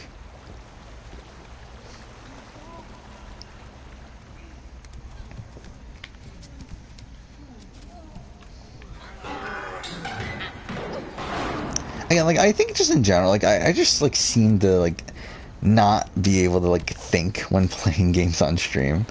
Because, again, like, even the Ezio trilogy, that, like, games that, like, are some of my most played games of all time, and I've played them, like, a billion times, like, I just, like, couldn't focus when playing them on stream. So, I just think there's, like, I think, like, obviously talking to the chat and all that sort of stuff kind of plays a factor in that. Wait, what do I do with this? I think, like, oh, okay. But I think, like, puzzle, like, games of, like, a decent amount of puzzles probably isn't, like, the best game for me to be streaming. Which, again, like, we've had, like, this and Jedi Fallen Order, which are two games, okay, well, that won't work, which have a decent amount of puzzles, and both of those playthroughs did not go particularly well. Or both of those playthroughs took me longer to replay the game on stream than it did my original playthrough, I believe. But then again, I got through Plague Tale quicker, so I don't know. Maybe, I don't know what it is. And, like, Plague Tale is, like, almost entirely puzzle-based. So, okay, well, that didn't work. So, I don't know. Whatever.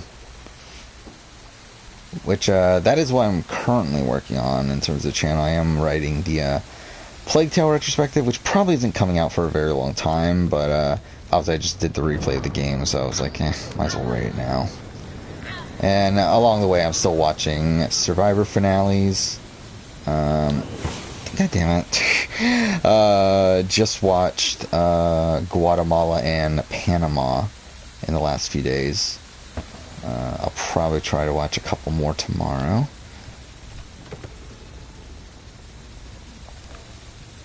Both of those finales are kind of just like, kind of middle-of-the-road finales in my eyes. No? Okay. I don't get... Wait, how do you throw? Is it just a single press?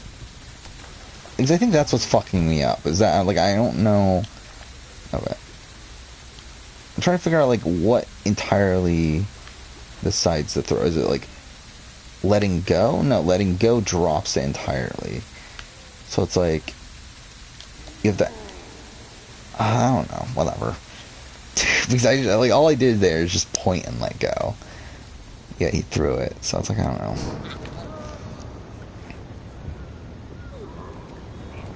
Yeah, bye-bye Denver Defa. Yeah, again, there's great moments in Thailand. Like, you also have the auction, like when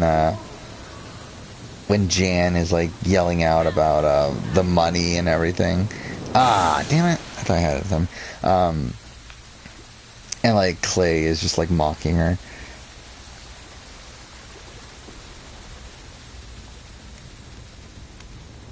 Which, by the way, again, like, through these rewatches, I've been also keeping a list of top tribal performances, final tribal performances. And, like, to be honest, Clay's is pretty good, all things considered.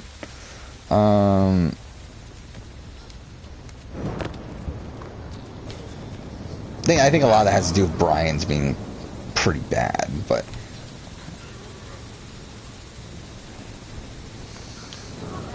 Alright. But, like, Clay does an okay job, surprisingly. Final Tribal. I think, like, as of right now, like, after 12 seasons, I think I have him ranked, like... I think it's 3 or 4, somewhere in that range. He's not... He's pretty high, actually. But then again, like, that's because there's a lot of really bad ones. Or, like, really, like, mediocre ones. But, he is decently high on the list so far.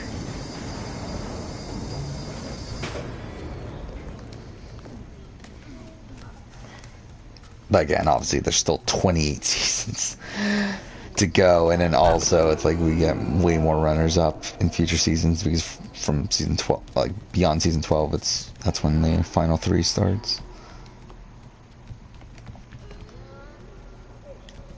By the way, number 3 for losing finalists. I forgot if I mentioned that. Not considering the winners. What now?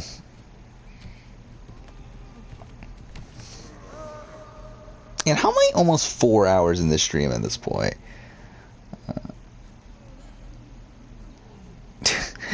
Yeah, like if Susie said yes to that question, obviously, Corinne was actually gonna, like, obviously, like Corinne was gonna vote for Bob anyway. Like no matter what Susie said, Corinne was always voting for Bob.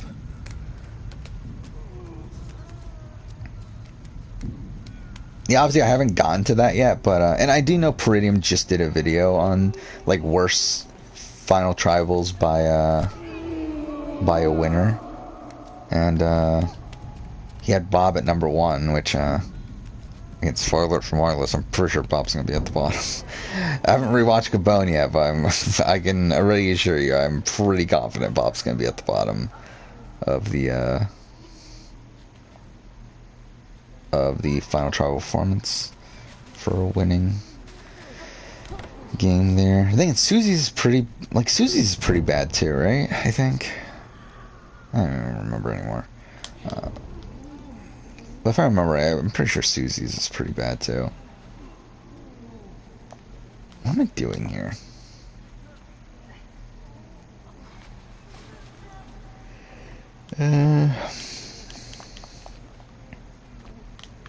I don't even care. Again, who cares? At this point, again, we're almost 4 hours in this stream. It's like we should be done with this shit already. Whatever. Alright.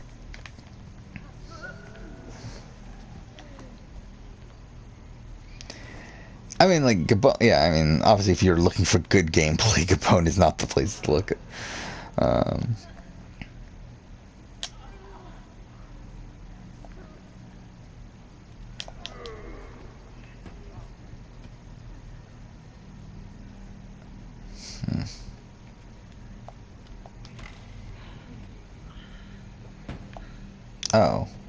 Oh, I'm an idiot. I didn't realize that was... Okay. I didn't realize it was one of those boxes. Oh, okay, I get it. They turn it on for you, and then you push it, right?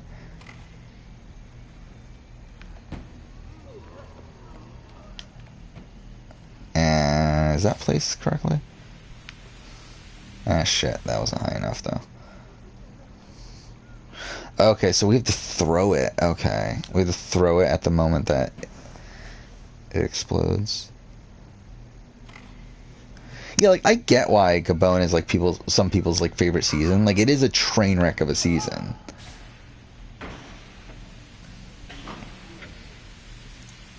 Oh, wait, what? Oh, we have to... Ah, that's some bullshit. Okay. There's a lot of, like, timing things here. Fine. Okay, cool.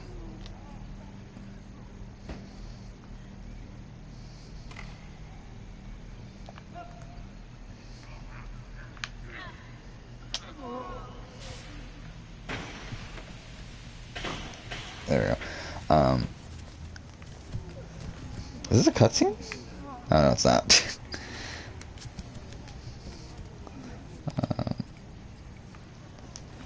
Yeah, like, there's definitely the appeal to, like, these train wrecky seasons. And to be honest, like, San Juan del Sur was so close to being one of those, too, wasn't it?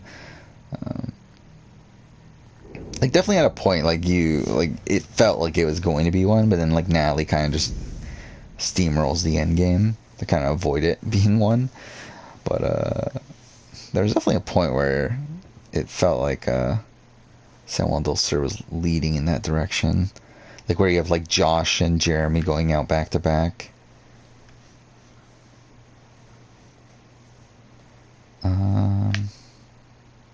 No?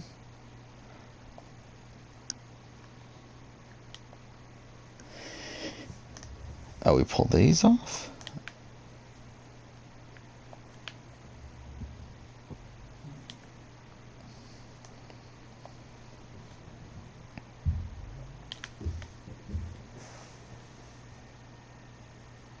Yeah, I like Reed Kelly. Like, I'm surprised Reed has never been in contention to return. Like, from my understanding, Josh has, though. But, yeah, like, Reed, I don't think has ever gotten a call. Like, Josh was called for second chance, I know. And supposedly had to turn it down because he was on Broadway at that time. And then I don't remember if he was in contention for Game Changers. But, like, he was definitely for at least second chance. Well, like, I don't think Reed's ever gotten the call. So it's like, I mean, like, I wouldn't mind either of them back, really. I think Reed's a more interesting character. Well, Josh is probably the better all-around player. Like, I mean, either of them back would be cool. Yeah, I do hope we get a second chance. Like, I mean, like, I'm pretty sure we'll get a second chance too. I do wonder if we're gonna get the ballot and everything like we did with the first one.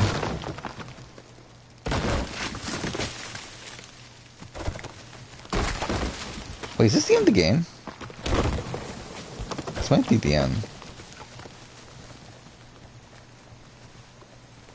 Yeah, this is the end, right?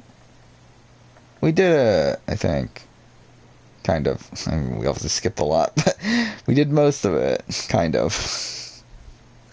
Yeah, it's the end of the game, right?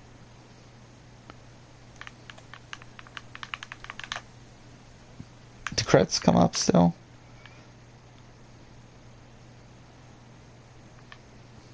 Maybe.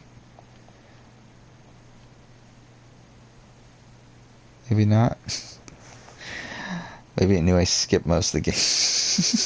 I mean, like, I did play most of it, right? Like, I'm pretty sure, like, well, there's like 60-something chapters, right? I think I probably skipped, like, I don't know, like 8 or 9 or so. Oh, whatever. Credits? No? Are you not going to reward me with any credits?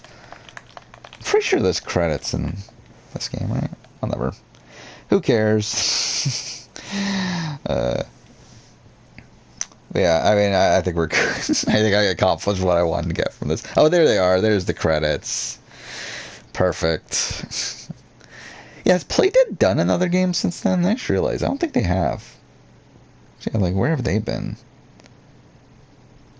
Because they developed Limbo, which is a really great game as well. And then, obviously, Inside here, which is Limbo, but better for the most part. But they haven't done one since then, I don't think. And this came out like 5 years ago now, so it's like, where is their next game? But either way.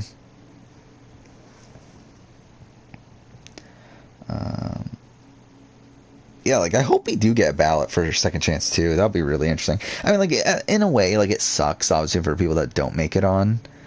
Like, I still feel bad for, like, people like T-Bird and Shane Powers and... Like, the fact that Shane Powers didn't get voted back on Survivor is a tragedy. It's like, how'd that happen?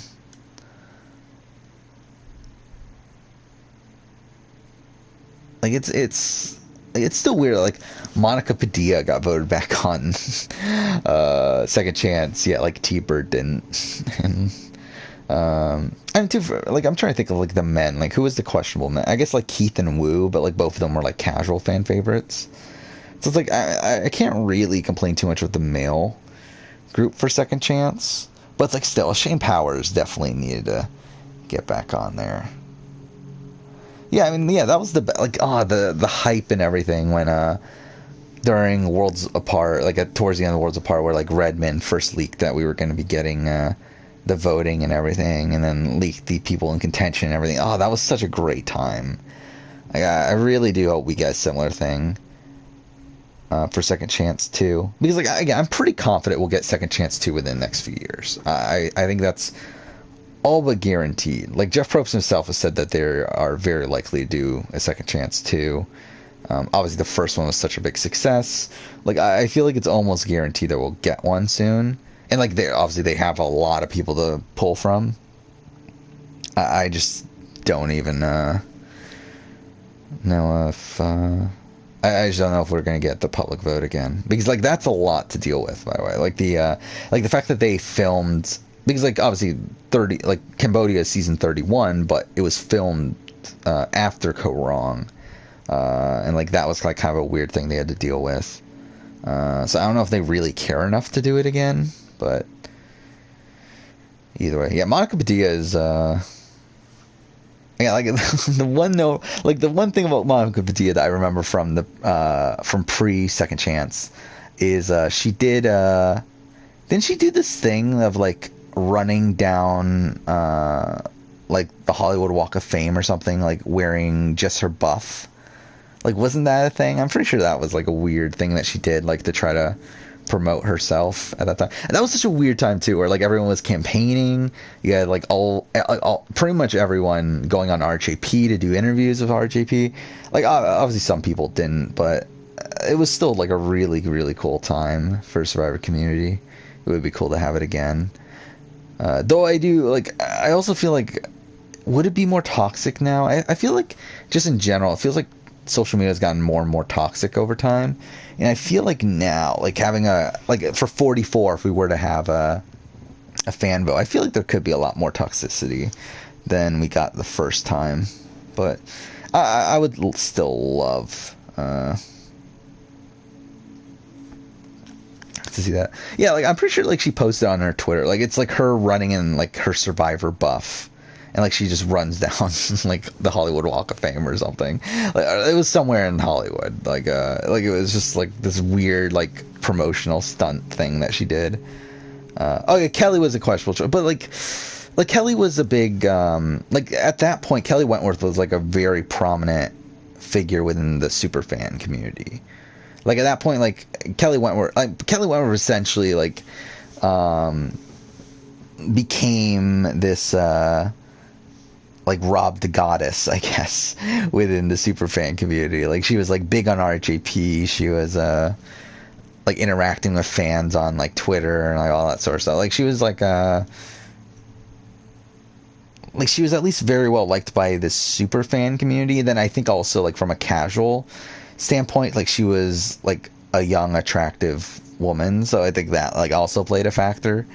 And also was from a somewhat recent season, even though she had played no factor on that season. Like she was still from a recent season, so I think that's a lot of why Wentworth was voted in. But it's like, again, like when you're looking at it on paper, it is a very questionable choice. But I think when you like take all these other factors in, it's not too surprising.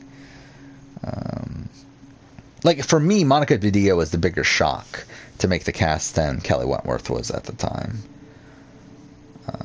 Like I'm trying to think, like it was because like Tasha was a lock. Like Tasha was the biggest lock of the women at the time. Cass was a pretty big lock. Abby was a decent enough lock. Again, we thought T-Bird was a lock. Turned out that was wrong. Kimmy was also kind of a surprise. I forgot about that. Kimmy was like kind of on the border. Like we didn't really know.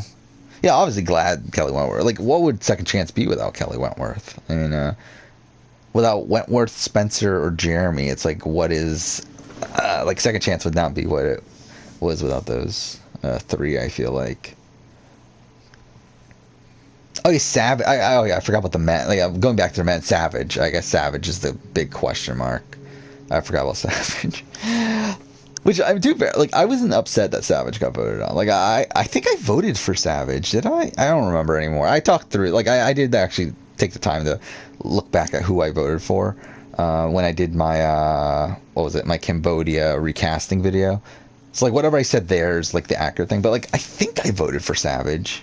Maybe I didn't. I thought Varner was a lock in my eyes at that point. But then again, I thought Shane was a lock. So yeah, but like for me, Savage was the big shock. Savage was the one that was not expecting at all to make the cut. Varner campaigned a lot, and again, Varner was. I think there's like reverence for Borneo and Australian Outback, to where like I think even the casual audience is willing to vote those sort of people in. I think like beyond Australian Outback though, it doesn't seem to really correlate. To where like again like T-Bird doesn't get voted in. Then I think like also like the early 20s was another like period of seasons where like it didn't seem like the casuals really remembered that well by that point.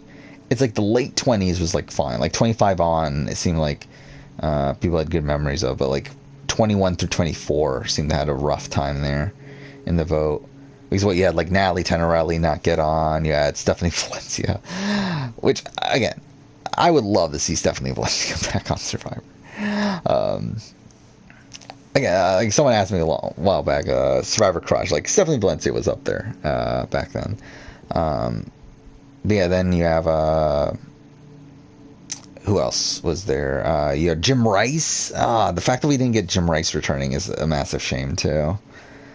But yeah, Jim Rice, and then Troy was there. Yeah, no, Marty wasn't on the ballot. He should have been though. He was like the top 40 though, I think. Like essentially like the ballot ended up being I think the top 32, right? And then like obviously the cast ended up being 20 people, but Redman had talked about the top 40 like before the ballot had come out. Like I'm pretty sure he didn't know who was going to be on the ballot, but he had like a list of 40 people who were like in the casting pool still, and like Marty was one of those people. So like we know Marty made it decently deep into contention there, but like didn't make it onto the ballot itself. Same thing of like Hayden Moss was another one. I'm trying to think who else was there. Like Alexis Maxwell I think was there, and like LJ from Cagayan for some reason. Like they were both like people that were in consideration but not on the ballot. I'm sure you could still find. Actually, let's look this up because I'm sure you could still find this on like Inside Survivor or something of who was in the casting pool for 31. Let's see, cast. All right, let's see if I can find it real quick. Casting archives, maybe. I don't know. Like, did he have Inside Survivor by that point?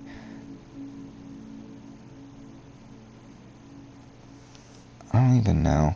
Either way, it's like, yeah, Marty is someone that should have come back. It's a shame now that I think it's the time's passed. Like, I don't think Marty's coming back at this point. Where, like, even if he comes back now, like, how old is Marty? He's like 60 or so?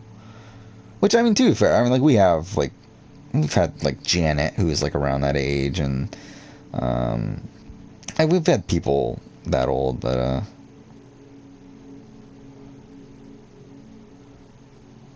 I can't find it. Maybe it's not on Inside Survivor. But yeah, like, I don't see Marty coming back at this point, which is a shame, because he's such a great character. Like, one of my favorite, like, he's definitely my favorite character from, Nicaragua. Like, he was definitely like the person that when I watched Nicaragua the first time, he was the one I was rooting for. I mean, Nayanka's also a great character, but again, that's kind of a different thing. Yeah, like Joe was like 70 something, right? Yeah, so, and like Rudy was 70 something. So it's like, I'm sure like Marty could come back. It's just that it's like with him being on season 21, and we're like coming into Second Chance 2, it's probably going to be like 44 or beyond. It's like I don't think it's a likely scenario there. I can't find the list. I'm pretty sure there was a short list that was out there. At least I remember like it was let's see.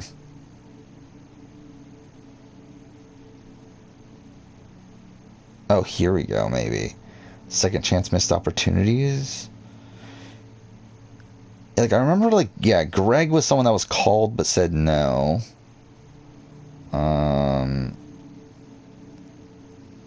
Ian, yeah, was called and said no.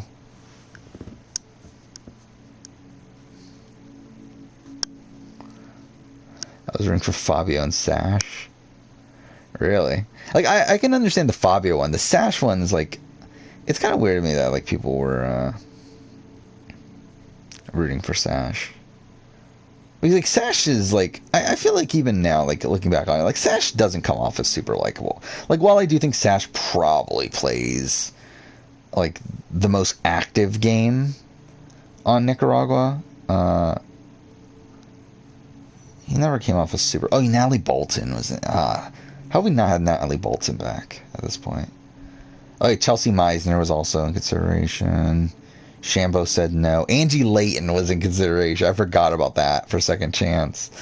She was like in the top 40. It's like, why was Angie Layton there? John Cody, I forgot. Yeah, John Cody was there. Cliff Robinson, rest in peace. Jatia. Yeah, so this is pretty much the list that I'm remembering. Yeah, John Mish. Well, no, John Mish, I think, wasn't that the season that he missed a phone call? Yeah, I'm pretty sure that's the case. Yeah, yeah. He, like, got the phone call, missed it, and then never listened to his voicemails, and then, like, by the time that he picked up on it, they already cut him. And then Josh had to say no.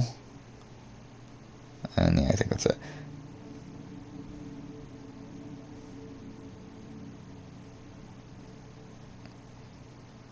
Yeah, like Vince is fun. The Idols. I feel like he's someone that I kind of forget about most of the time, to be honest, when I think about the Idols. But I think like he is a pretty fun character while he's there. But yeah, I mean, as you said, he goes out pretty early.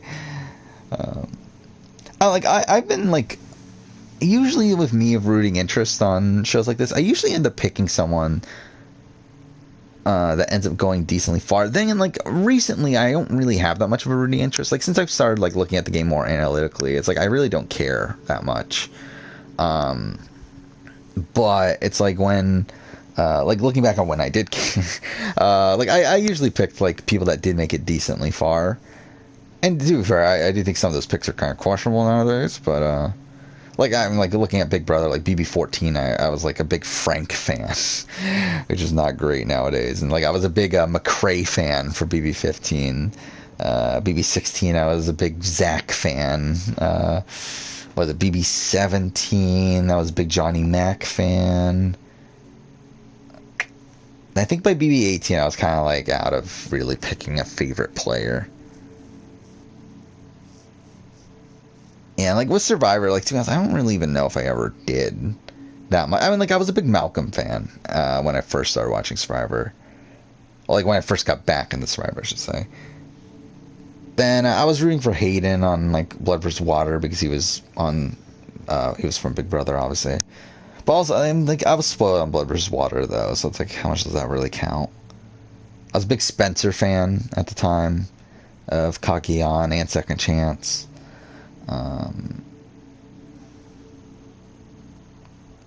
Yeah. Like recent seasons, I don't really care that much anymore. I mean, like I love Tony, so I mean, like I was rooting for Tony on Winners at War. But to be fair, by the end game, I was very spoiled, so it's like whatever. Was it 39? Like like 39. Like I don't think I had that much of a rooting interest. Like 38, I didn't really have one. I mean, like, I guess David Wright. I've always liked David Wright, but, like, I wasn't, like... And I always like Wentworth, too. And, I mean, I liked Lauren for reasons. But, like, I wasn't, like, a big, like I wasn't, like, actively rooting for anyone there. I don't think. Not to, like, where, like... Again, like, nowadays, I care more about, like, having the more active player win. Like I would rather have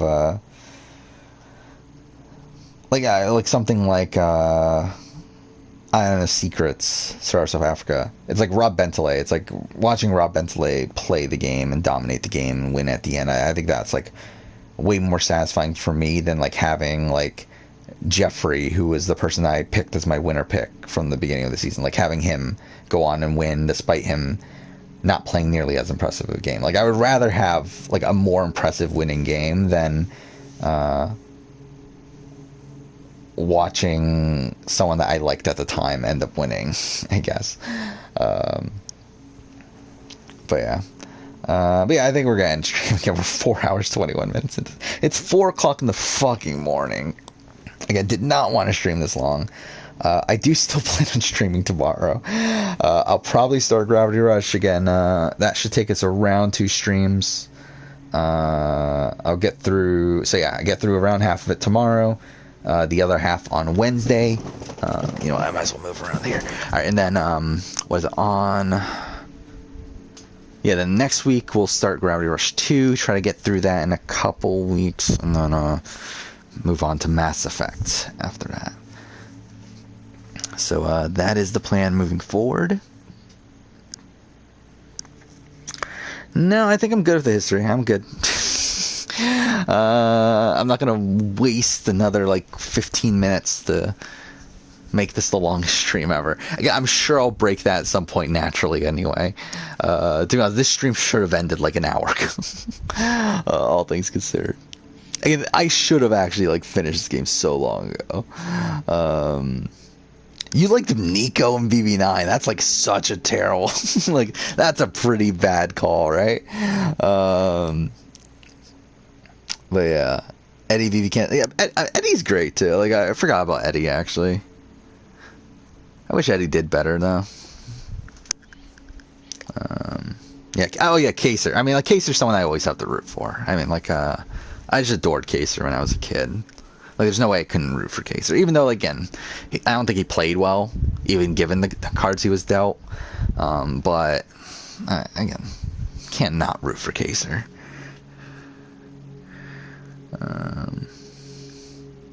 Yeah, BB Can 8, not 9. Actually, too bad. I forgot even what season it was on. It's such a shame. BB Can 8 had a lot of potential coming into that season, but then obviously COVID, and then also even before the COVID stuff, you had the Jamar situation and Kyle and all that stuff. It's and obviously Nico quitting too. You had over 3 weeks of gameplay where only one person actually gets voted out naturally. Yeah, it had such potential with Sheldon and Brooke running the game, and seeing the maneuver through it would have been interesting, but obviously it wasn't meant to be. What happened to Sheldon and Brooke, by the way? I feel we haven't heard anything from them since then. I feel I've heard, from the BB Can 8 people, it's the only people I've heard of since then are, Kira, JL, Maddie, Michael to a degree. I haven't actually heard from Michael, but I know Michael does play COD with Bruno sometimes. I know that's a thing. Yeah, I feel a lot of the BB Can 8 people have just and Jamar is still on Twitter and stuff, but I feel most of the BB Can 8 people have just kind of disappeared.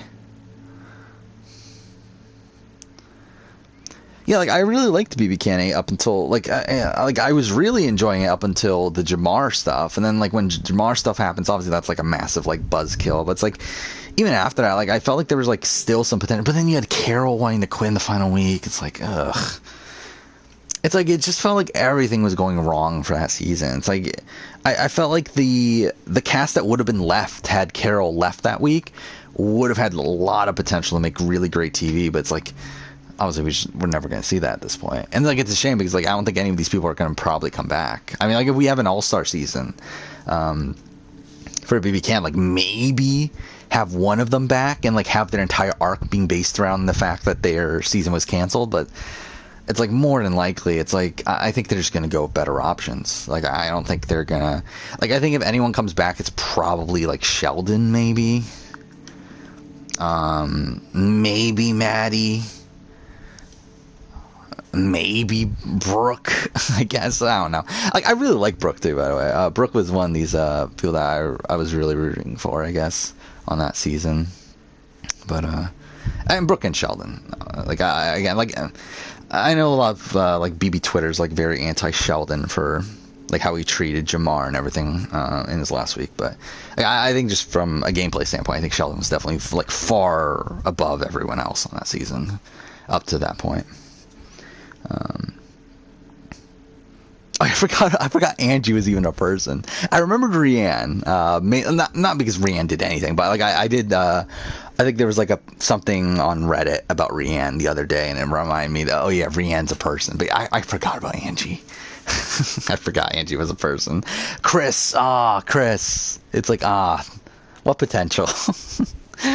I just remember one of my favorite things is when Taron Armstrong, his live stream where his reaction to the BB Can 8 cast, and he finds Chris, and then like he's Chris went by a brain transformation specialist, and like this entire reaction from Taron, like where he like looks up what a brain transformation specialist is, and it comes up only Chris Wiley, and it comes up with like these YouTube videos that literally got posted right when the cast got posted, and it's like essentially it's like him being this like massive con artist, really. It's just a hilarious thing there.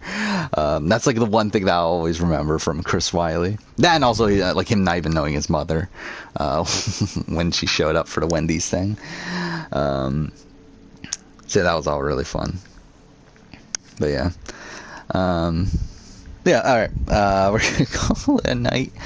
Again, we're gonna miss on the longest stream ever by like probably like 10 minutes or so, but oh well, it is what it is.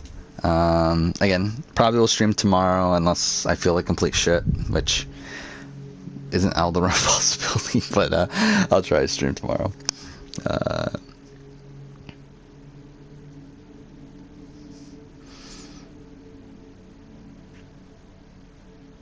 Suzanne and Brooke, I could see that. I know that RJP did like a Brant Steele simulation, and the final two was Sheldon and Suzanne, right? And like Sheldon wins, but like that was like, I remember that simulation too. It was like a really crazy one where it's like essentially like Chris, Hira, and Sheldon were winning all the comps, and they all got to the final four, and then like Sheldon just like wins out at the end, wins against Suzanne, but yeah, either way, yeah. Again, gonna call it a night. Again, we'll probably stream tomorrow. See you guys next time.